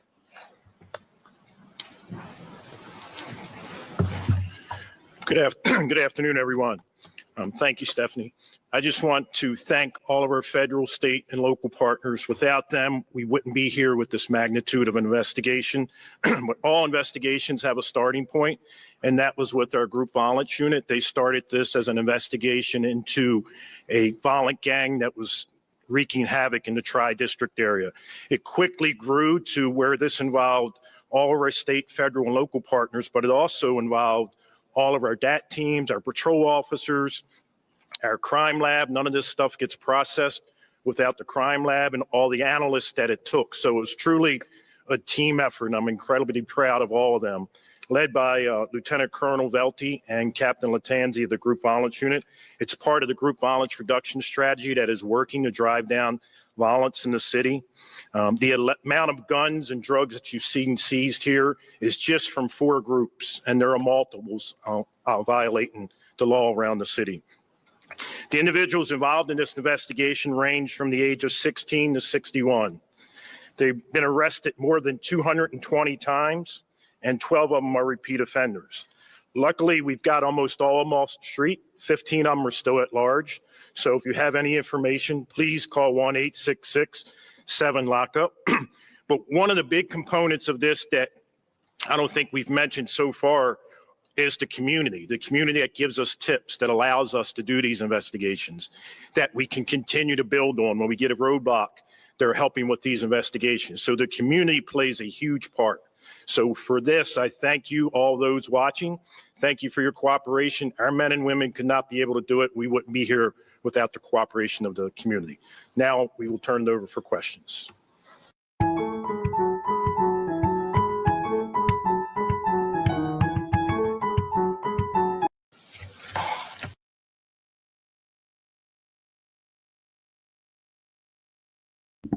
And see, people, this just goes to show you that when the people get fed up with these people committing crimes and stuff, and when the people who's in power comes together, look what type of a difference it makes. It really makes a big difference when the people come together and to go ahead and put an end to all of this violence and stuff. And this is good. This is exactly what we need. We need to see more of this. We need to see more of this. The thing is that the people who's committing all of these crimes and stuff, they feel that they are inferior. They feel that just because they haven't got caught and talk all of the yin yang nonsense and stuff and post it up on YouTube, Facebook, Twitter, and Instagram, and showcasing their guns and things. Well, your time is coming. Your time is coming, and you will be caught, and you will be held accountable for your action. All of these people who is going around abducting our children. Look what happened to Diddy. And all of these people, you say, well, why didn't nobody say anything for all of this time? Well, because the simple fact that people are scared. People are scared. People don't want to come out and say much of anything and stuff because, for fear of being retaliated against and stuff.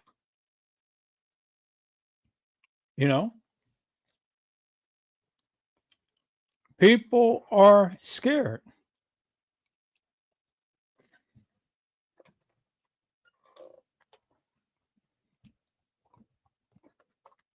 We're going to come back on the Sonia Massey case and stuff, peoples, because I'm seeing that there is an update. What happened to Grayson?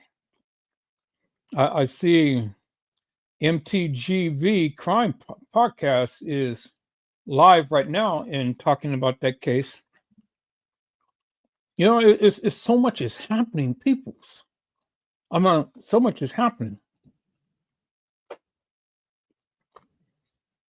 There's a guy who was a TikToker who they found dead. Let's go now. Let's go ahead and take a look at that, people.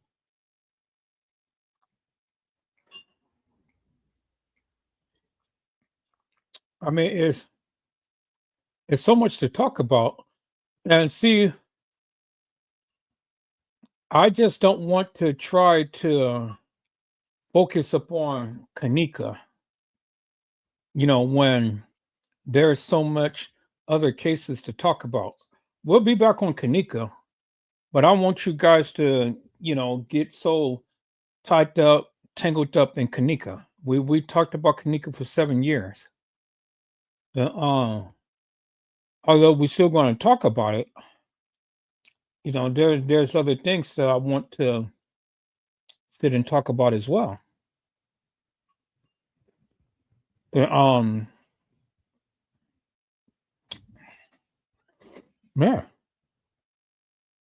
Let's take a look at this guy, this TikToker who got killed. Let's take a look at Biden and pardon his son. And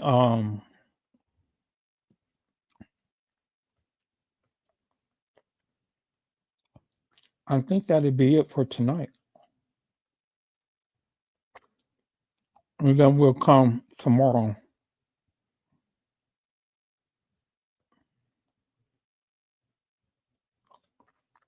And we'll take a look at we'll come tomorrow and we'll take a look at some other things as well.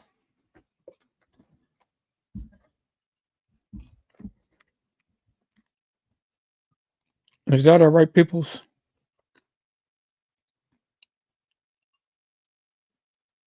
So let's go ahead and let's take a look at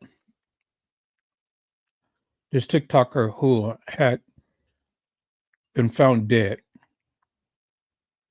And see, people, this is one of the reasons why I keep trying to tell people times now is different.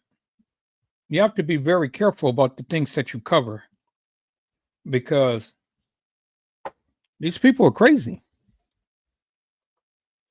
These people are crazy and they will come after you. So you have to be very careful about the things that you cover.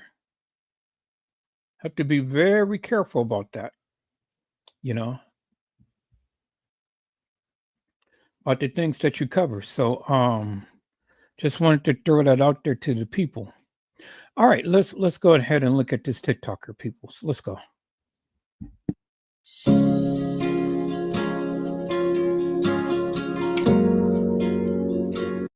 We have breaking news tonight out of Clayton County. An aspiring TikTok star that we told you was reported missing has now been found dead.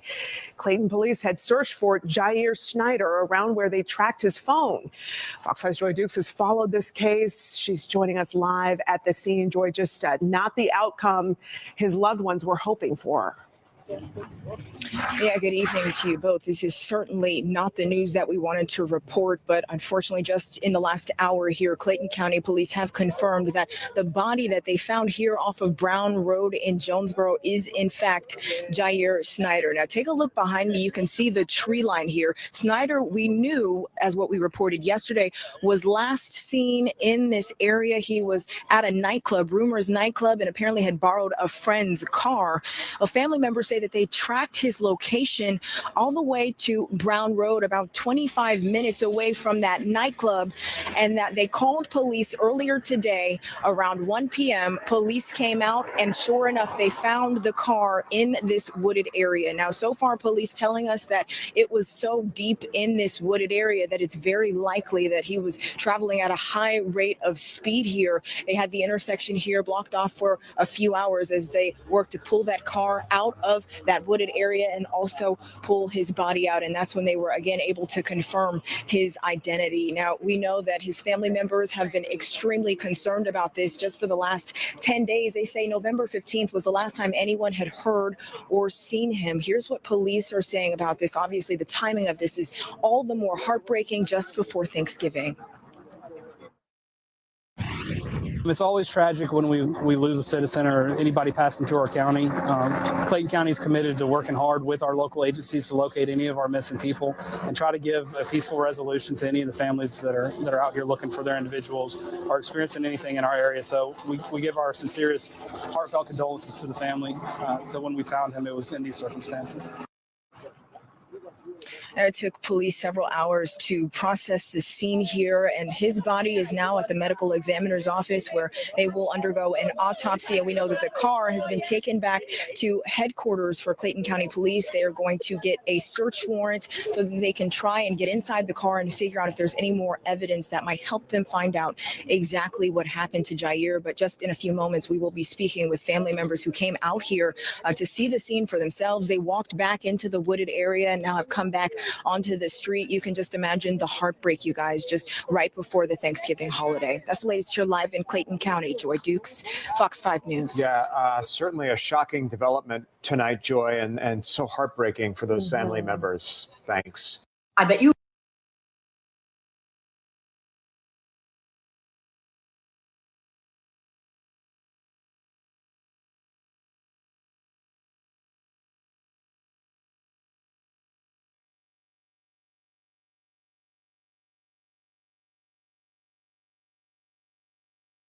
Wow, tragic story, peoples. Yeah, it's heartbreaking to hear about someone losing their life. May have been drunk. You know, we don't know. We have no clue if this was foul play or anything. He may have been drunk and been driving fast and, just ran out the road. But that just goes to show you, peoples, that you have to be very careful about, drinking and driving. You have to be very careful. you know, with all of these extracurricular activities that you guys want to undergo. It's crazy.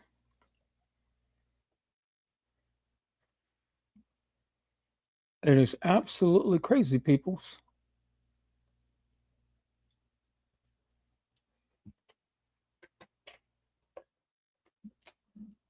And so,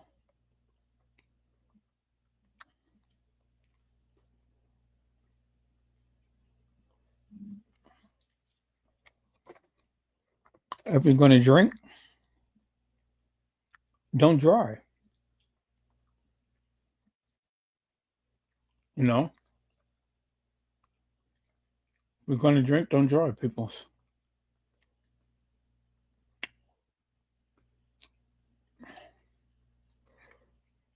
I've been sitting here today. I've been, you know, going through a lot of the different things that has been happening.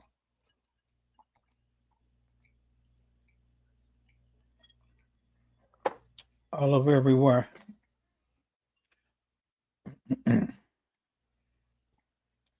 Let's touch upon one more, and then we're going to get out of here, peoples. But let's take a look at this. This is Facebook Marketplace murder, body wrapped in a condo.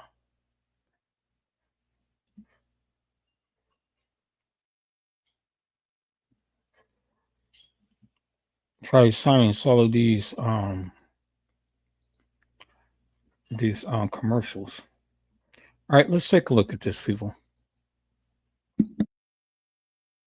And is facing capital murder charges after police say that she shot and killed a man who was selling a phone on Facebook Marketplace. Hello, everybody. I'm Heather Hayes. And I'm Steve Eager. It's 9 o'clock. 66-year-old Ahmad Al-Khalaf was shot and killed Friday afternoon near a busy Dallas intersection. His family describes him as their family's patriarch. Fox 4's Peyton Yeager spoke with the family today. Peyton. Steve, and the victim's family tells me they are left shocked and horrified by this act of violence. They feel the 66-year-old's life was robbed all over a cell phone. Now, this meetup just happened feet away from an elementary school along with a busy Dallas freeway with multiple witnesses also nearby. A 66-year-old husband and father from Saxe was murdered in the middle of the afternoon at this Oak Cliff gas station just off 35 and South Marsalis Avenue. Shots rang out Friday afternoon around 3 p.m. just as Felix G. Botello Elementary School was letting out. According to court records, 2 Dallas ISD police officers rushed to the Valero and found Ahmad Al-Khalaf shot next to his pickup truck. Al-Khalaf later died at the hospital. Dallas detectives learned Al-Khalaf was there to sell a black iPhone 15 to someone he'd been communicating with on Facebook Marketplace. Police obtained multiple surveillance videos from nearby businesses. They say the video showed 19-year-old Amaya Medrano and Al-Khalaf had a short conversation, and then Medrano ran off. As Al-Khalaf followed her, cameras captured Medrano turning around and shooting him. And out of nowhere, I just heard it, pow, pow, pow. It was like one shot, then 2 consecutive shots. According to an arrest warrant affidavit Fox 4 obtained on Thursday, investigators were able to match Medrano's distinct tattoos on her face and neck to her social media accounts. Just 3 days after the fatal shooting, police noticed the same Facebook account communicating with Al-Khalaf was selling a black iPhone 15 on the marketplace. Dallas police announced Wednesday Medrano was in custody by U.S. Marshals and was booked into the Dallas County Jail. Al-Khalaf's family tells Fox 4 the 66-year-old was a beloved husband, father, grandfather, uncle, and friend, going on to say he was a humble man who worked hard to support his family locally and abroad. Court records show Medrano was serving a 5-year probation sentence for aggravated assault with a deadly weapon after pleading guilty to stabbing someone last year in May of 2023. Now Medrano faces capital murder and her bond is set at $1 million. Garland police arrested 2 murder suspects after chasing them in a stolen car that actually belonged to the victim. Neighbors say the suspects were living with the victim before he was found dead, wrapped in sheets and a rug. Fox 4's David Santandri live with the update. David. Yeah, those 2 murder suspects may have been living in the victim's condo for several days after they killed him, with his body still wrapped inside. Home surveillance footage appears to show 2 20-year-old murder suspects, Haley Barber and Leo Moore, going in and out of a 53-year-old man's condo during the possible time frame in which police say they stabbed that man to death. The video is stamped from Saturday night. The victim's body was discovered early Monday morning. It was several days. It does not appear that the stabbing occurred that morning, and we're working with the medical examiner to determine how long perhaps the person had been deceased.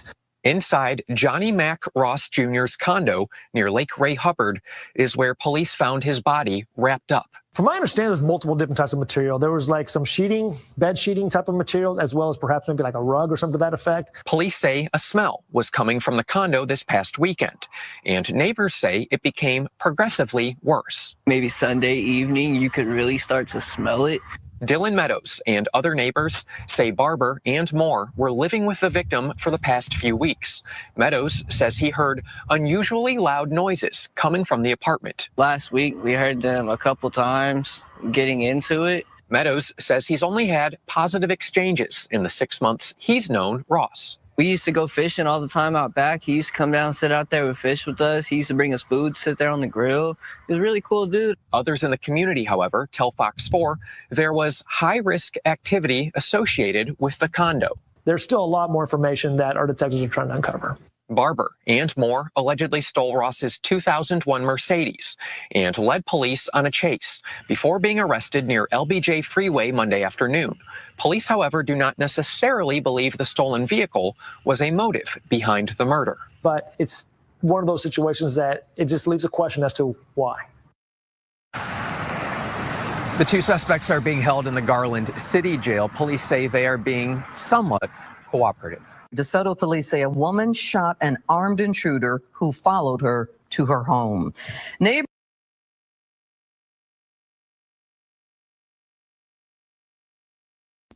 Oh, my goodness, peoples. I mean, my question is simply this.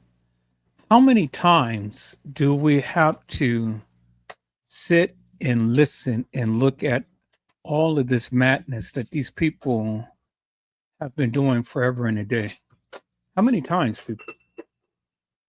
When does it ever end? Time after time after time after time after time, all we hear about is people who has been murdered, who's been shot, who's been beaten, who's been robbed, who's been kicked, who's been essayed, and different things like this. When does it ever end? Time after time after time. And then you got Pitty Diddy, who's touching the woman's kitty and playing with her titty, you know, is trying to get out on bond so he can go ahead and continue his rampage with trying to essay people and trying to silence people and things. They say that he's responsible for Tupac's and Biggie Smalls' murder. Well, did he pay the man $1 million to unalive him? I have absolutely no clue, people. I don't know. You know? But one thing's for certain, 2 things for sure. Oh, and Michael Jackson? Yeah, and others. Oh my God. Well, you know, Pitty Diddy ain't getting out of jail, peoples. He's not getting out. I'm sorry. I don't know the man. I don't listen to his music, you know, but he ain't getting out of jail. He's not getting bail. It's it. It's over with. It's a done deal, peoples. It's over. Pitty Diddy.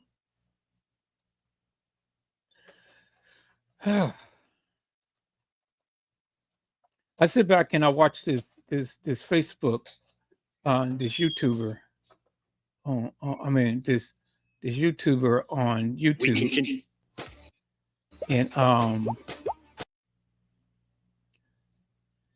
he sits and he talks about Diddy all the time and stuff, and I'll be cracking up for the stuff that he's been going over. It's crazy. What is going on with these people? Let me see if I can find his video. I'm going to play just a little bit of it and stuff. He cracks me up. I like him. He's a real character.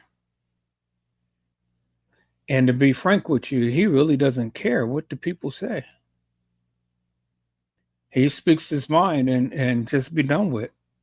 I mean, I like people like that who speak their mind and just let it be.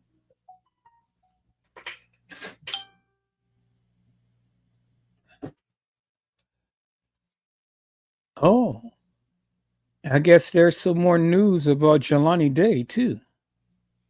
We're going to talk about him as well. I know Brazy, he wanted to talk about him. He knows the family. And so I'm just waiting for him to come on back, to the YouTube streets and stuff, and we'll get on that as well. Jelani Day.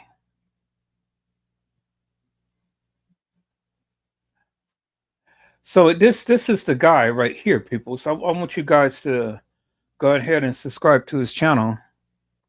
I'm a bypass all of the this little commercial thing that he does.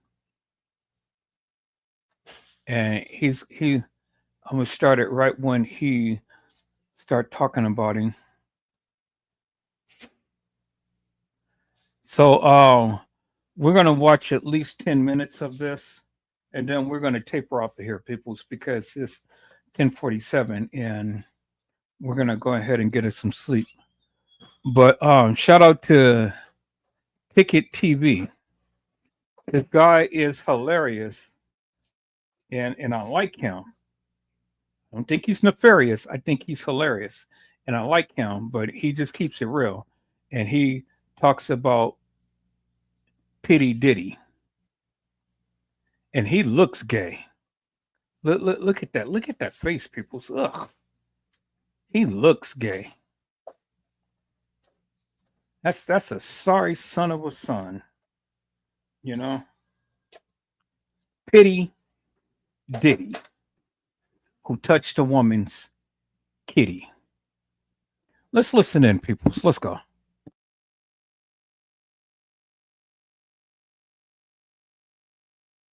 Oh my God. Like, share, subscribe, ring the bell so that you guys will be updated when I release video content on the channel.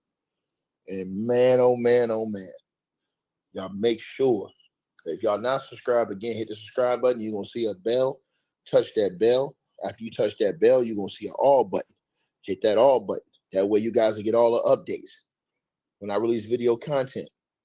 If y'all can hear me, press 1 as y'all come inside the chat. If y'all can hear me, press 1. Got a mic check real quick. As, man, some of the absolute most terrifying, devastating, diabolical, demonic allegations have been edged against Sean Diddy Combs. You've heard a lot of people use these terms when speaking of Diddy. A lot of people have been using the term devil. A lot of people have been using the term Satan. A lot of people have been using the term demon. Well, shouts out to the brother, the Mondo Show, because he did an interview with a former worshiper of Satan himself. His name is John Ramirez, who turned his life over from Satan and gave his life to God. And he made some unbelievable allegations about Sean Diddy Combs. and I ain't gonna stall you.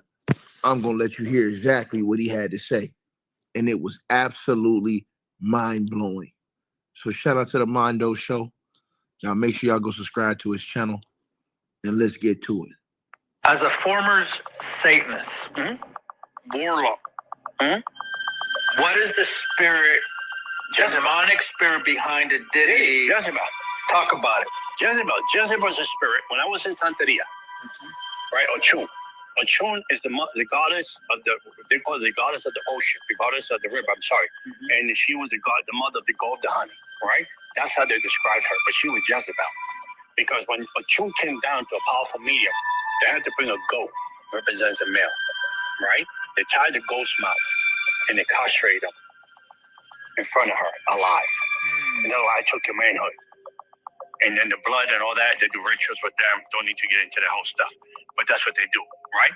So Diddy has a Jezebel spirit. Controlling, manipulative, dominating, okay? Diddy doesn't know the difference between man and woman anymore. All these men that he slept with, all these men that he did, took the manhood, was to take your manhood. To make you, what he made him after he took the manhood, he made him an Ahab. See, that's what the devil's doing. The devil said, these are the contracts, fulfill the contracts, all these contracts, and I give you all this power. Right? Did he fulfill the contract? The contracts are done. There's no more contracts to fulfill. Whether in the politic world, the movie world, the sport arena world, he did all the bit. Now, I want y'all to hear that one more time before we move on. Y'all smash the like button as y'all come on in here, man. For you guys who just came in here, don't know what's going on, this is John Ramirez. He is a former worshiper of Satan who turned his life around and gave his life to God. And he's basically, in his words, breaking down, his allegations against Sean Diddy Combs, as he is claiming that he believes that Sean Diddy Combs is a direct worshiper of the devil, of Satan. He believes that Sean Diddy Combs, his job now was finished. He believes that Sean Diddy Combs was given contracts and he fulfilled all of his contracts. You understand what I'm saying? And now he's saying that the devil is getting rid of Diddy. And there are other people that's popping up that's ready to be in Diddy's place to take the, he's going to explain it. I'm going to let you guys hear what he had to say. Bro, this video by the Mondo Show, unbelievable. Jezebel spirit. Controlling, manipulative, dominating. And Pete, what he accused Diddy of. He said Diddy has Jezebel spirit. And if you guys don't know who Jezebel was, you go look up and Google who Jezebel was. You know, sometimes you tell a guy, you owe Jezebel. You know what I'm saying? Well, he said that Diddy had Jezebel spirit. Manipulative, controlling. You understand what I'm saying? All these different. Listen to what he said. This is and this is a guy who himself used to worship Satan. His name is John Ramirez. You guys go look this guy up. They had to bring a goat, represents a male. And then the blood and all that, they do rituals with them. Don't need to get into the whole stuff. But that's what they do, right? So Diddy has a Jezebel spirit. Controlling, manipulative, dominating, okay? Diddy doesn't know the difference between man and woman anymore. All these men that he slept with, all these men that he did, took the manhood, was to take your manhood. To make you, what he made him after he took the manhood, he made him an Ahab.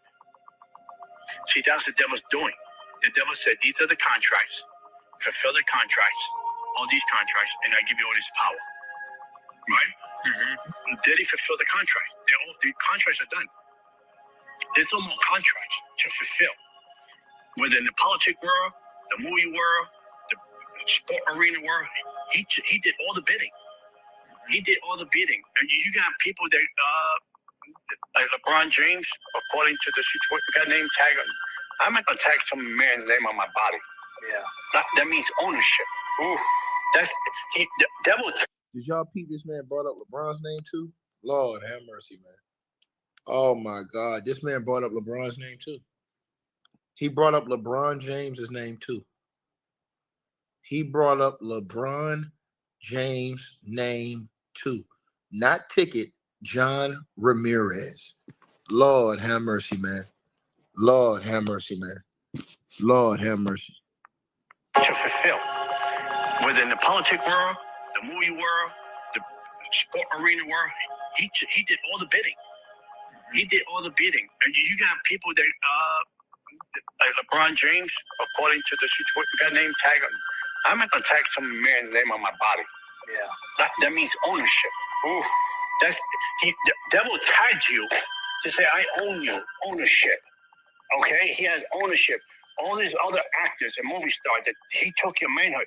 The freak off party. It's not a party. It is transference of spirits. So you open your body to the drugs that. Did y'all hear what he said? He said the freak off party is not a party. He said the freak off party is a transfer of spirits.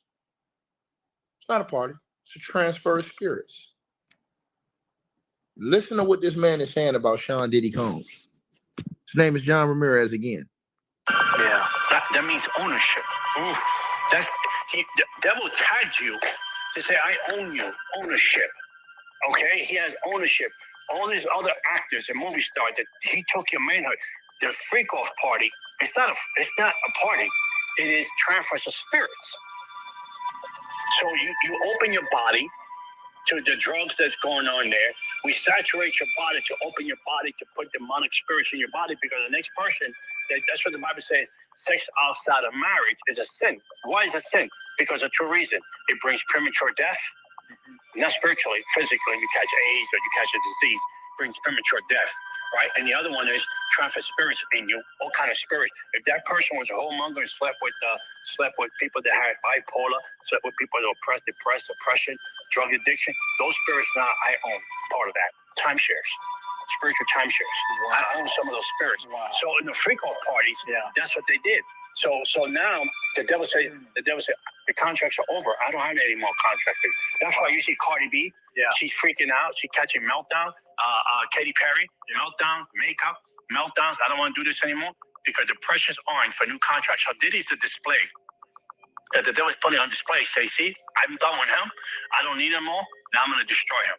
Right? That's what's going to happen. Yeah. Remember, mark my words. He said the devil is now saying, and this is a guy who used to worship Satan. His name is John Ramirez. He says the devil is now finished with Diddy. And he said the devil is going to destroy Diddy in front of everybody. He said he alleges that Diddy has completed all of his contracts for the devil. And now the devil will destroy Diddy and move on to somebody else and get them to fulfill different contracts. And he said the contracts are what you see in these alleged freak-off parties, where he said it's not a freak-off party. He said it's a transfer of spirits. You know? He says that they get all that stuff in their system to open themselves up to allow all of that demonic energy inside of them and inside of their spirits. Google AI helps you find your best customers by optimizing your campaigns in real time. Start by setting your specific goals, and Google AI will help maximize your reach across search, YouTube, display, shopping, Gmail, Maps, and more, all from a single campaign.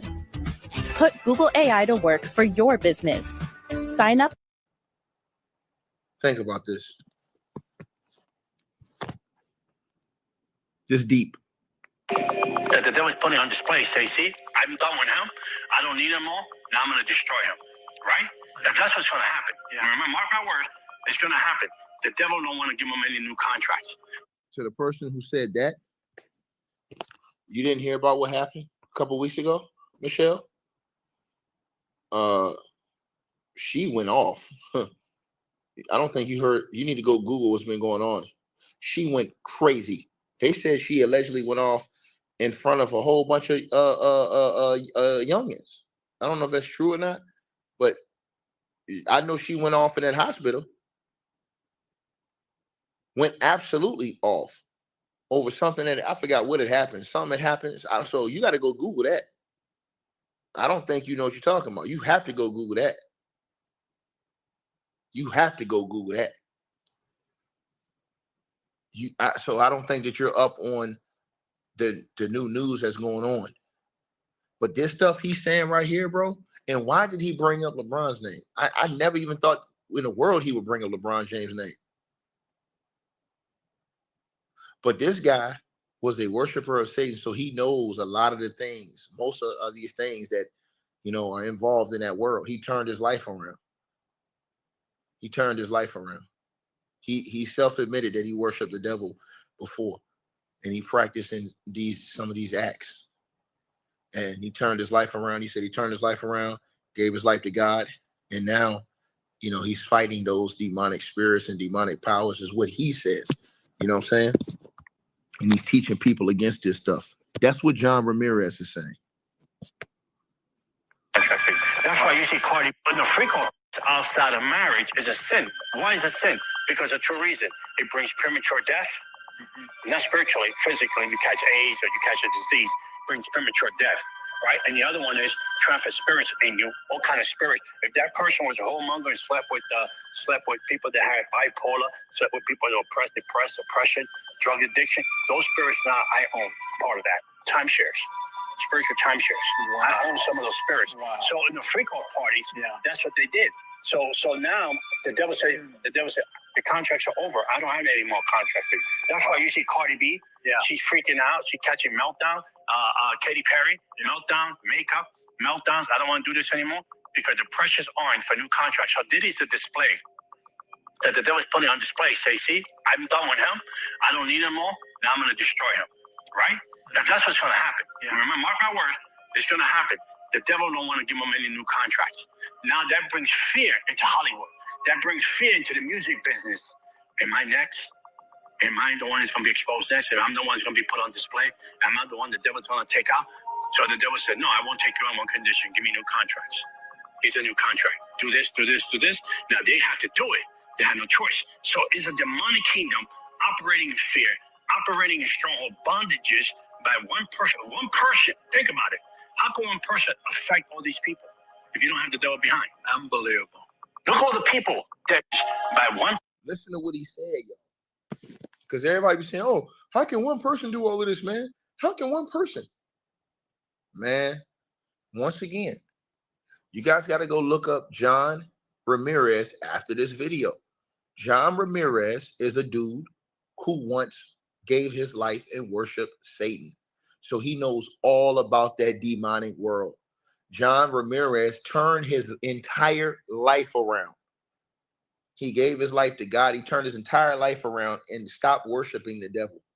And now what he does is he exposes alleged devil worshipers and people who are within these. He exposes all these different things that's going on in this dark world. You understand what I'm saying? That he claims that a lot of these celebrities and these people are involved in. So he basically, like I told y'all, he states that Diddy was given contracts by the devil to complete. And he said that Diddy completed all of his contracts. And so now the devil is coming to collect on Diddy. He's done with him. And he said the devil is going to destroy Diddy in front of the world. And he says that everybody's going to watch Diddy get destroyed in front of the world. And he says, when you're watching this happen, now all the other people are scattering like roaches and quiet because they don't know if they're going to get exposed next. So they're begging not to get exposed in front of the world next. So he says, what is the devil going to do? Make a deal with them and send them contracts and things that they must fulfill. If not, he's going to destroy them too and expose them too in front of the entire world. That's what John Ramirez said. Not Ticket, John Ramirez. Let's keep going. That the devil's putting on display. Say, see, I'm done with him. I don't need him more. Now I'm going to destroy him. Right? That's what's going to happen. Yeah. Remember, mark my words, it's going to happen. The devil don't want to give him any new contracts. Now that brings fear into Hollywood. That brings fear into the music business. Am I next? Am I the one that's going to be exposed next? If I'm the one that's going to be put on display, am I the one the devil's going to take out? So the devil said, no, I won't take you on one condition. Give me new contracts. Here's a new contract. Do this, do this, do this. Now they have to do it. They have no choice. So it's a demonic kingdom operating in fear, operating in stronghold bondages by one person. One person. Think about it. How can one person affect all these people if you don't have the devil behind? Unbelievable. Look at all the people that he affected. That he came to his parties, okay? And the devil said, record them. because those are my contracts. Not recorded because you have something on somebody. No, you have a contract on that person now. In other words, if you don't continue to do what I want you to do, and then I have leverage over you to expose you and you. That's deep right there, yo. Y'all need to listen to that part again, bro. And shout out to the Mondo Show. Great interview. Listen to that part again. He just said he talked about the alleged recordings, and he says, "Hey, look, the reason why all these people was allegedly getting recorded. He didn't say allegedly. He said they was getting recorded, and we know there's recordings because the feds confiscated the recordings. He said the reason why all these people was getting recorded is because now he says the devil's got contracts for them too. I got all of y'all on tape. So now I pretty much run all of y'all. And if you don't want to fall in line and listen, I'm going to destroy each and every last one of you too.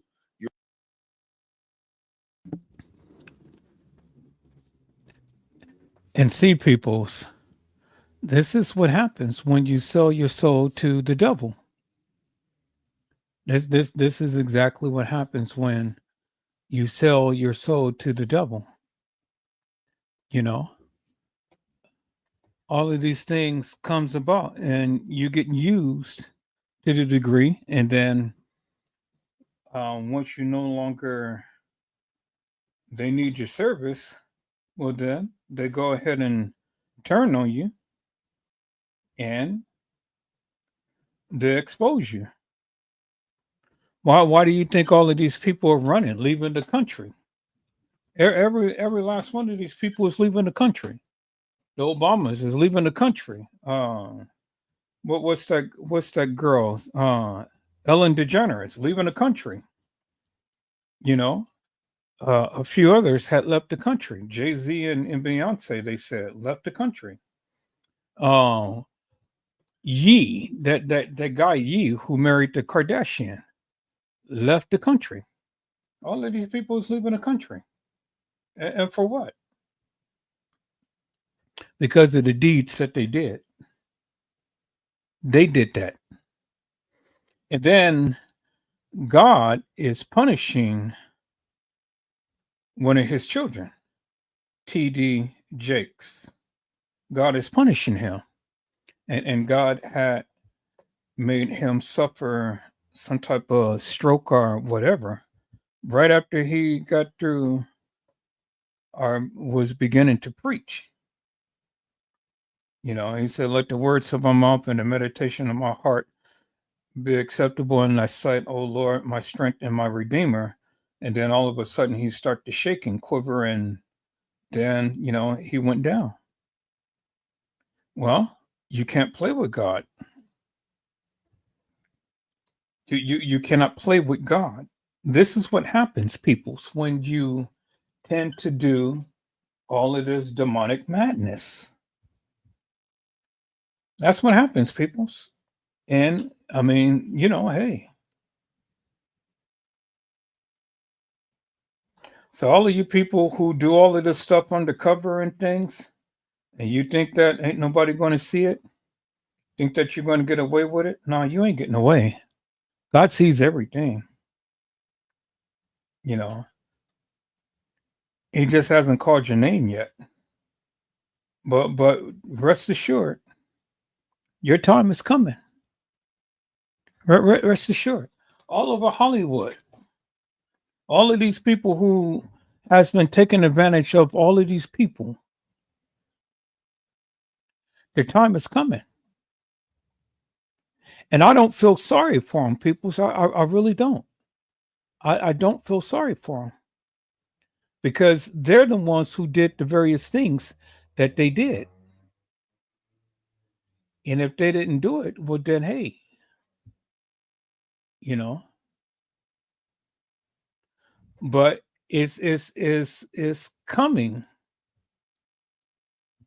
Every last one of them have a price to pay, peoples. Every last one of them. And it's coming. The day of judgment is coming. And not only them, for you too. You know, you can sit around, try to make the people believe that you're some type of saint you're some type of angel and stuff, but then all the while, you doing all of this stuff behind the scenes. Now, I really don't understand this fella who sits up here, who was supposed to be Diddy's bodyguard, and then literally lambasting him forever and a day. Gene Gill. I don't understand him. How do he know so much and yet supposed to not know nothing? That amazes me.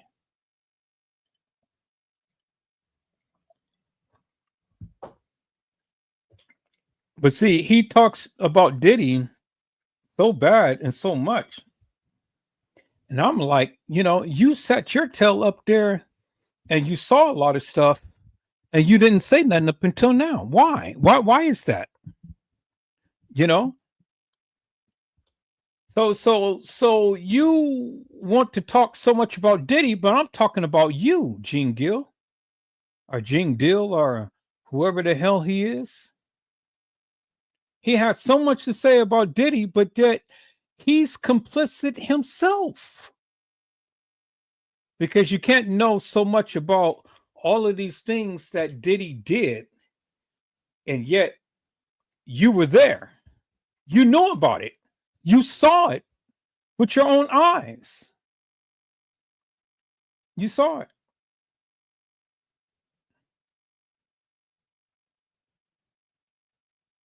You saw it with your own eyes.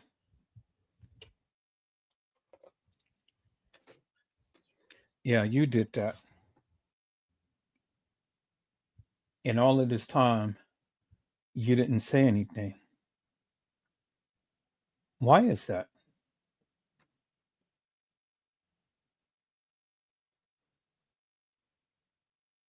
Why is that?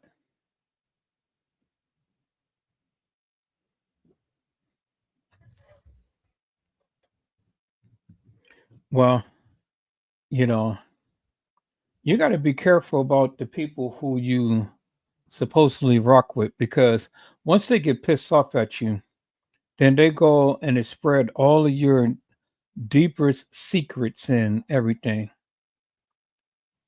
Don't get mad at me and stuff and then go share my life history.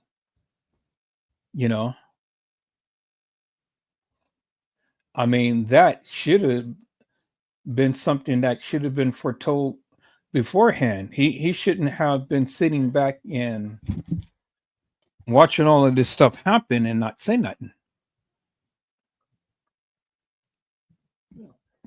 But that's okay, because from what I feel, now I'm not telling you what I see. I said from what I feel.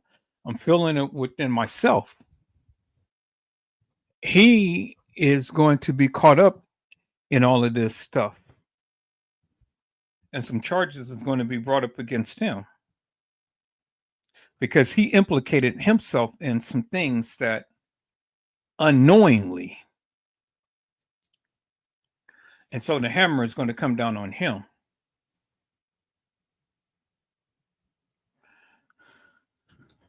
So people, let's watch this Nostradamus predictions real quick, and then we're going to get out of here. I know I keep saying that we're going to go, but just one more thing I just need to share with you for tonight, and then we're going to get out of here. But there's so much I want to talk about, but I'm just kind of like giving attention to this and that for a minute or two and things. But I haven't been live in a while because I've been getting my computer fixed, but I'm back, and I'm back with a vengeance, peoples. And so we're going to get into this thing here. We definitely is. We're going to talk about some things. We're going to look at some things, talk about some things. And if there are some topics that you want Edward Joseph to talk about and stuff, or you want to talk about, go ahead and send me a text message or an email or something, and let's get together and let's do this thing. But you got to prepare to be engaged. not just leave it up to me to try to go ahead and keep the show running. No, you have to be engaged, peoples.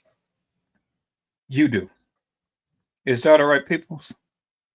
So don't just, oh, well, I want to talk about this and then try to leave everything up to Edward Joseph. No, that's not going to work for me. You got to get prepared to be engaged as well. Is that all right, peoples? All right, so let's listen in to Nostradamus, peoples. His warning for the people. What do you think about the excitement over AI and how that might dampen the appetite for traditional IPOs? For centuries, seers and prophets have come forward, offering dramatic visions of mankind's destiny. But what happens when the predictions turn deadly?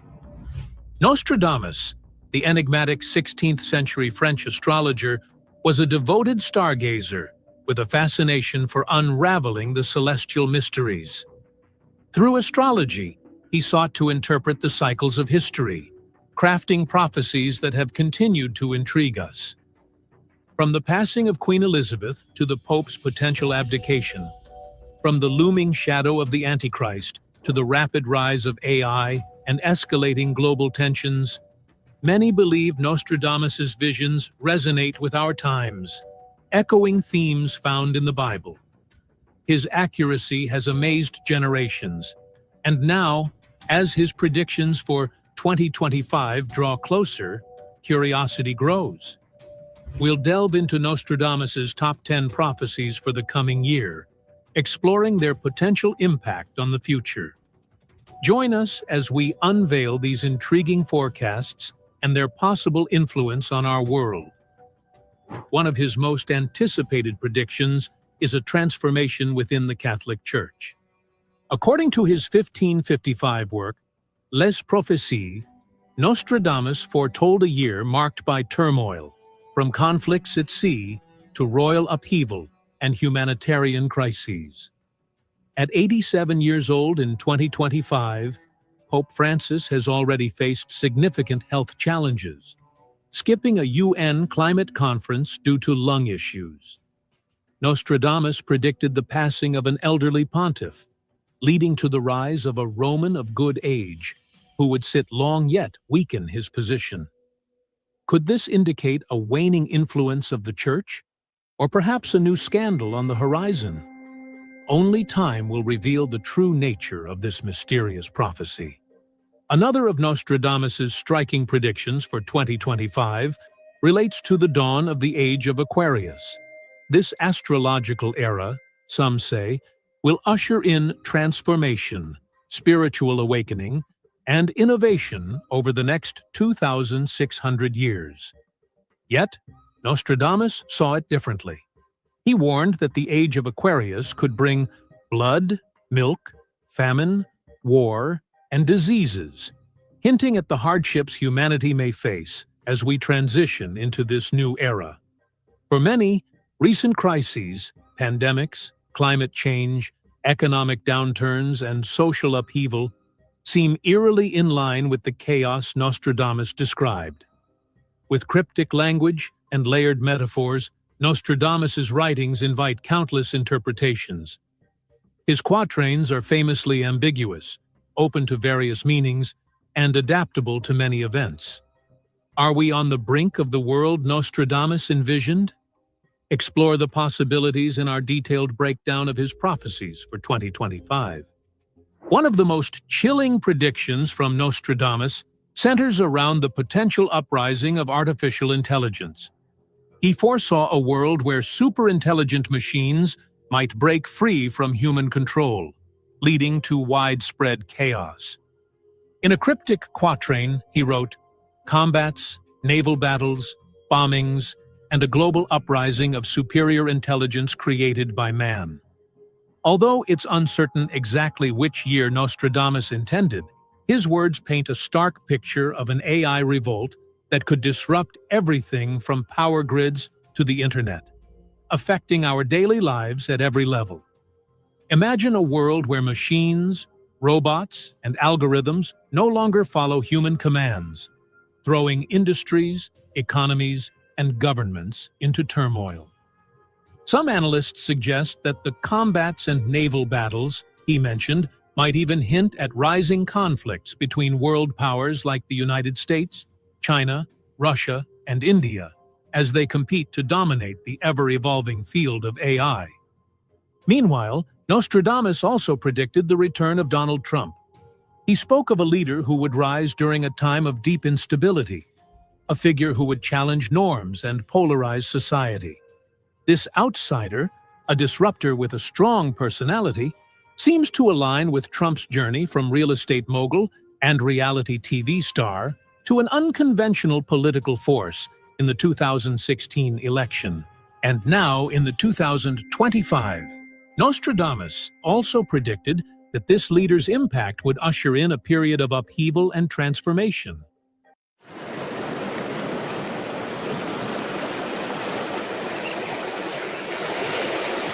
A prophecy that many see mirrored in the sweeping changes experienced under Trump's administration. His predictions extended beyond politics, touching on economic shifts and international challenges that feel relevant today. He spoke of a time when the giant, often thought to represent the United States, would face economic struggles, but also potential for transformation. Adding another layer, some have drawn connections between these prophecies and the Book of Revelation. Revelation 13:5-7 describes a powerful leader who wields great influence amid intense opposition. The beast was given a mouth to utter proud words and blasphemies, and to exercise its authority for 42 months. It was given power to wage war against God's holy people and to conquer them. Though traditionally interpreted in an eschatological context, this imagery resonates with the polarizing effect Trump has had on American society. Nostradamus's vision wasn't intended to point directly to Trump, but these parallels offer a unique lens through which to view this controversial figure as the world watches his next move. The emergence of China as a major world power is reshaping global dynamics and raising questions about the future of international relations. Over the years, China has asserted itself through bold displays of naval strength, particularly in disputed regions like the South China Sea and Taiwan. Many geopolitical experts warn that this buildup could lead to a larger conflict, one that might even involve NATO, resulting in a full-scale military engagement. Nostradamus's centuries-old predictions appear to reflect these anxieties. In one cryptic verse, he wrote of a red adversary that would tremble and cause dread across vast oceans. Could this red adversary represent modern-day China, whose rising influence and power are capturing the world's attention? Scholars debate the meaning, but the alignment with current tensions is striking. Meanwhile, Nostradamus's gaze extended far beyond Earth, foreseeing moments in space that resonate today. One of his prophecies speaks of a celestial fire and a darkening of Mars's light. This mysterious phrase has drawn comparisons to our contemporary ambition to explore Mars, with Elon Musk at the forefront. Musk's dream to build a human city on Mars reflects a new age of exploration.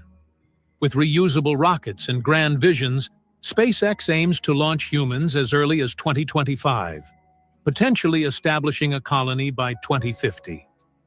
Imagine a future where interplanetary travel becomes as routine as boarding a plane. Musk believes such a reality is closer than ever, envisioning a network of starships ferrying thousands to Mars. Even popular culture hints at Mars's role in our future. We could fix more than 150 iOS stock issues and enter or exit recovery mode with one.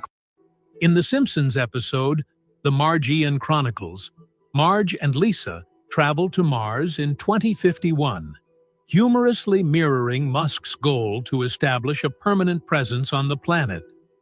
As science fiction edges toward science fact, our species seems poised to become a multi-planetary civilization. a thought that raises profound questions. Are we driven to escape Earth, to rewrite our history, or to simply explore? For those of Christian faith, this fascination with the cosmos resonates with a deeper longing. Scriptures speak of a time when believers will inherit a new creation and explore wonders beyond imagination. The journey to Mars may be a metaphor for humanity's larger quest for meaning and understanding. While earthly conflicts and ambitions drive us, there remains a hope that one day space travel and discovery will be part of a divine purpose, fulfilling the dreams of a curious and resilient species. Until then, we stand on the brink, gazing at the stars, torn between the battles of our world and the mysteries that lie beyond. Nostradamus's warnings about natural disasters paint a grim picture of the future, one marked by cataclysmic events that could reshape our world. Among his prophecies is the ominous vision of an asteroid collision with Earth, triggering massive earthquakes and tsunamis that would leave widespread devastation in their wake.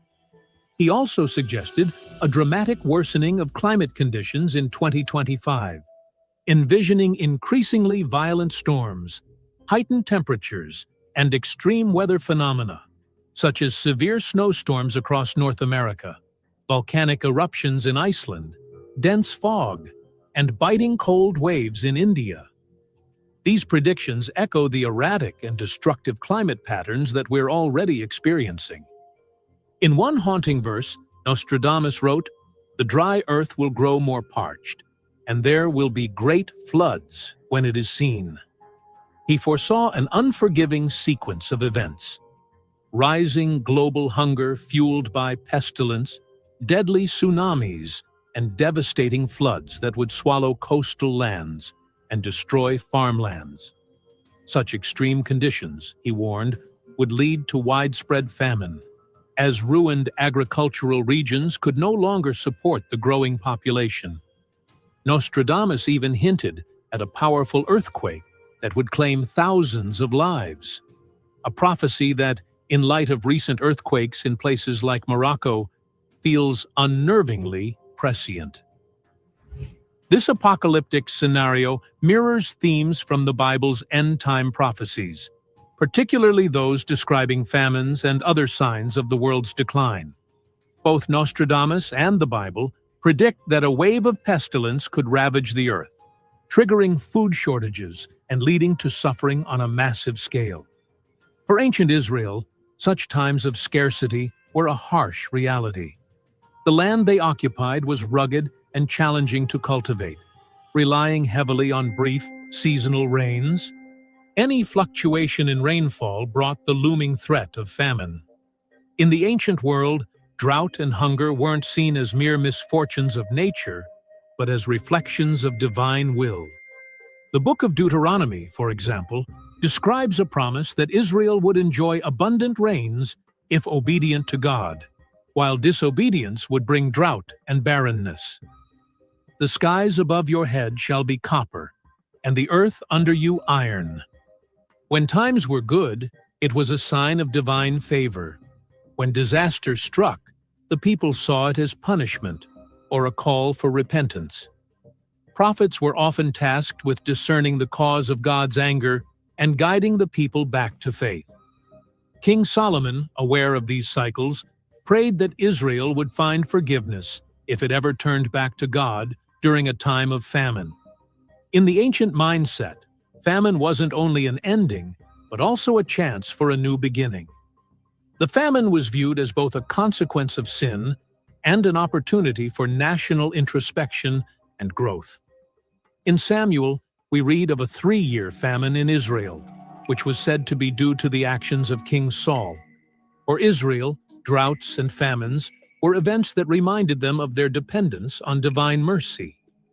Nostradamus's prophecies offer unsettling visions of the future, with warnings that seem especially poignant in today's world.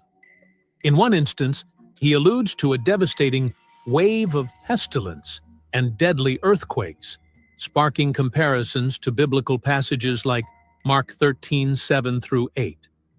When you hear of wars and rumors of wars, do not be alarmed. Such things must happen, but the end is still to come.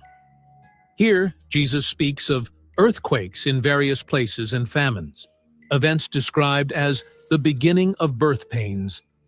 Nostradamus' verses resonate with this sentiment, hinting that these disasters are reminders, perhaps even warnings, that humanity is living in an age where catastrophic events are accelerating, pointing to the last days of the last days.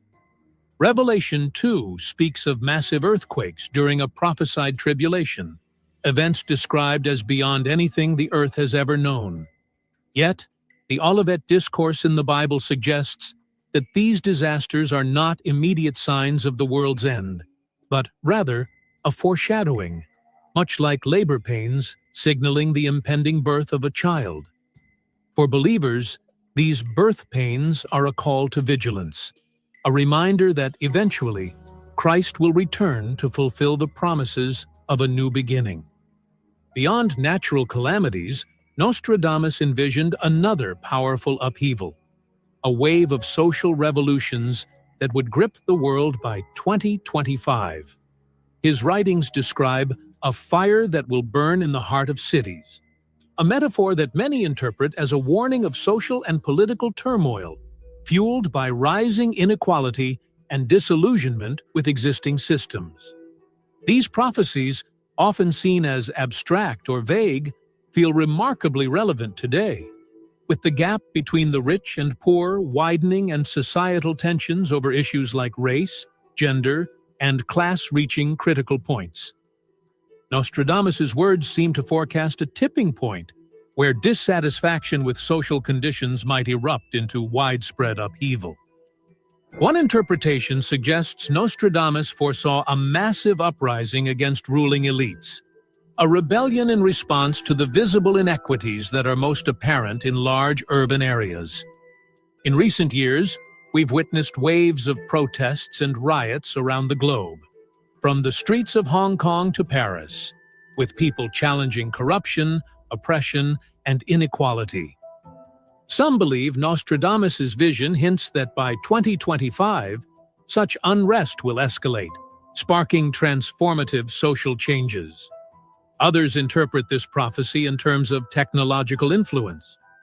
Nostradamus also speaks of a new power challenging traditional systems, which could point to the rise of social media and digital technology.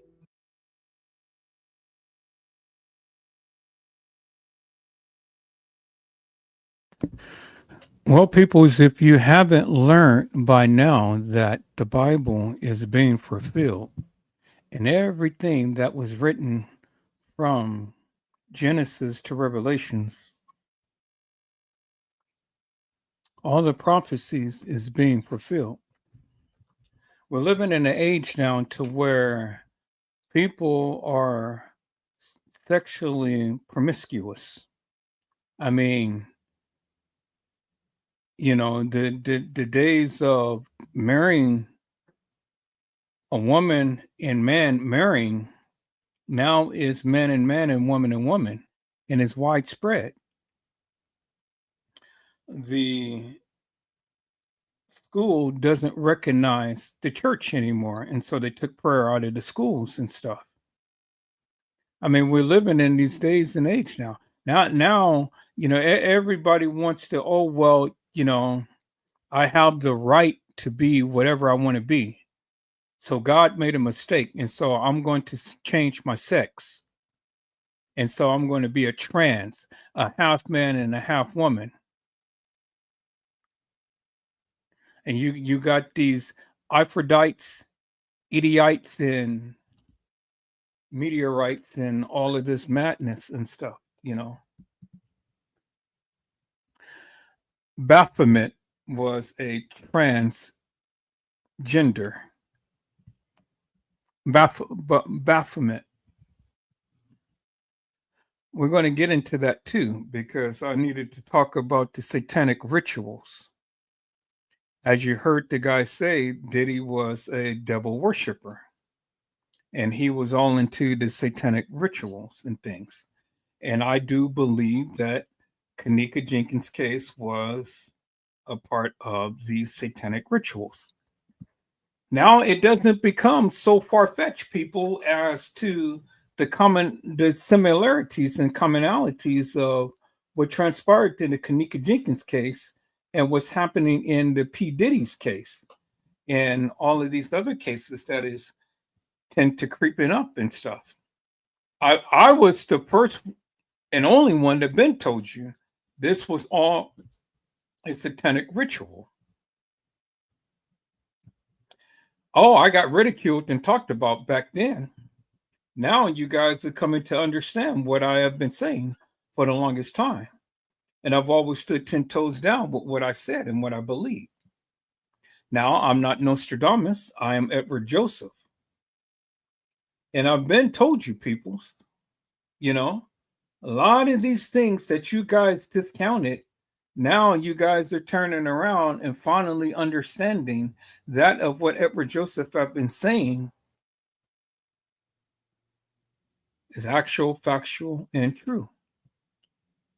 And it's not far-fetched that these people of power have been doing these deviant, devilish, and demonic things. Now, I've heard so many different stories in the Kenneka Jenkins case, and it's because of the Kenneka Jenkins case that has changed and transformed people's lives. People still can't understand how a young lady who was supposed to have went to a party ended up into a freezer. Well, it's just like the young lady who ended up in a oven. What is the difference? Did she walk herself in there? Was she carried in there? Or did she... What? You know? And those are the things that I'm going to resurface, peoples, and I'm going to continue to keep bringing to your attention. Because, see, set aside from all of the stuff that you're saying about the Kenneka Jenkins case and what you believe transpired, I have yet to have one person come onto my life or be on anybody's life for that matter and explain to me in great detail how did Kenneka, who was supposedly had gotten drunk in a room with her friends at a party at the Crown Plaza Hotel in Rosemont, Illinois, get out of Irene's life and walk some halls of an establishment for a period of an hour or so. I have yet to have anybody explain that to me, how Kenneka got out of Irene's life. But yet everybody is so emphatic that Kenneka walked the halls of that establishment.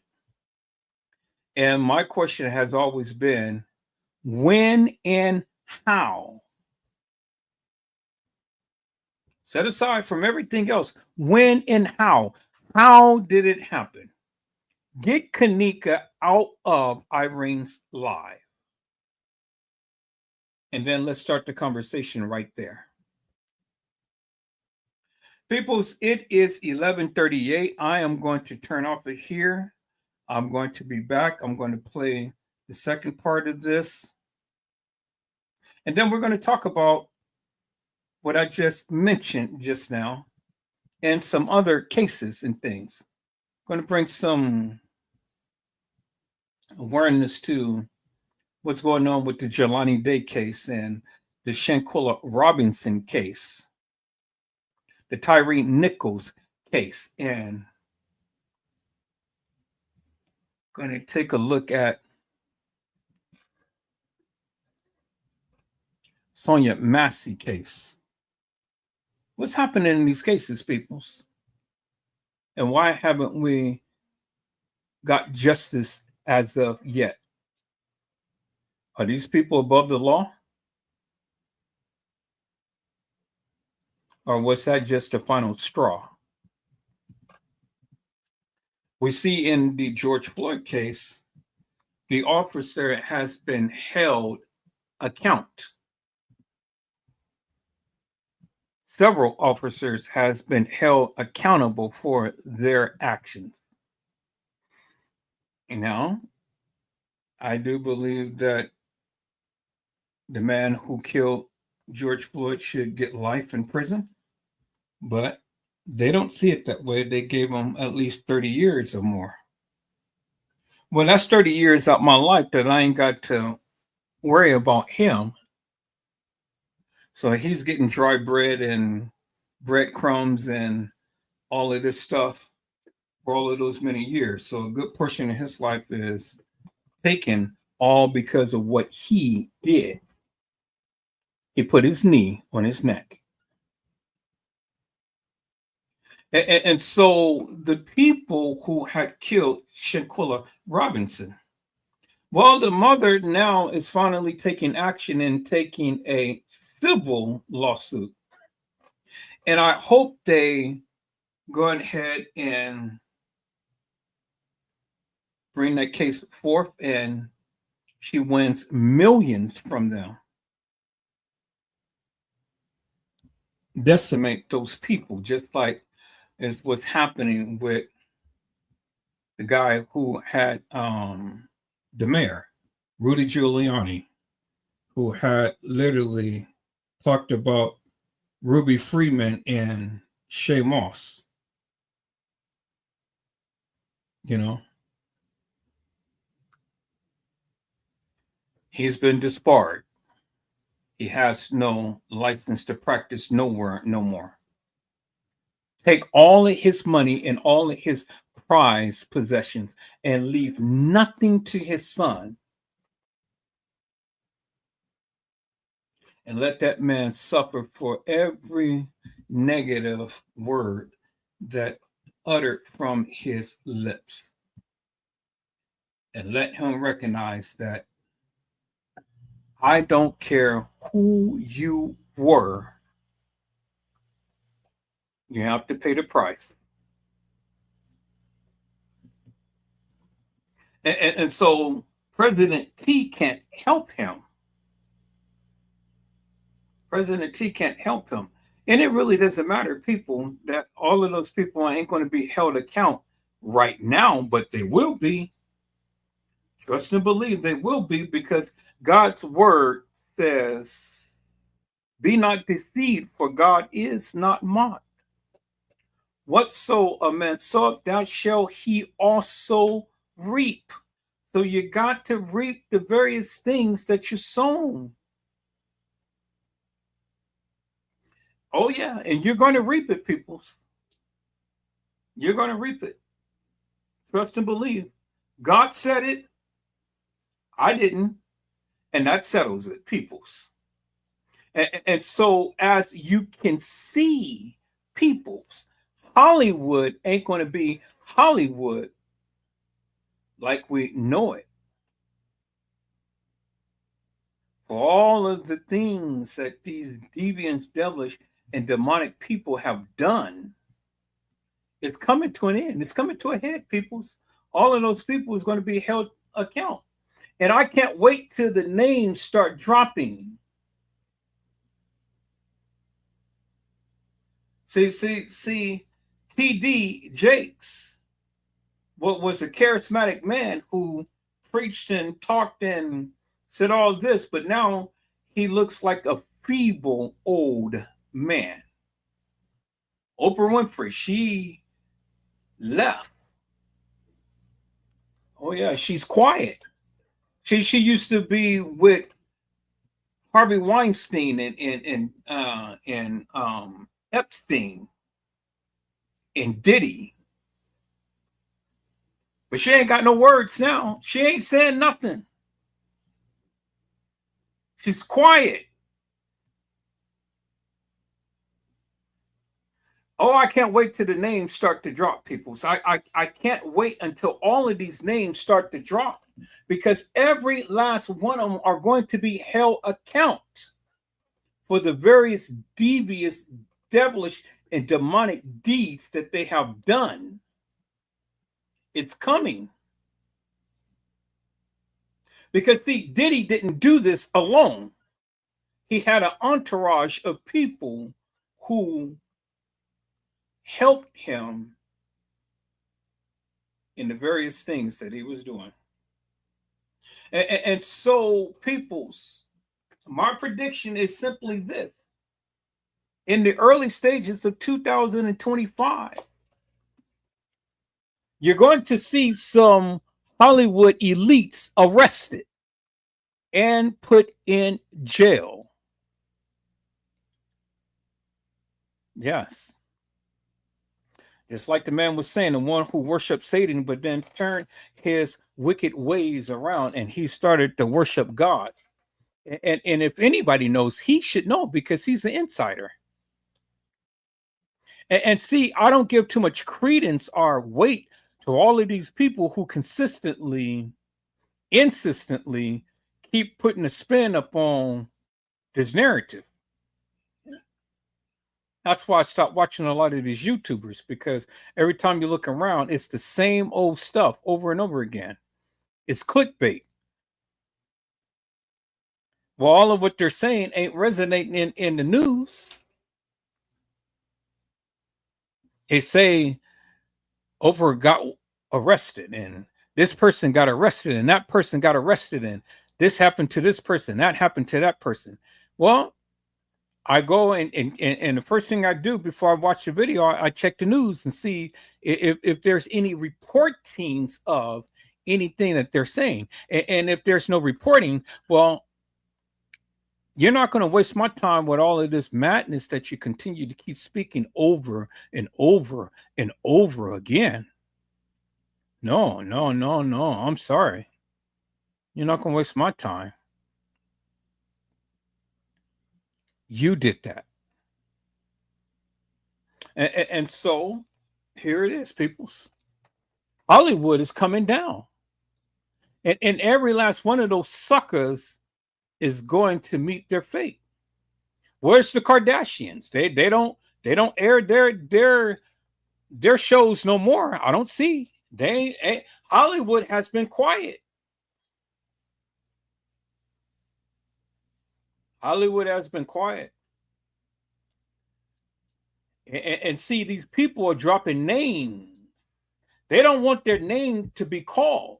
Well, you'll never hear Edward Joseph at a P. Diddy's party. I never went. I didn't know the man. And so the people who was associated with Diddy, they are quiet. The only one who's chiming out loud is as Gene Deal Gill, or whatever type of person. But he ain't squeaky clean. And they're coming for him too. You talk so much shit. And you want to laugh to see the downfall of your former boss. But see, I sat back and I watched the live that you talked, and you talked so much because you were name dropping and you were clouting, trying to be a part of a so-called gang. But stupid, you implicated yourself. You did that. And so before the feds get through, they're going to be coming after you, Mr. Gene Gill or Dill. And you get mad when people have something to say about you. Well, I'm Edward Joseph. You know, watch my live because I'm talking about all of you. You are sinners. You guys just think that you're so bad because you was a part of a gang and whatnot. But what does that mean? If you was to die today, where are you going?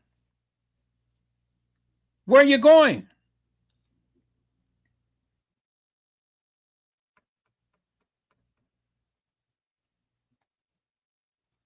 See, I don't worry about you because you've already exposed yourself. You talk too much. And you want the downfall of this man. Well, my thing is this, peoples.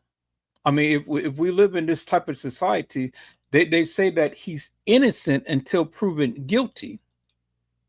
Now, if Diddy did exactly what they said that he did, well, then Diddy is done. He's done.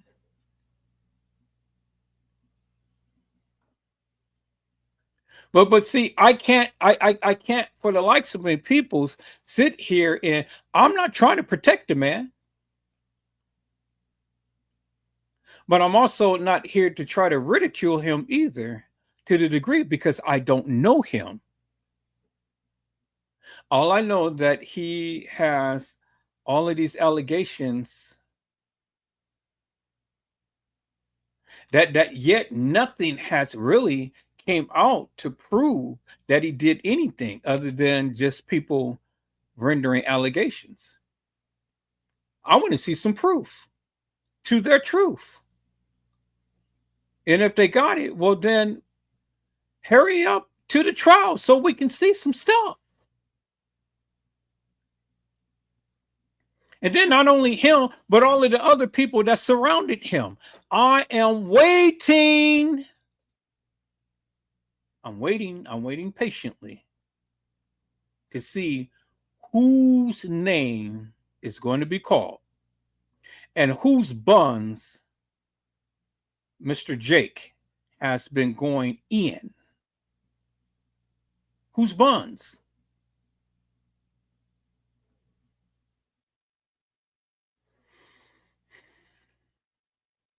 Well, only time will tell, peoples. Is that why he got sick? Because he's under a lot of stress? I'm not here to try to ridicule the man of God. And I ain't calling him a power bottom like Trey Gay, the Thunder Booty, that won't show his face, but it's all over the place. Trey Gay, show your picture, my friend. Show any girl that you ever been with. Show me one picture that you had a date with some girl. Show your face. I did. I shown you several girls who I have dated. But see, I don't need to get a man's ass. Yeah. Y'all, hold on.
All right, people, I'm back. And so I'm just waiting. I'm waiting for Trey Gay to show a picture of him and a woman. I'm waiting, Trey Gay. Show us a picture of you and a woman some girl that you have dated from earlier until now. Show us a picture, one picture of you and a female. Because you all the time sitting here talking about Thunder Booty, you all the time got your mouth open about everybody, but you can't get no pussy, Trey Gay. You can't get no pussy. You are a dick sucker. You're a lollipop. And you're all the time in men's ass. Show a picture, Trey Gay. And stop talking about the people. Because see, now my focus and attention is on you. And I'm going to start going in harder and heavier. Mr. Thunder Booty. All the time got your mouth open up on people and want to ridicule the young lady and stuff. Yeah, you showed T Slut's picture. And I ain't trying to take up for the girl. You know, because she brought that shit up on herself. But see, you talk about people way too much, Trey Gay. So now Edward Joseph is going to talk about you, Mr. Thunder Booty. See, Trey Gay, when I came over to your channel and I just tried to give you a little bit of advice and I just told you, you know, one minute you say Kanika walked the halls of that establishment, then another minute you're saying that she didn't. And then, you know, when I brought up that point, the people in your chat was agreeing with me and you got mad. That Edward Joseph, get him out of here. That Edward Joseph. Hey gang, I got block power. Nigga, you never blocked me. I never got blocked from nobody's channel. Not Edward Joseph. These people won't block me. They talk that shit, but they won't block me. You show me one channel that I ever been blocked up on. Nobody ever blocked Edward Joseph. You know why? Because they see me as a valuable asset. Edward Joseph don't give a rat's ass about these people, what they say and what they try to do. I really don't give two rats' asses. You know? But notice one thing, peoples. Notice one thing. The people will never show my video. No YouTuber will ever show my videos. Why?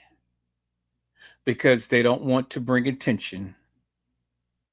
Because they know that once their people come to watch Edward Joseph, their people will come and subscribe to Edward Joseph and they will be here. That's what happened to Trey Gay. That's why he had to call on his people to say, oh, could y'all block Edward Joseph? Nigga, you're the moderator. I mean, you're the admin. Why can't you do it yourself, Trey Gay?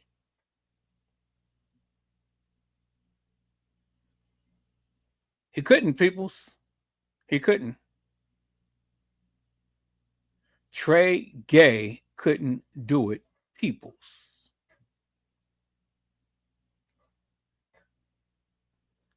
And so that's what it is, peoples.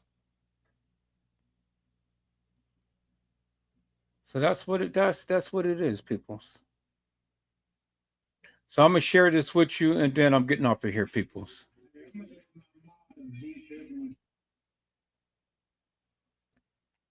Let's take a look at Trey Gay today.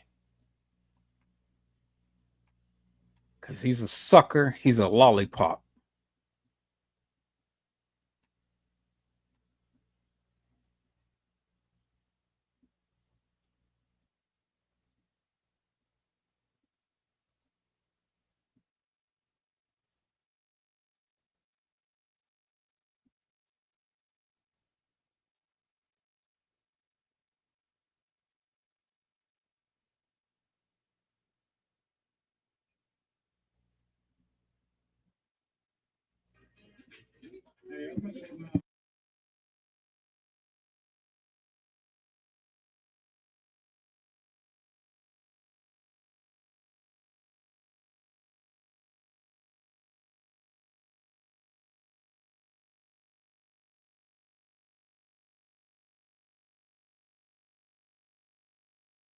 Okay, so I see that you guys are not hearing it. So let me share my screen a different way. Okay, so I see that you guys are not hearing it.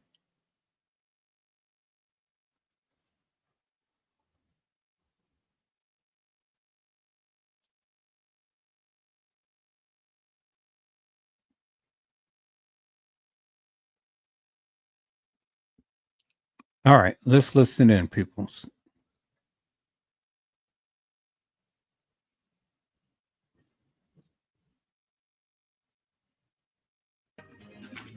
Hey, I'm gonna let my Mars boot Edward Joseph. Somebody get Edward Joseph out of here ASAP.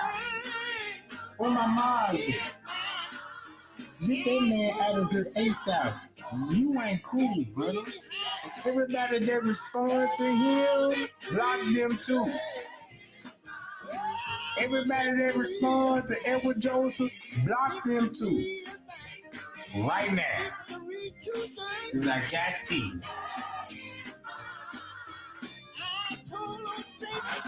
Get them out of here.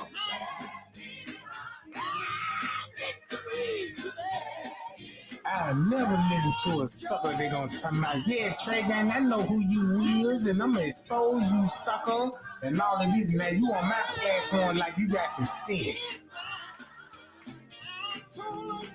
Now you better sit your thunder booty down. No, and let me run the show. Block everybody that goddamn respond to him. Immediately. If you don't block, I'ma block. My block game real strong. You see what I'm talking about? My block game real strong. Now look.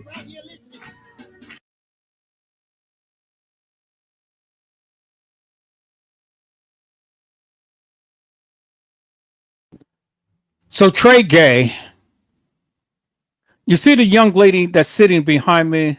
That was my girlfriend at the time, Trey Gay. Where is a picture of you, Trey Gay? And where's your woman at, Trey Gay? Did you ever get any pussy in your life, Trey Gay? Or did you always suck dick and be in a man's ass? Trey Gay. You are the thunder booty. You are the sucker. You are the lollipop.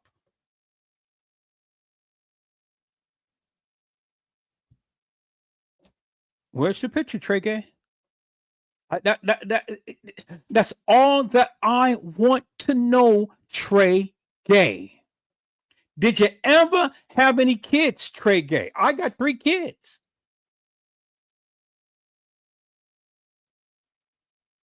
Where's your kids at, Trey Gay? Because no woman would ever yield her pussy to you. You're a sucker. You are a lollipop. Trey Gay. Stay out of men's asses and keep the shit out your mouth. Is that all right, sir? Peoples, I hope I had said something to encourage your hearts upon today. Tune in again next time to when Edward Joseph Let's Talk Live, Edward Joseph Kitchen, Edward Joseph Gospel Hour, Edward Joseph's Blessings Giveaway 2024 will come to you with something wonderful. I love you with the love of Christ, and there's absolutely nothing you can do about it. Peoples, mask up and be safe. And again, Trey Gay, the Thunder Booty. Where is your woman? Show me a picture of you and a woman, Trey Gay. Just like TM, show me a picture of baby Kanika with you that supposedly came out your womb. And now she's in a tomb. So I got questions for Trey Gay and TM. Show me a picture. Trey Gay, you show me a picture of your girl that you ever been with. And TM, you show me a picture of a baby Kanika that you ever had, supposed to have had.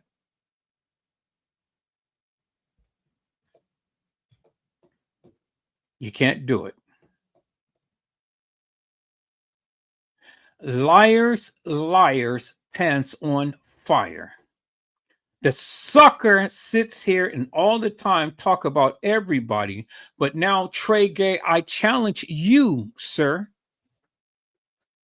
Did you ever get any pussy, Trey Gay? Or are you always been gay your whole freaking life? Sucker. See, Trey Gay, you can't talk about Edward Joseph. So you can talk about all of the other people, but see, you can't talk about Edward Joseph. Because I've always throw it back in your face, son. You're a sucker. You're a lollipop. And you are a thunder booty. Peoples, be safe. Be blessed and get some rest. And if the Lord says the same, I will see you soon. And we're going to go in and we're going to talk about some more cases and things. And we're going to touch bases upon the cases that I mentioned earlier and see if we can try to get some clarity out of confusion, because I think the people are still confused behind all of the madness that has been going on for the past 7 years. And so, you know, it's what it is, peoples. I challenge Trey Gay to show me a picture. When you guys watch this live, ask Trey Gay for a picture and see if he's going to give you a picture without a ninja mask over his face. Why do you have to cover your face, Trey Gay? God damn, you must be one ugly son of a bitch. You must be Ugla, Medusa's son. Hidiota. That's it. That's all, peoples. God bless you all. Thank you for watching.